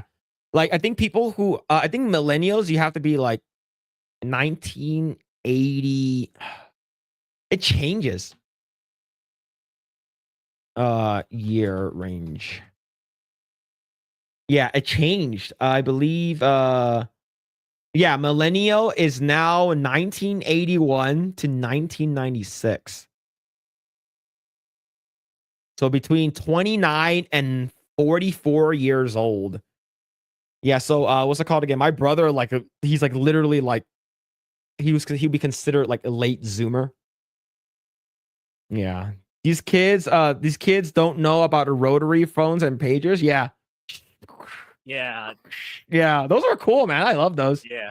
Takes forever, right? Takes forever to fucking call 911. I was like, oh shit, man. Because it's so far. Yeah, I remember back in the day, like my sister would be mad at me. I'll be playing Diablo 2. My sister would be so mad at me. She's like, Phillip, get off! Get off! I need to talk to my boyfriend. I need to talk to my boyfriend, Phillip. I was like, shut up, bitch. Oh, because you were online. Yeah. Yeah. You know what she would do? She would pick up the phone and just leave it there. And then like I'll be like, you know, I'll be farming like Diablo trying to get the grandfather or some shit like that. And all of a sudden I lose connection. I get so, oh my God, I used to get in so much fights with my sister. Like, holy shit. She's like, and then, what's it called again? All right. Do you know what I used to do to my sister? You know how when you pick up the phone, there's a mute button, right? Yeah. Like, so you pick up the phone, you hit the hang up button. Because if you don't press the button, you can hear that someone picked up the phone on the other end. You have to hold that button. So what I would do is I would hold the button with my toe, and then I'll hold it, and then I would put my finger on the mute button, and then I'll let go of the phone button, so like you don't hear someone pick up the phone because the mute's on. And then what I would do, I would slowly unmute while she's talking to her boyfriend, and I will fart on the phone. I will fart directly onto the phone. And they're like, what's that?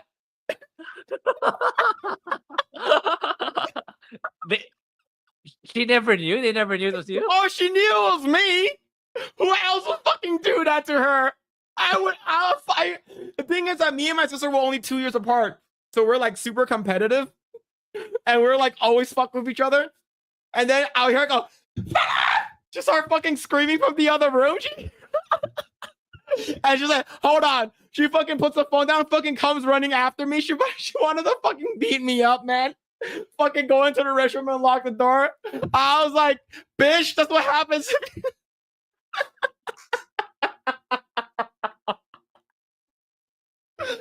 Bitch, that's what you get, man. I was farming in Diablo, bitch. Oh man, I was older sister. Older sister. Oh man, those were good times. Those are good times, man. Oh shit, dude. Oh man. See, no one will actually be able to do that anymore. Yeah. You can't fart on the phone. Yeah. Oh fuck. Oh, Hopefully, you're the man. only one using that particular phone. Well, I had my own phone. I had my own like Okay. because my sister would use the phone in the living room, and then that phone was in my room. So yeah, Yeah. oh man, that was a great day. I remember that shit, man. Oh shit.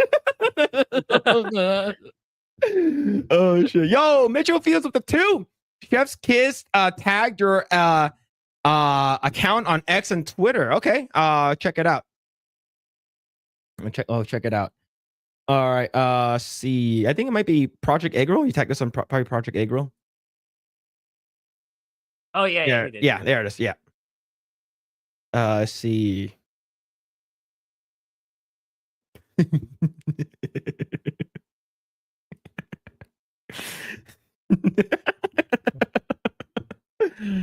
Ah. The thing is that Pinocchio's dick will be a lot bigger than these black guys. His dick is on his face. Oh man. Thank you so much for the 2, man. Thank you.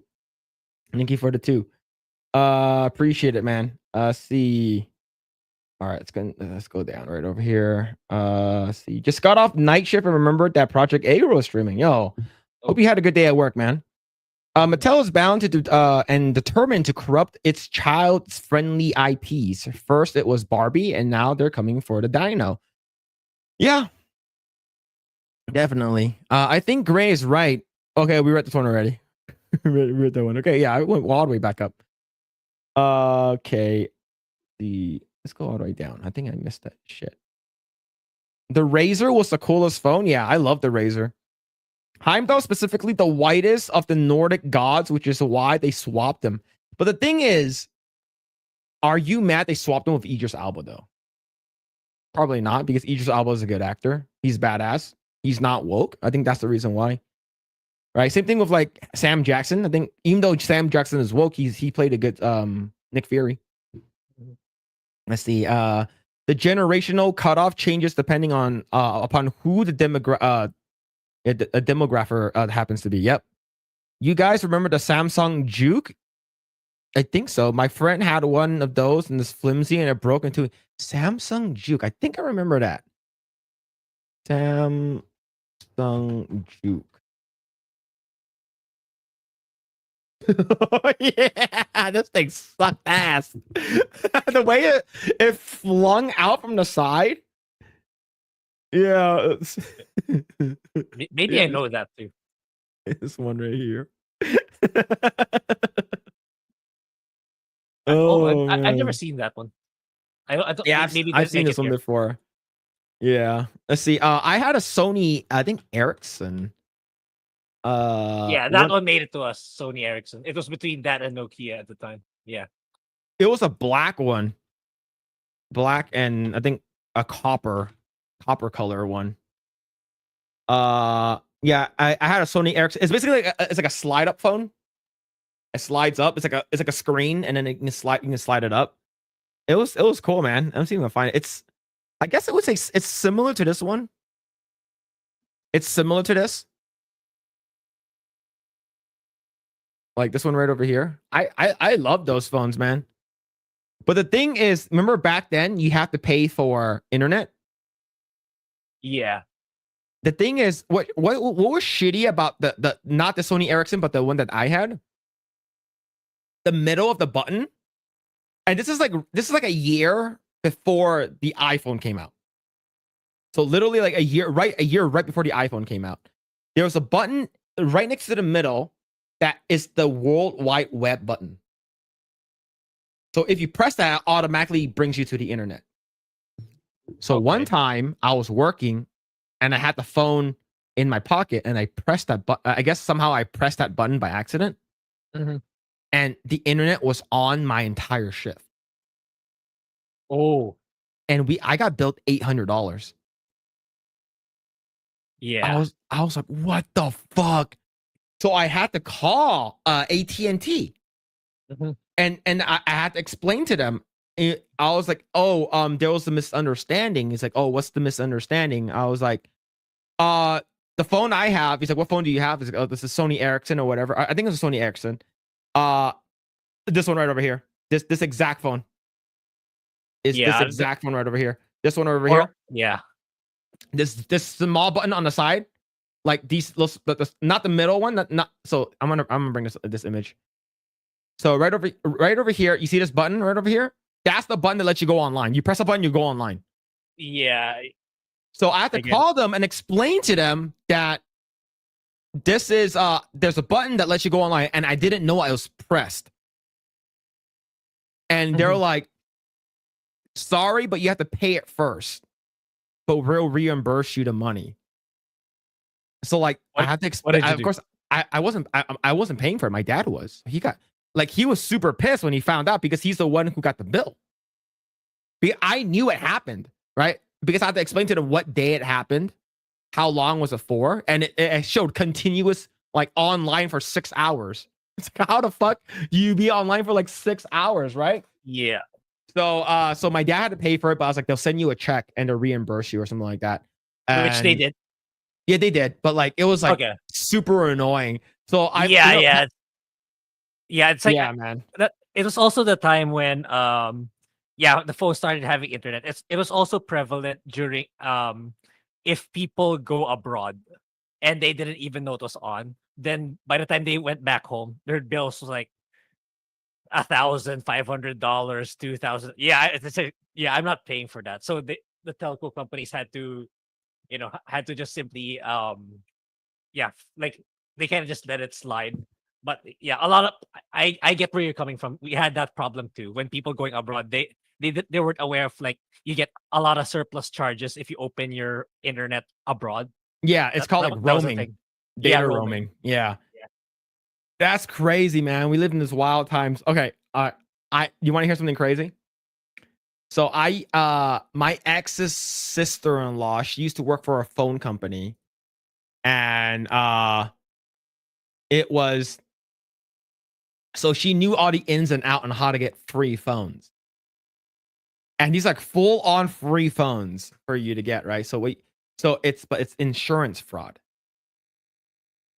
Okay. So what you do is you start a new plan, and when you get a new plan, you just get a new because whenever you open up a new plan, you get a free phone, right? Yeah. But you also do insurance. So you pay for insurance. So you can this doesn't work anymore. So what happens is that whenever you call in and you say you lost your phone, right? Okay. And they can't prove that you didn't lose your phone back in the day. Okay. And then they'll see like what phone did you have and stuff like that, and then basically they'll recoup you a different phone. Like they basically give you a list. And my ex's sister said that don't do it within like a month. Do it like use the phone for about like 9 months to a year, and then for 2 reasons. So it's harder to track if you get caught, and another thing is that you get a new phone. You won't get the same current generation phone. You'll get the next gen phone. Okay. So like I had like one of those Samsung flip phones or something like that, right? And then I wait like 6 to 9 months. There's one time that I actually did lose my phone, and they basically just gave me like a different phone. But like you would basically wait, say you lost your phone, and then they basically give you a new phone. Yeah, so that's basically how it used to work back then. So it's just like they don't do that shit anymore. But like, imagine like every 6 months to a year, like, oh, I lost my like $2,000 like iPhone, or like Samsung Z Flip or whatever. Well, too bad. Yeah, it's like, oh, it is what it is, right? Yeah, DSL data service line. I thought it was called Dick Sucking Lips. Oh, that's DSL for internet. Yeah. Okay. So yeah, also ASL. Age, was it age, sex, and location? I forgot what it was. Yeah, the fart is coming inside the house. Yeah. Oh shit, man. Phil, we are actually known as the micro generation Zennials born from 1977 to 1983. We get our own wiki. Really? That's like such a short amount of time, though. See, that's only about like 6 years. Yeah, maybe on a group call you can still fart and prank. That's true. That's true. No, not all of them.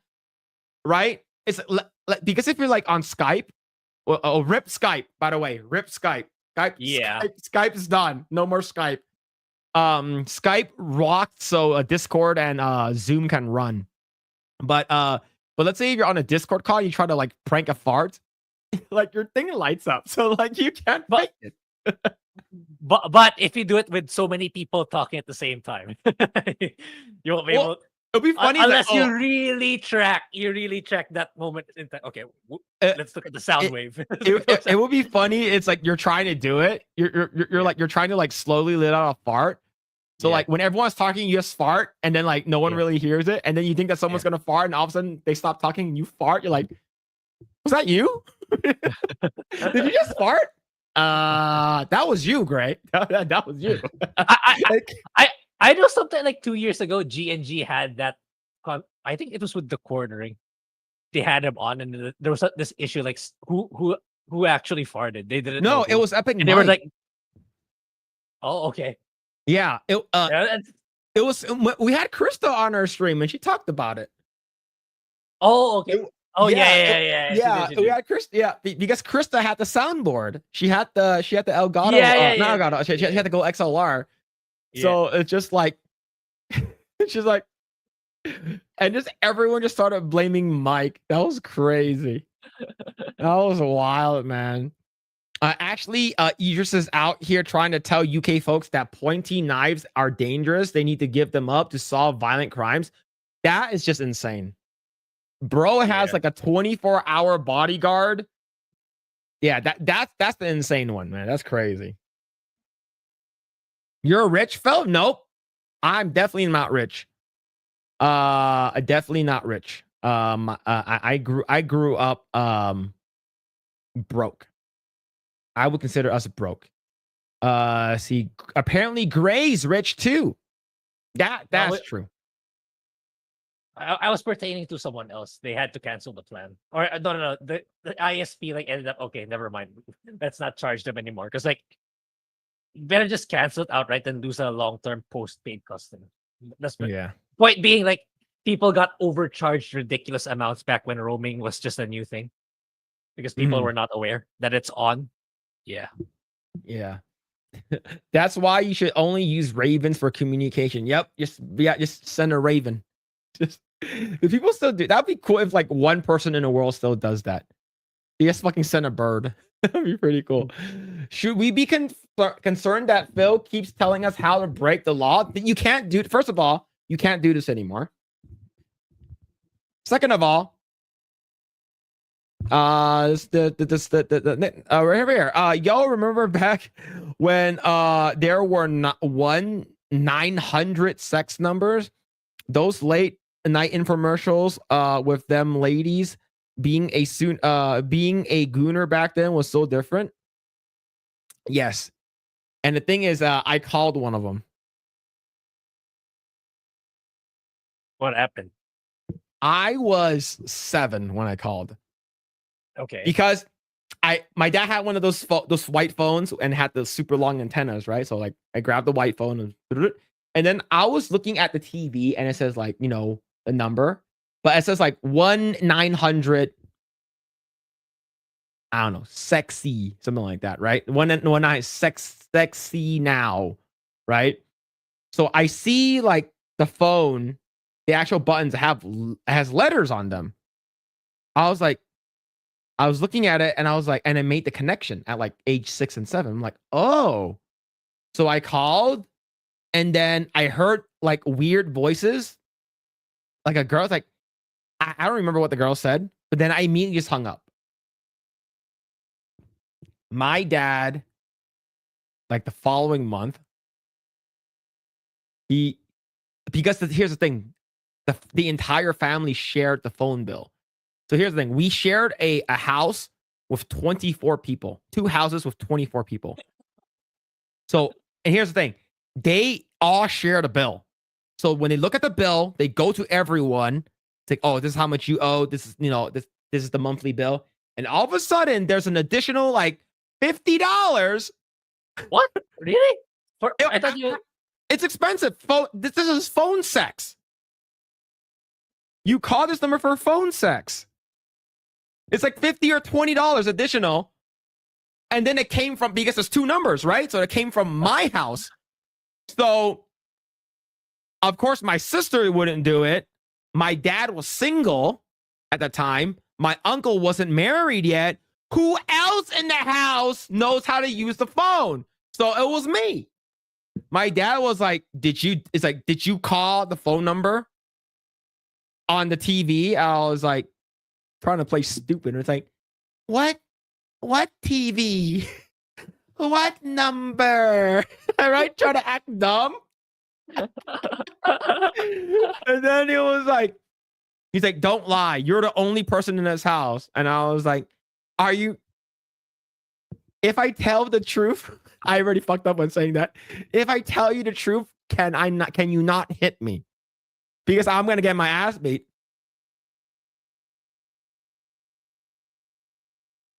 He said, I won't hit you.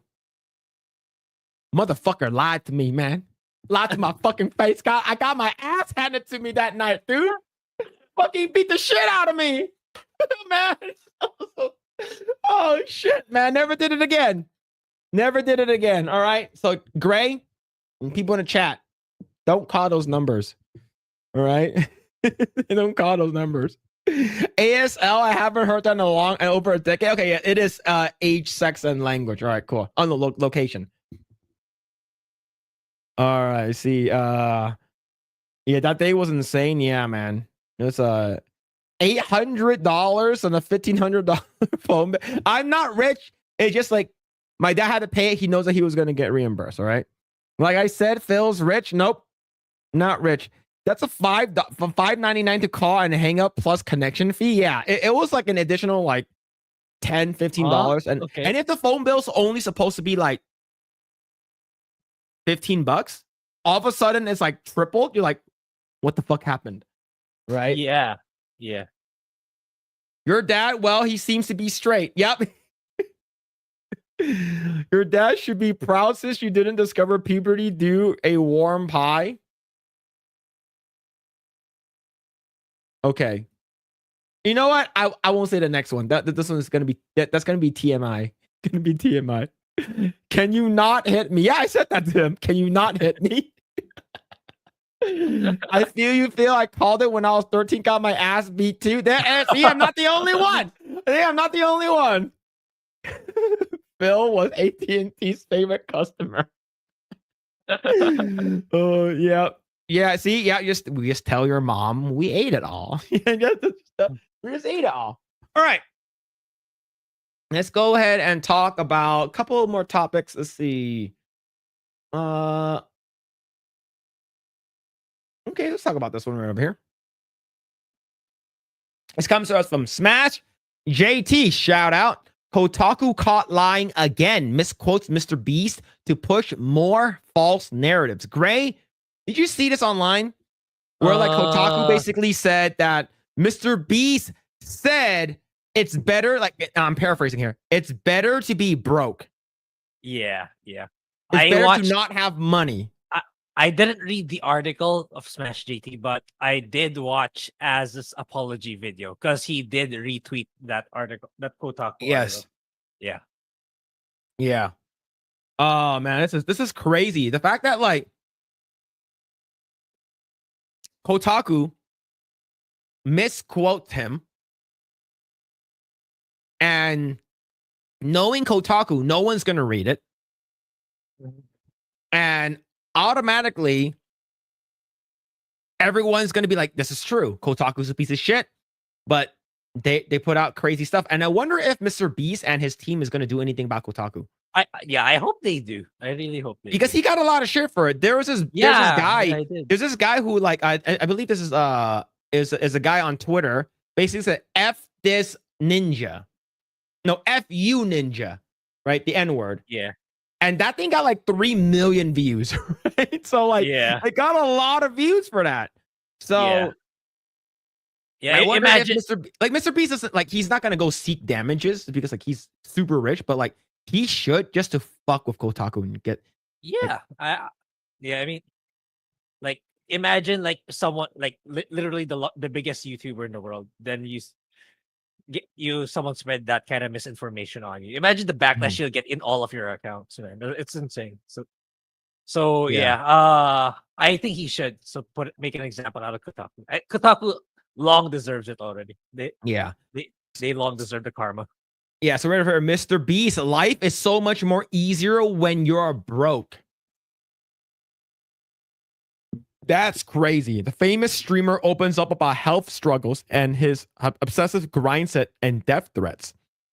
Right? What really happened? Mr. Beast, Jimmy Donaldson recently sat down an interview on a Diary of a CEO podcast and around the 45-minute mark discussing his struggles with health, the pressures of fame, and an obsessive work ethic that has propelled him into global stardom.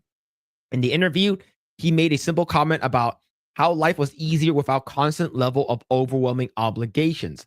However, Kotaku took a provided transcript at face value without any proper verification and falsely ran with the narrative that claimed that Mr. Beast said life was so much easier when you're broke. And it is in quotations. Yeah, that means you're directly quoting him, which is false. Yeah. Yeah. Now, right over here, right? FU Ninja.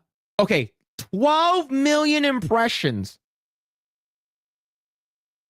As a news site lied and said that life was so much easier when you're broke, which I didn't say. Now I'm waking up to billions of people believing the lie and hating me.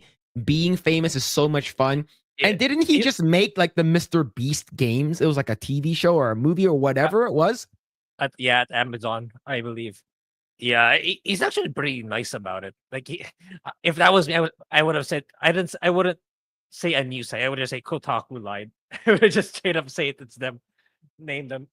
Yeah, right. And I believe it was community noted, right? After a swift backlash and a community note correcting the misquote, Kotaku scrambled to edit their article. A prior version of this article incorrectly quoted Mr. Beast as saying easier when you're broke when speaking about the challenges of his current lifestyle. The misquote came from a transcript provided by PR. For this PR is probably going to get fired. Yeah. Kotaku is gonna fire this, and I wonder if they came out and apologized, right? Like I wonder if Kotaku's gonna come out and apologize, but they're just gonna make an update on their thing or a correction. Mm-hmm. But I think this is very damaging for him because it was a lot of people that basically came out and there's already a lot of hate for Mr. Beast. Yeah. Right? Him going to Africa or some shit like that, like building like 10 or 20 wells, curing people of blindness. Oh, screw this guy, white savior. Get this guy out of here. Right? Crazy. Bro is a philanthropist saving the world and shit like that. Yeah, and unfortunately, Lunchley is not actually that healthy. And I believe his treats and all the other stuff is not really that healthy, but it's, you are getting more food than a Lunchable, but still, right? People love to hate this guy because he is the white savior of black people in Africa. And Mr. Beast has since clarified his statement in a post on X Twitter, and we've updated the quote and the article's headline accordingly. Right over here, Mr. Beast, life is so much easier when you're broke, and here's a community note right over there. And Kotaku's pattern of dishonesty. But the thing is, I think that this was a huge mess up by Kotaku. Yeah. Kotaku is a piece of shit anyways. A piece of shit news article site, video game site. I thought they're supposed to be doing like video game guides and shit. Yes. Why talk about Mr. Beast? Yeah. Yeah. That's crazy. Kotaku can't go out of business fast enough, in my opinion. But yeah. I hope if Mr. Beast does something about it, it'll finally, put a dent, maybe break them down faster. Because the people there, they don't deserve the jobs they have. Yeah. Let's see. Final thoughts at this point. Kotaku has lost all credibility, not just a gaming news outlet, but as a publication in general. Some could argue that they lost that years ago and somehow still have platform to keep pushing. Their eagerness to twist facts, push narratives, and sacrifice truth for engagement is full on display yet again. Mr. Beast, a content creator who has dedicated much of his career for charitable efforts, didn't deserve this blatant misrepresentation. No one does. But to Kotaku, the truth has never been as important as the clicks. The only real question is, how many more times does Kotaku need to be exposed before people stop taking them seriously? I think nobody takes Kotaku seriously at all now. Yeah. That's for them. Yeah. The only good thing that they did recently is they fired Alyssa. That's the only thing. Yo, the Grateful Gamer. Thank you for so much for becoming a member, man. Thank you. Appreciate it, man. Thank you. See.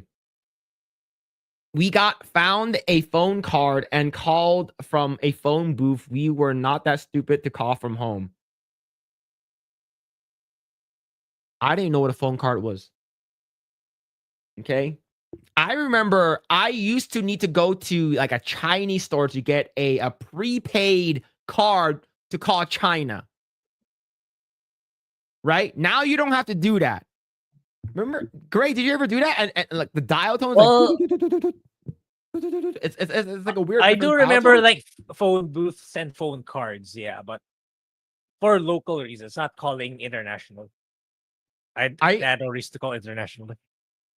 I used to do the 1-800-COLLECT, right? The call collect, right? So like, even call collect is like, hey, would you want? It's like if you don't have money, you can use the call collect thing.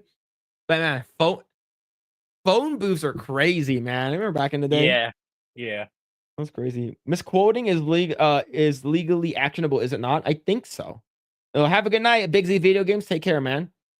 Right now, Mr. Beast would have an army of lawyers. That's true. Jimmy just need to stop associating with and employing scammers and sex predators. Yep, true. I believe he went away from talking to what? Is it Chris Chan or Chris Tyson? Chris Tyson. Ava. Okay. Yeah. No, Chris Chan, someone else. Sorry. Yeah, that's the guy with a sonnet. That's someone else. Betting Kotaku use AI to scrap the video transcript and write articles. Yeah, like I 100%. A lot of these people who are like AI bad, they use AI themselves. Yeah. 100%. A lot of people use AI. Yeah, they 100% use AI. And they just don't want to admit it. The news media has taken a couple of high-profile losses lately, and it concerns defamation. Yeah, it does. He lied about the hospitals he built, and he tortured people. I know that he tortured people for the game shows that he does, and like it's sort of like, you know, but those people voluntarily put themselves into it. So if that's what you're talking about, I like their treatment in there is wrong, but yeah, it's like I still think it's like a victim of growing super duper fast that it's so big that it's so hard to control everything.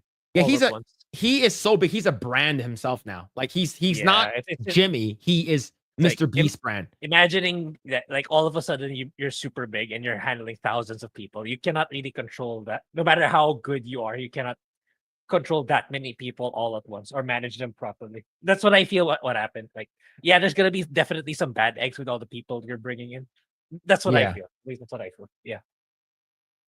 Not a fan of Mr. Beast, but if he sues Kotaku into the ground, that would be a raise him. Yep, I would raise in my opinion. For me, I don't really care too much about Mr. Beast. Like, okay, sure. Like whatever. Yeah, he'll be fine. He'll be fine. He'll be fine, regardless of what Kotaku did. Yeah. Kotaku pulling a CNN, MSNBC, NBC, and CBS. Yep. True. Too bad the Hulk Hogan versus Gawker lawsuit didn't take them out. What is that? Oh, is the Kotaku fuck up again?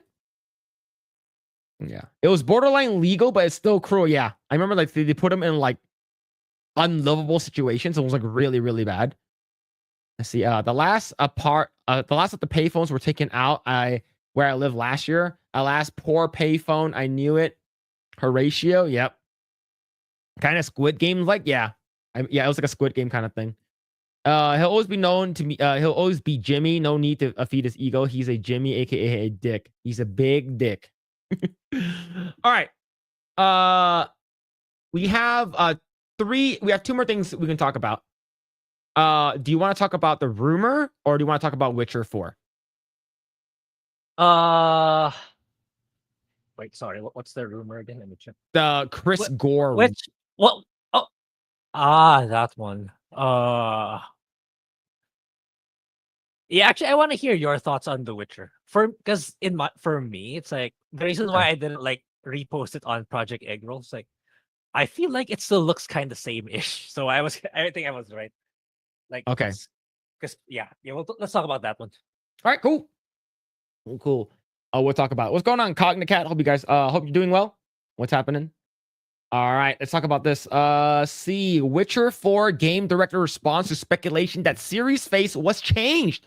We have not modified it. I think based off of this, it's not changed. Based off of these two images. From an artist perspective, it's the lighting. Yeah, that's what I first thought. It's like, did it really change when like Groms was saying, "Oh, they changed it"? No, for me, not really. Yeah, it's lighting. Lighting is huge. In order for you to tell if something is different, you need to put them side by side with the same lighting. Yeah. But based off of this, it's not changed. Like lighting can do so much for a person's view. Like for instance, even just the angle. Like for instance, like have you ever seen like when you're on like I don't know, Instagram, Facebook, X, Grinder, or whatever. Like girls usually take a picture with the camera up, right? So it makes them look slimmer, right? Same thing with like lighting too. It's just like turning off like a specific lighting will make you look like completely different. So I think it just looks different for people who don't have the artistic eye for it, which is fine. You know, it's not. It just looks different, but like you can tell when something's off though. Just because she probably has a more flattering lighting on this one. But yeah, let's see. So Witcher 4 behind the scenes. In the comments, a number of individuals indicated that Ciri had been changed from the initial announced trailer. One wrote, Ciri looks much better now compared to the reveal trailer. Another posted, Ciri looks great. If the character model in the trailer looks like the model in the game, that would be fantastic. New model of Ciri is amazing. And still another posted, new Ciri design looks awesome. Kalimba addressed these comments as well as others on post on X. He wrote, the behind the scenes video features the same in-game model of Ciri as seen on the original trailer. We have not modified it. Then he explained what you guys seeing is raw footage without facial animation, lighting, or virtual camera lens. While it's still in engine, it represents the work in progress snapshot taken before we applied the cinematic touches for the purpose of the video. This variation is a natural part of the game development process. At this point, any character appearance may vary depending on the medium, whether it's a trailer, 3D model, or in-game, he concluded. So this one right over here, you're talking about this one and this one, right? You need to have her mouth closed, right? You need to have her mouth closed. It could be like the lens of it too. Like the thing is that like, depending on what kind of focal length you use, you can make a person's face or torso or limbs look bigger and longer. I use this thing called Marmoset. And what you do is you basically bring in a 3D character that you posed in Maya. You bring it in all the textures, and you light them. Right? You light them in 3D space. They're sort of like playing in like a light box. There's a focal point or basically your focus. A lot of people use like the 35 millimeter, which is basically the 35, like what film usually uses. But if you're using like something like 60 is a little bit more flat, a little bit more like orthographic. And if you're using like something like 25 or even 15, it looks like it's more foreshortened. So this first image right over here you're seeing, it could be like the lens on it that they're using, like the in-engine lens. It could be like a little bit more lower. It could be like 20, so it can show more dramatic. And this one is like more of a more relaxed one, like around 45. So that's the reason why it looks different. I think her nose also the camera, where the camera position is. Like it, to be honest, it looks like her. Like it looks like the Yeah. trailer. It doesn't look too different.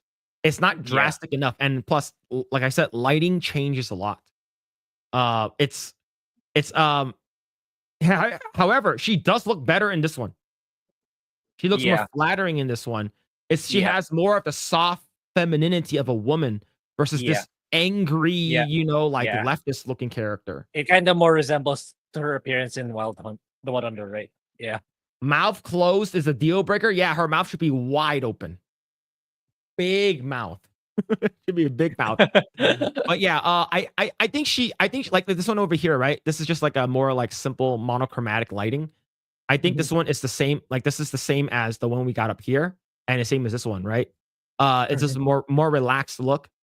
Like same thing. The same thing. This one is more relaxed look. I think like Grums, like he was a game designer. He's not an artist. Right. So like he wouldn't really know the process of like art. Like he probably knows adjacent, but like into actual like working in the process of making characters, he probably doesn't know as much as I do. So but yeah, this is the same model, unfortunately. It's the same model. They didn't do anything to it. The thing is that like why would they? But on the upside, maybe this doesn't look that bad as a lot of people are making it out to be anymore, given that they thought that this was a lot better. Yeah. But it actually it's the same. So yeah. Yeah. Unfortunately, it is the same. And the thing is, I don't think they will change it.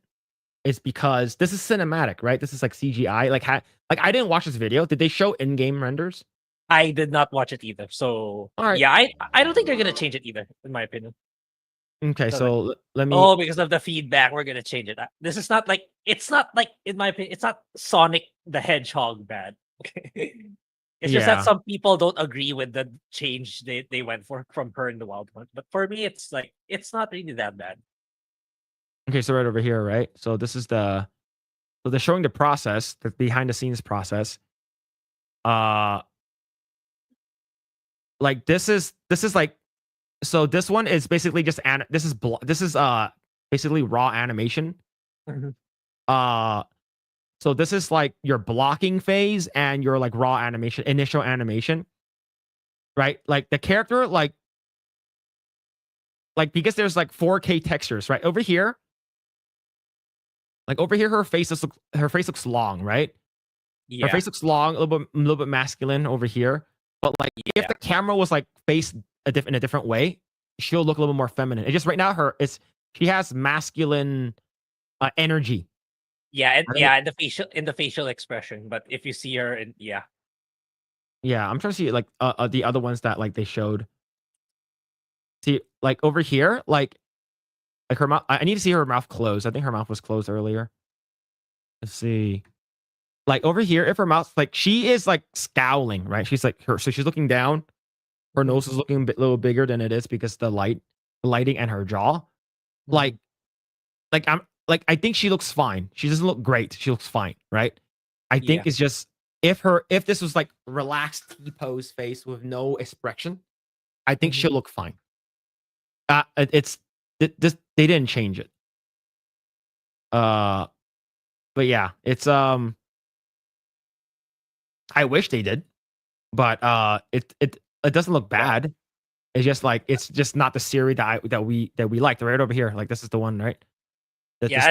My gripe is like how she became a Witcher. That's the like, but in terms of like her appearance, if I don't recall what I said before when we first talked about it, but I don't recall being so outraged about it either. If ever I did, I wasn't like, I wasn't super angry about it. If I was, but I'm more concerned about the lore, like how she became a Witcher. Like it didn't make sense.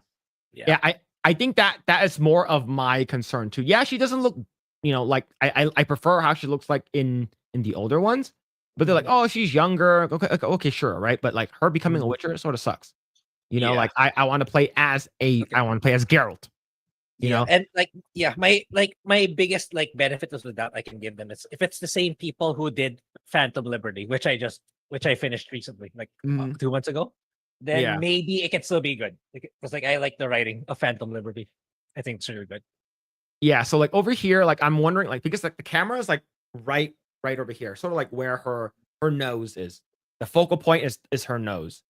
So let's say if you were to like move it up this way and sort of like make the focal length, like make it from like more like a 45 to like 25, like her jaw will look more pointy and her nose will look a little bigger. And it's right. This is a relaxed pose. This is like a turnaround. This is a character turnaround that you would show like on your portfolio or you show like the entire studio. This is our model. So this is a relaxed one. Like if maybe most likely they have like different poses of her. Like one's like idle pose, one's like a combat ready pose. But this one, I think it's fine. She does look better though. Like in that relaxed pose, she looks way better here. But it's not. They didn't change it. Yeah. They didn't change it. Yeah, man. Let's see. She kind of looks like Pan Am. That's a good thing, right? Yeah, I'm holding off reviewing Cyberpunk until I upgrade my PC. The same with Kingdom Come Deliverance too, so I could see all of it in every maxed out pixel in June. Yeah.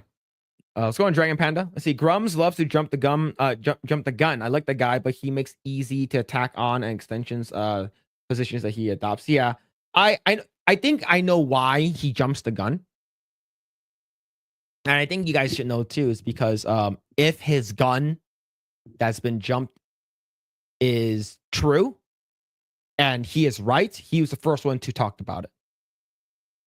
So it's sort of like, oh, now you're the first one to talk about it. That means that you have some kind of merit or you have knowledge or something. So people will actually listen to you, right? The thing is that Grums, he's on Elon Musk's radar. Like they know of each other and they've talked to each other on tweets before. I'm not sure if they follow each other.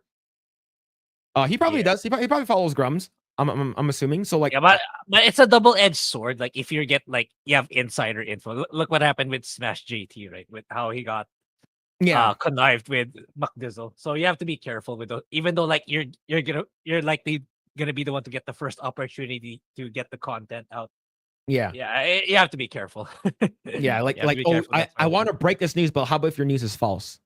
Yeah. Right. But what happens if the news that you're talking about is true, but you're so busy like researching, someone else puts it out first, right? It's sort of like it's same thing when it comes to like movie reviews, right? Imagine if you were like the first one to put out a movie review for a big anticipated movie, right? You were the first one. You got access journalism, right? Access media, that kind of stuff, right? So I think that's the reason why like he jumps the gun is because he wants to get the news out first. Yeah. See, the most famous screenshot of her is from the trailer. It makes her looks like a woman who just had facial surgery. She looks unusually puffy. Yeah. It's the one where she's like, she turns around right after like it's like, are you a Witcher? And she turns around right, and she sees the village people for the first time. Yeah, it was an odd shot. He said, new screenshot looks leagues better. Yeah, I agree. Like I always say, it's not the small, it's just the lighting. Yeah. It's big ass lips. Yep. And we need big ass tits. Yeah, true. Grums has good intentions, but he steps in it sometimes. Yep. He needs to slow it down just a little bit. Just a little bit. I know he's trying to get his news out, but just a little bit. Yeah, and a lot of discourse surrounding his Ember project. Like I've seen a lot of discourse on X this week. Like, why isn't like Jeremy calling out Grums for his stuff? And yeah, it's a tough spot to be in. A good thing we're kind of not like in that position where we have to like talk about it and stuff. But I know Blabs brought it up in Side Scrollers, and that's the reason why he never ended up in Side Scrollers again, because Blabs was pushing him hard about it. It's like, oh, why didn't you commit to the timelines and stuff like that? Yeah. See, I'm with Grums. She still looks better in the trailer and more feminine right now. No longer does feminine stuff in AAA games. Yep. Like I said, they can make them look cool and hot and sexy. They just don't want to do it. Is to own the chuds. Women can have nasal foes, but they'll go out of their way to make them stand out more. Yep. Pan Am definitely had it going on. Yep. I know of her. She's Yeah, the girl that's bent over all the time. I went back to my old file. I loaded my file just to try to get her ending. Because like, yeah, the Phantom Liberty ending was so shitty. It's like, what the fuck, man? It's like that's the only bad. Two bad parts about the Phantom Liberty. It's the final arc in the story and the ending that you get if you choose that ending. I think it's like a stick it to V ending. Like it's like the worst for me, the worst possible ending for your main character if you choose the Phantom Liberty ending. But anyway, I digress. Yeah. I mean, if the likes of CNN care more about being first than being right, yeah, man. More masculine female characters like Senua is okay once in a while, but there needs to be more feminine characters. Yeah, they need to be more feminine, and like they could have done Aloy really, really well. Like she just looks sort of like chubbier and not as good looking in the second game. Like I think the first game she looks fine. Let's see. I think that was a whoosh and not a small comment. Oh, okay. No worries, man. Blabsy bullying everyone. Yep. He usually does. In my ending, I was in the shower of Pan Am, and that's a win. Yeah, that was my mistake because my main character's a female, so you probably get that ending if your main character's a male. Because like, man. Yeah. All right. Let's talk about our last topic here. This has to be a little bit political, but it has to do with Hassan Piker out of everyone. So we'll talk about Hassan Piker. Do you know what happened with Hassan Piker earlier this week? I have not watched your segment on that, but I do know like H3 covering him, like the big nuke content, but I don't know the more recent one for this week. What did he say? Or wait, maybe it's the same thing. Never mind, maybe it's the same. Okay, but anyway, go. Okay, so right over here. Right over here. So this let's go actually see this whole thing right over here. See, this is from Hassan felt extra spicy yesterday while talking about Republican Senator Rick Scott. Quote, if you care about Medicaid fraud, you would kill Rick Scott. That's what Hassan Piker said. All right, so this is the full video in context. There's about $50 billion estimated that are lost every year in Medicaid, just in fraud alone. No. That fraud is not coming from individuals. It's coming from providers. They're not tackling providers. They're not actually going after like false billing. They are trying to cut recipients. Okay. It is not happening at the point of recipients. If you cared about Medicare fraud or Medicaid fraud, you would kill Rick Scott. This guy is still on Twitter. Not Twitter. He's still on Twitch. Yeah. He basically called for a senator to be killed. Yeah, that's the reason why I stopped you. The only reason why I would open Twitch is to support people I know who live stream there still. But that's the reason why I stopped live streaming in Twitch. And if I do come back to live streaming, it'll probably just be on YouTube. But anyway, Twitch is like, it's such a cesspool now. It's like the preferential treatment is really, really insane and in a whole nother level. And yeah, right. It's like this is like he should have been banned as fast as Asmongold did. Asmongold got hit pretty quickly. Yeah, and it wasn't even as no, not even as bad as this, right? He basically talked about the Sharia law stuff and how he basically said that like this whole entire people who believes in this kind of stuff are like below like subhuman or some shit like that, right? He said something pretty bad. Yeah. But Hassan literally called for a death threat. I'm surprised. See, if he said this about Donald Trump, Secret Service and FBI would be at his house. Yeah. Right? This is wild. Right? Yeah. So the thing is that maybe we're looking at this out of context. Let's watch the entire clip. Okay. You wouldn't make Rick Scott, former governor of Florida, Rick Scott, you wouldn't make him the current, what is his current office? What is he? He's the Richard Lynn Scott is an American attorney, businessman, politician, Navy veteran, serving as the senior United States Senator from Florida, a seat he has held since 2019. And also, I believe this past election cycle, he was literally the fucking head of the, what was it, like the Senate committee or something, like the Republican fundraising initiatives. Basically, he wants a Luigi Mangione situation for him. Sorry, you're gonna have to orient me. Who is that? The guy who shot and killed the CEO of one of the United Oh, Health. that one. That's very And then everyone on the left is like wanting to suck that guy's dick. The thing is that because he works out, he's good looking, right? Everyone trying to suck his dick, even Hassan, right? And the thing is that everyone, if Hassan was an ugly fat guy, I don't think anyone would actually care about anything he says. The fact that he's mildly attractive to these weird freaks on the left is the reason why people are actually listening to him, right? It's funny because he's not the #1 political streamer. He's number 2. Guess who's number 1? Asmongold. Asmongold has overtaken Hassan as the #1 political streamer on Twitch. That's crazy. The reason why I'm saying if you cared about Medicare or Medicaid fraud, you would kill Rick Scott is because, and not make him a prominent part of the Republican The fact that he said it again. Yeah. Party is because he, to this day, is still also known as committing the largest Medicare fraud in U.S. history. All right. So the reason why we're talking about this is because Asmongold reacted to it. Right? Asmongold reacted to it, and it's I don't know. Everyone just wants to hate Asmongold, and the thing is that Amaranth, you know who she is. Mm-hmm. She started listening to Asmongold as well, and then she's sort of understanding, and everyone is blaming Asmongold for him. How would we say it?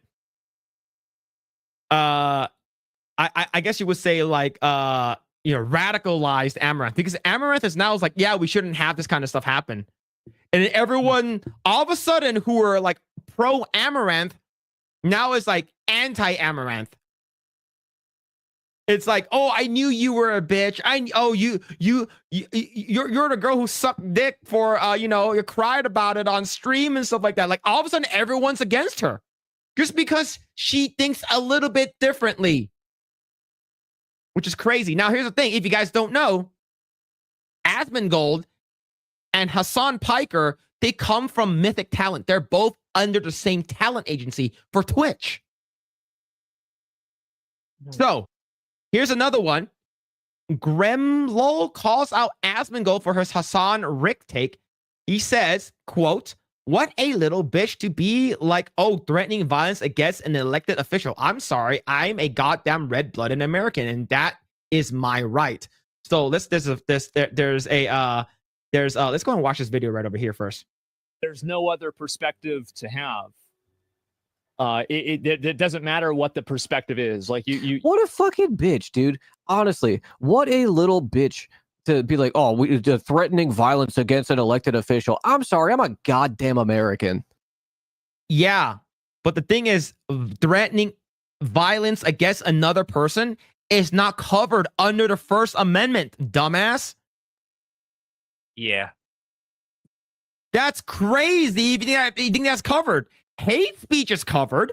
Calling someone the N-word, using racial slurs, that is covered. You're safe under the First Amendment. Calling the violence, threatening someone is not. This guy, now that's white privilege right there. If you talk about white privilege, it's I'm a goddamn American. I can say whatever I want. I thought it was a free country. I'm sorry. I thought it was a free country. I thought it was America. I'm sorry. That's basically this white dude. If you want to talk about privilege, this guy has it. I'm a goddamn red-blooded American. That is my right. What a dumbass. The tree of tyranny must be. See right up. You can actually go look at his chat. That's not being moderated. disingenuous, Mr. Snowflake generation. That all account dumb fuck makes most egregious reaches. Rick Scott should off himself of preventable illness, advocating for murder of basically Hitler and stuff like that. He would be defending Hitler the exact same way. Let's be real. Now here's the thing: we talked about people who are supposed to. If you're not moderating your chat, you are sort of like, and you're making this okay. Then you can get, the streamer can get in trouble for it. But the fact that he agrees with it. Let's finish this. Be watered with the blood of tyrants, or however it goes. The tree of liberty must be watered with the blood of tyrants every now and then. Okay, shut the fuck up.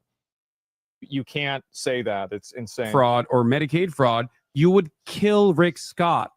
Okay, you wouldn't make Rick Scott former governor. That's crazy. Absolutely. There's no other perspective to have. I think that was it. And then he goes on right over here, and then he jokes about he would say the same thing to Donald Trump. I wonder if Secret Service is on his ass. I wonder if he's banned. Remember, when did this happen? See when this guy posted. I believe this happened probably within the past 24 hours. What is his name? Gremlo? Gremlo. Gremloe. See, the First Amendment does have actual few limits. One of them is clearest ones of threats of violence. Would you tell that joke about Donald Trump? Again, yes, I would. See, I would. He's still on. He's still on. Of course, he's still on. Remember, Dan Clancy and these soy boy leftists, they love touching each other's dicks. Yeah. Man, they love fucking doing the baby elephant walk. They love doing that shit, man. They love going down Satan's alley. They love sucking each other's dick. All right. The thing is that Amazon boss Jeff Bezos, if you guys didn't know, went to Trump's inauguration. That means that they tight. Them dudes be tightin'. Imagine if Dan Clancy does not get reprimanded, because Dan Clancy needs to do something about this, because he's been tagged on this shit already. Same thing with FBI, same thing with Twitch. They've all been tagged. Hassan is still on. Gremlo's still on. Frogan actually did get reprimanded for a little bit, but she came back. If you don't know who Frogan is, that's the thing that looks like Jabba the Hutt. I know shit. And what the event that they conducted, it's bizarre that Twitch allowed that event to happen. Yep. And yet, when Asmongold, Papa Asmon, the Roach King himself, said something not even as remotely bad, gets reprimanded for 2 weeks. How is that fair? Would you tell the joke or not? Yeah. No sane person tells jokes like that. No, I'm just saying. Like, put it this way.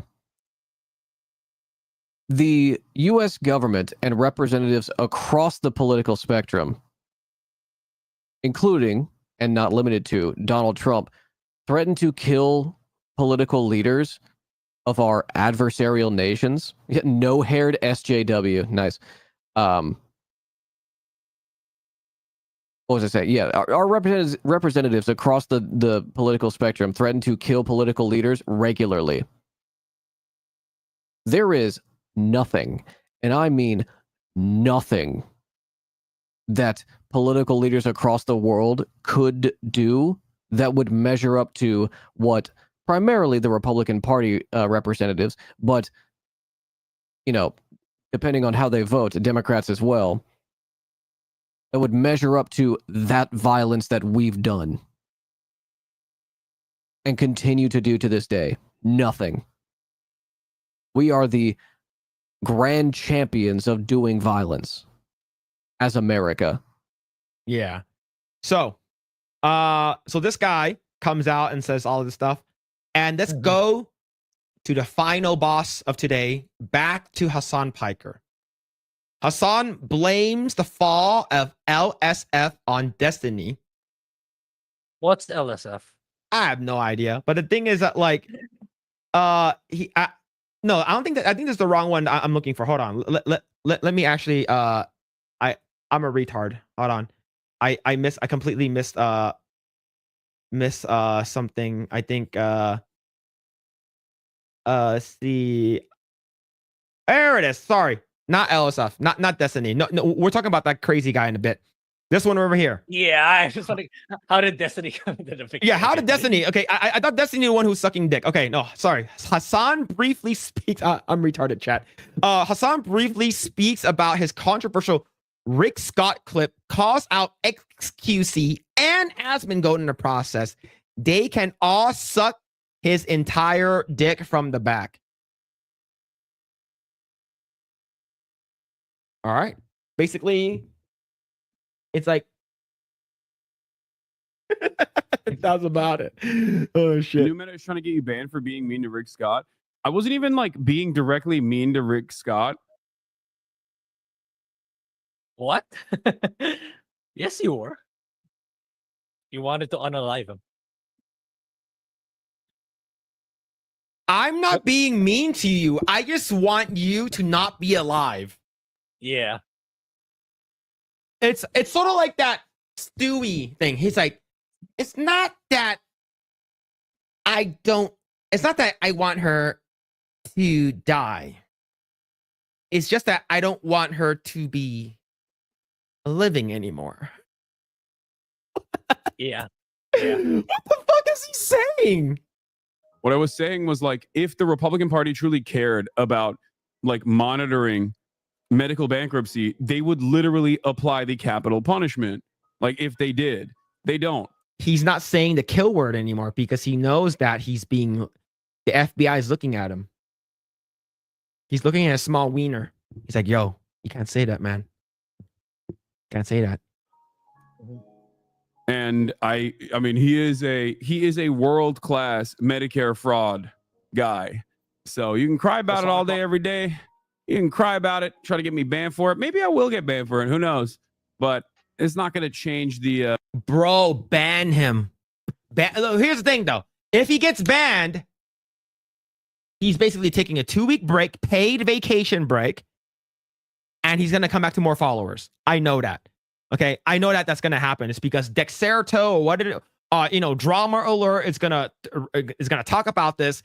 He's gonna come back to like thousands of more subscribers and followers, which is fine. But I need him to get banned. So the reason why is because Asmon got banned, Brogan got banned for it. That he's literally calling out death threats to other people, and it's not just regular dudes, right? It's actual like political leaders. The dynamic or the reality.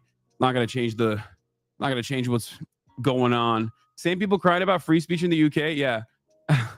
Yeah, right over here. Yeah, it's not that I hate that vile woman. I just want her to not be alive anymore. Yep, that's the quote. I can't believe her being mean to billionaire Voldemort Rick Scott, who is responsible for the deaths of thousands and also did the largest. Him and X were crying about it. Yeah, they can suck my entire dick from the back. That's what I think. Okay. That's probably only gonna take like 2 seconds. Small dick energy. Asman said directly that Israel sucks, which is good to hear from him. Oh man, great. The thing is that like they know each other. Yeah. Dude. Rick Scott oversaw the largest Medicare fraud in the nation's history. Okay. Yeah, go ahead. Defend that, Asmongold. Yeah, and no one's gonna. Your thing is indefensible about calling for someone's death. You understand that? And I don't think Asmongold was defending Rick Scott for his No, fraud. he wasn't. Yeah. He wasn't even defending him. He just said he said that what you said is indefensible. Yeah. He wasn't defending Rick Scott. Yeah. What a fucking retard, dude.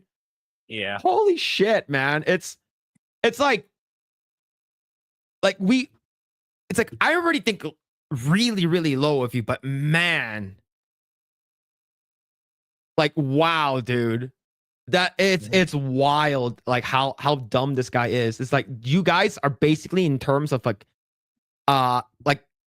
social, economical, like political views, it's very similar. It's just like where it is. But in terms of actual, like, look, Asmongold is trying to defend you, but you said that I want this person to not be around.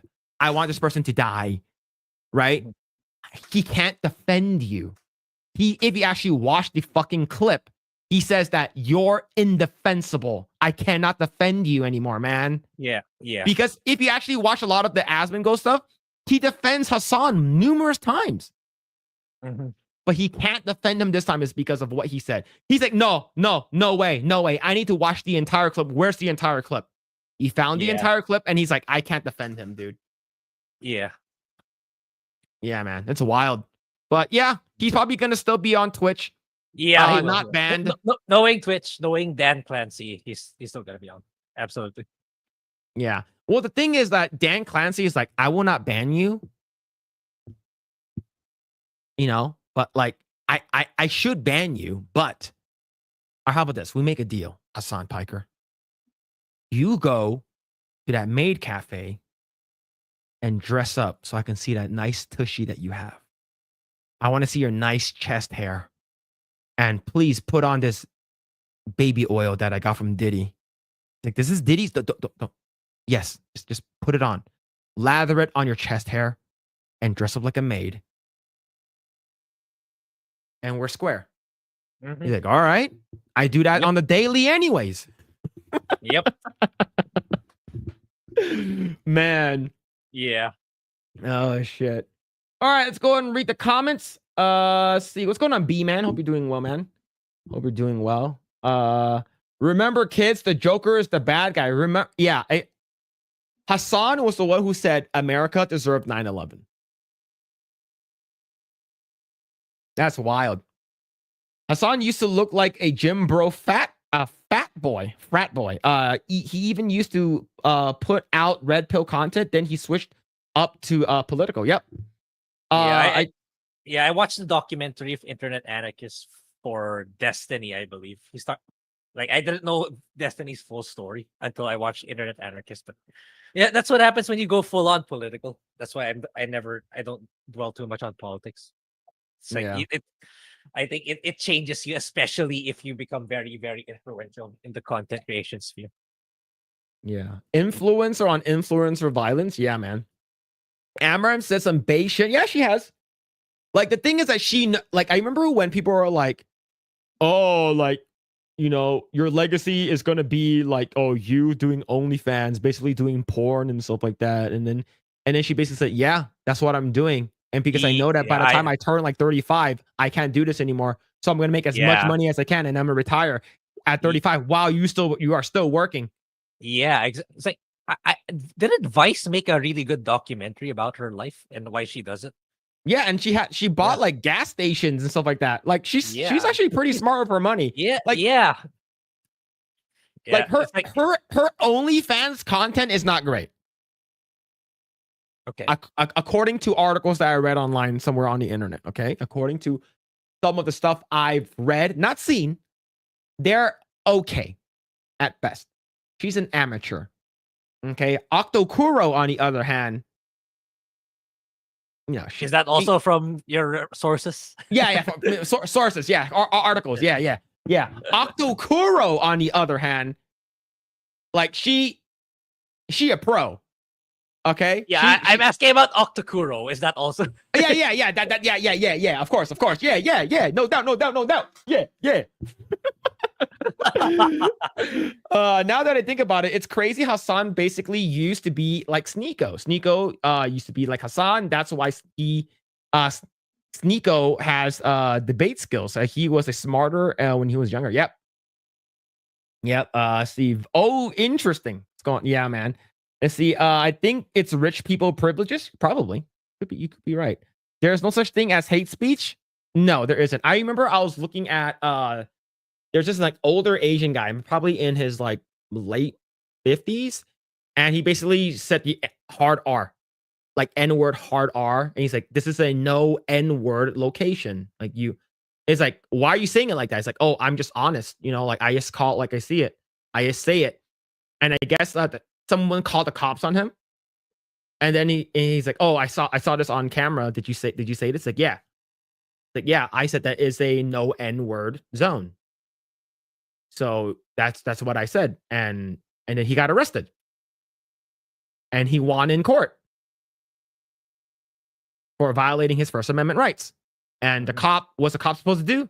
Uphold the Constitution. And he didn't. Man, that's wild. See, federal law frowns upon threats towards elected officials. That's true. That is very true.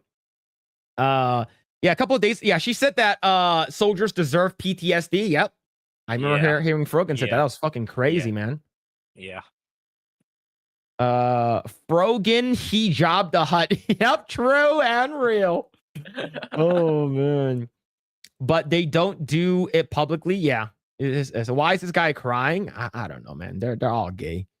I see Fuda Phil follows Blair White. If I'm following Blair White, that means that you have to look up Blair White to know that I'm following her. Oh, 4D chess. Oh, that means are you following her, or you just looked it up just to see how right I am about Blair White? 4D chess. Hassan looks like he just got back from the Blue Oyster Bar. I don't know what the Blue Oyster Bar is. That sounds like a gay bar. I feel sorry for that dog. Yeah. I think someone will take care of the dog. Yeah, that's true. So someone will take care of the dog. I thought Hassan was going to leave the US and go to Japan. No, it's because PewDiePie is there. I don't know why people just all of a sudden hate PewDiePie. I don't know why. Like people just don't. I don't really follow the guy. I know he's one of the really big YouTubers too, kind of not very near Mr. Beast, but yeah, I don't really know much about him. Yeah. Every time Hassan says literally, I literally want to kick a box of kittens like I'm in an NFL. Yep. The Hassan out here trying to take the crown from Destiny. Yep. That's true. With talk like that, Phil isn't helping his case. Helping what? What are you talking about? Dan Clancy. Dan Clancy asking Hassan to get oiled up.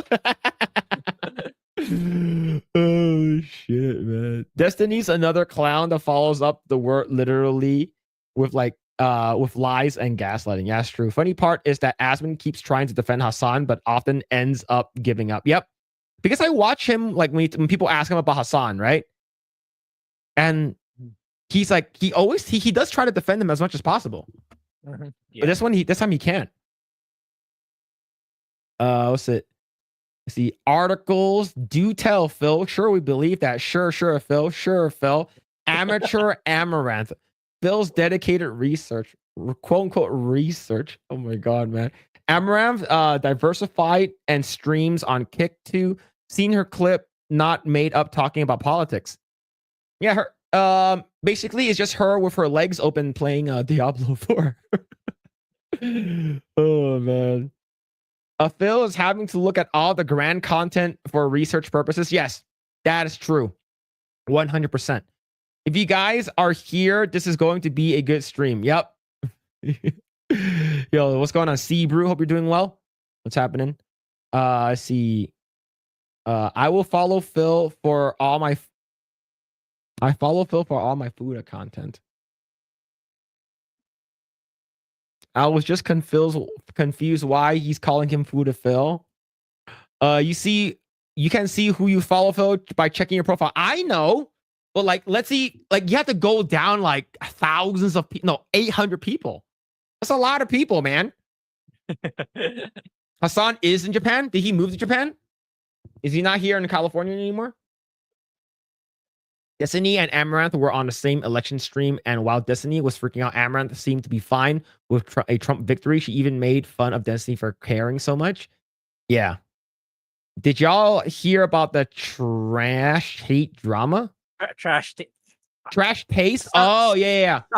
What's this one about again? I heard this one, but I forgot. So Trash Taste, basically, it's one of the largest anime podcasts, and they brought on Hassan. Yeah, but this is Hassan's This is Hassan's second time being brought on. Yeah, The first time when he yeah. got brought on, I think it was ratioed by like 80% likes, 20% dislikes. Now it's like 70% dislikes. Mhm. His second time coming on. And it's because he basically glazed a Houthi terrorist. Yeah. Like literally saying, "Oh, bro, you like One Piece? I like One Piece too. Let's have sex together." Yeah. Right? And he got like heavily like ratioed, which is good. So you're saying Blair White was the one the first people you followed? The first person I followed on Twitter?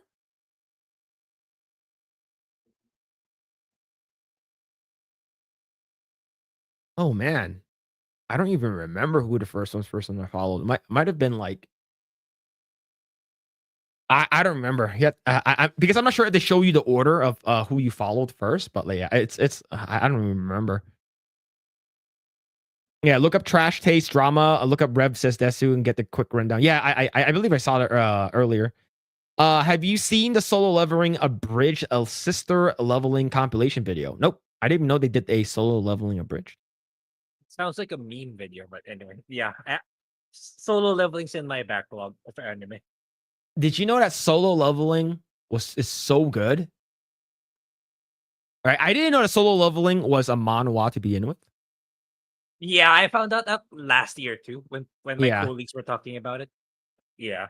And then it's so popular that it became an anime, and then now they're making a live action Korean drama out of it. Oh, okay. Solo Yeah. leveling. Yes. Oh, okay. Yeah. Wow. So that's actually insane, man. Yeah, but I did follow what Lost Tales said to watch Konosuba. I like the first 2 episodes. I think it's pretty funny. It's a jab on isekai anime. Let's see. Have you seen Hassan getting upset over comments hates for Trash Taste? No, I have not seen that one. Yeah, he's like I seen the clip of the people talking about it. Yeah, he's like telling his followers to counter the ratio, and it's super cringe. Really? Yeah. Oh my god. Guys, you gotta comment there, you gotta like there and push back. It's so stupid. Man. See. Yo, Justin Martins with the 10. Thank you, man. You guys remind me of Bert and Ernie. If Bert were an unhinged gay Coomer. Gray's pretty cool though.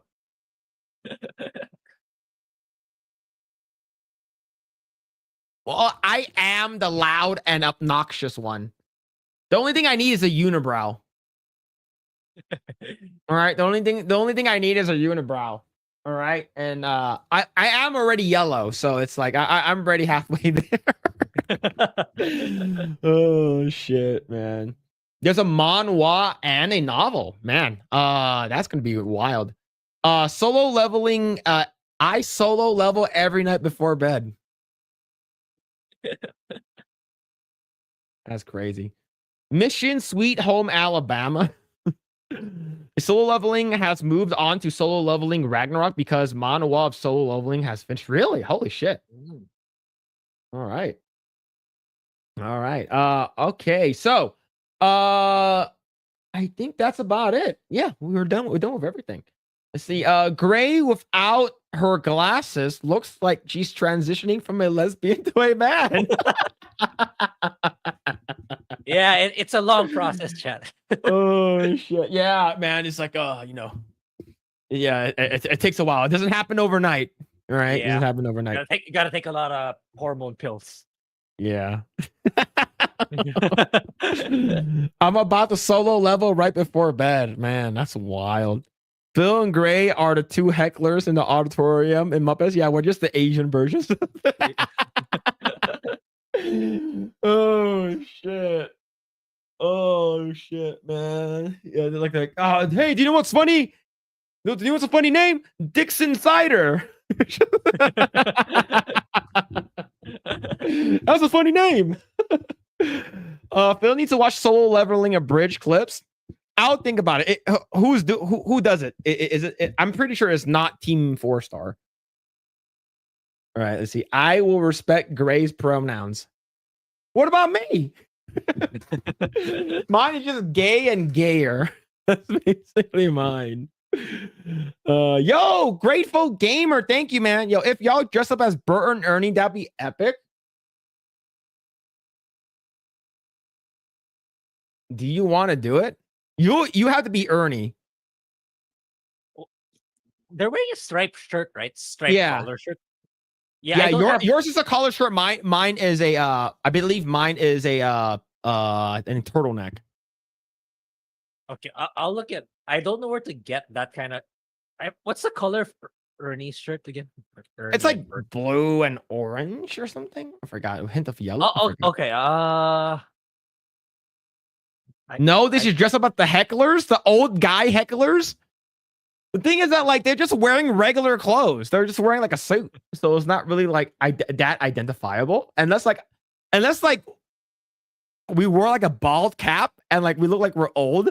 Like we literally have to grow like a big ass beard. No, not beard, a mustache. We both have to be bald.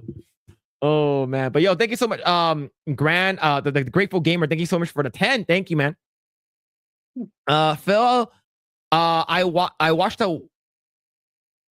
one that does the comic convert it into video on YouTube. Great way to. Oh, really? Okay, I might do that. It might be easier. Lanny Patter actually went LA right before the fires. Need to check up on him. Okay. Lanny's from Team 4-Star. Oh shit, really? All right, then I should check it out because I love Team 4-Star. They do really, really good voices too, and they're fucking funny as fuck. Halloween's coming up. That's still pretty far away. Chat, if you guys don't know, I will be on Side Scrollers next month. I mean, not next and near the end of this month, right before Assassin's Creed Shadows come out. Oh, are you gonna do a skit again? Me and Flawed are gonna be there. That's all I'm gonna say. That's all I'm gonna say. Tune in for that one because that one's gonna be a little crazy. That's gonna be it's just a little crazy, okay? Oh man, but yes, you should dress up as Bert and Ernie with drip though. Yeah, look, imagine if we just like modern, like hip, like cool looking Bert and Ernie. That would be pretty sick. That would be epic. Or that Beaker and the other guy. Yeah, Grae, just put on back your glasses, and Grae's gonna be the smart scientist, and I'm like. I'm fucking Beaker. Holy shit. I'm actually collecting Solo Leveling printed books as they come out. That's cool. I really hear that one's really good. Like Solo Leveling is really good. Yeah, see, Phil gonna be on Side Scroller. Yeah. Big scroller, boys. For a side scroller exclusive. You mean Yasuke Simulator? Oh, we're gonna be playing I'm gonna be playing Yasuke Simulator. Yeah, I'm skipping on Shadows, but anyway, I'll say that later. Yeah. Are you sure, Phil? It might be getting delayed after the physical copies get leaked. If I were Ubisoft, fuck it, just release it already. We've gone through too much shit already for the past 2 years. Just release the damn thing already. Yeah. All right, man. Grae, what are you up to, dude? Yeah. What are you doing, man? Yeah. So this week I'm prioritizing Battlefield Earth. So Avowed written review, I posted that last night. So it's in our community posts for this channel. Yeah, while I'm waiting for Xenoblade to come out on the 20th, hopefully I can do the Sleeping Dogs review in 2025. And yeah, Battlefield Earth, that'll be my priority for the week. Hopefully I can get it done, but before our next podcast. Yeah, so yeah, my link tree's posted. Thank you, Nagy and JK. That's about it for me. Yeah. And you guys can find us on we have an Instagram, so if you guys want to follow us there. I'm gonna try to post all of our shorts there moving forward. It's just where? And Instagram. Okay. Yeah, Instagram. Yeah, I'm just gonna start putting all. I've been putting like 2 shorts like every like couple of weeks, so it's sort of slow. But I think I'm just start putting all the shorts there. See. I will be playing Monster Hunter Wilds on Monday, So if you guys want to Yeah. check me out, I'm gonna be playing on Monday. I was supposed to play it yesterday, but I didn't have time. Yeah, So I'll be playing it. I'm still on the fence because like the again the biggest hurdle for me for Monster Hunter games is that the learning curve for beginners is super steep. I don't know if Wilds is the easiest way to get into it. I started in World, and I heard like World is like the easiest one to get into. Yeah, maybe it's because I need to play online to be able to appreciate it more. Because like I or maybe I just wasn't patient enough when I tried to solo World. But that was several years ago. So maybe I'll have more patience now. Maybe. Yeah. Yeah. Yeah. So I think Wilds is it's easier because you have a mount. Because in World you don't have a mount. You have to run around yourself. And there's so many quality of life changes. Like you can get quests, like the NPC follows you all around, and you can cook portably. Yeah. Yeah. See, everyone is saying that Wilds is the new and easiest one. Yeah, I believe it is the easiest and most friendly towards new people. I think Monster Hunter Rise and Monster Hunter Wilds is like the most newbie friendly. Okay, So, I'll think about it. But yeah, it's like since the PC one's really shit right now, so just get it for PS5. Yeah. Okay. Yeah. But yes, you guys can follow us also on X. And thank you all the mods for dropping all the links. We really appreciate each and every one of you. And since anime does not do well on Project Eggroll, and I put up a post on my own channel with a poll on whether or not I should watch Konosuba. And it was a resounding yes. So you're gonna put it in your own channel? Yeah, probably my own channel. It's because like for me, like I don't want to like ruin the algorithm for this channel. It's because like if like no one watches it. Yeah, if it were me, it's like I would put it in a completely new channel again, just so it doesn't break the algorithm of all the other channels. But if you're putting it in your own channel, then yeah, it's your channel. Yeah. Yeah. So do you guys want to go over to Smash JT? Or Smash JT, I believe he's playing Monster Hunter Wilds right now. Or do you guys want to go over to what's it called again? Yellow Flash. Yellow Flash is just like more discussion stuff, but just to let me know. But I'm gonna shout out everyone. Thank you so much, Mitchell Fields, Hollow Ninja, Justin Martins, Bishop Judas, J. David Beard, Melodic Method, Goodrich Games, Hertz, Justin Martins again, the Grateful Gamer, Justin Martins again, Grateful Gamer, and Mitchell Fields. Thank you guys for all of the support, and thank you guys for all of the what's it called again? The stuff. Is it locked behind memberships? Which one? Yellow Flash or Smash JT? Is Smash JT locked behind memberships? If that's the case, then I'll do Yellow Flash because. Yeah, I think so. Cause like no, it's not. Or maybe because not. Wait, let me refresh. Am I a member though? I think no. You don't have to be a member, right? Oh wait, yeah. I get the project. Oh, Project Eggroll is Project Eggroll account a member of Smash JT? But I don't think so, right? I think it is, but I don't think it's member only. I'll just you know what? I'll just drop you off at subscriber mode only. Oh, I see. You want Smash JT? Okay. You know what? I'll send you guys off to Yellow Flash so you guys can just like chill there and talk about like stuff. All right. See. Did I save it already? Hold on. All right. Let me double check. Okay. I think that's it. Let me double check it again. You guys I'm not sure what to say. Okay, yeah. You guys are going to be redirected to Yellow Flash. Subscriber only mode. Okay, got it. You guys want? Are you guys? If you subscriber mode only, that means you guys just subscribe to him, right? Yeah. You know what? You guys hear? You know what? I'll send you guys over to Smash. You guys hear us talking about this kind of stuff already. You guys, unless you guys want to hear that kind of stuff again, we'll send you guys over to Smash. It's fine. All right. But yeah, thank you so much. We really appreciate it. Hope you guys enjoyed the stream. Like, share, subscribe, all that kind of stuff. And like, share, and subscribe to all of our other channels. And we will be back next week. We'll keep you guys updated if we have a guest. I believe we might or might not have one. I have to talk to Grae about it, and I have to talk to the guest about it. But yeah, thank you guys so much. Really appreciate it. Hope you guys enjoyed the stream, and we will catch you guys next time. Take care.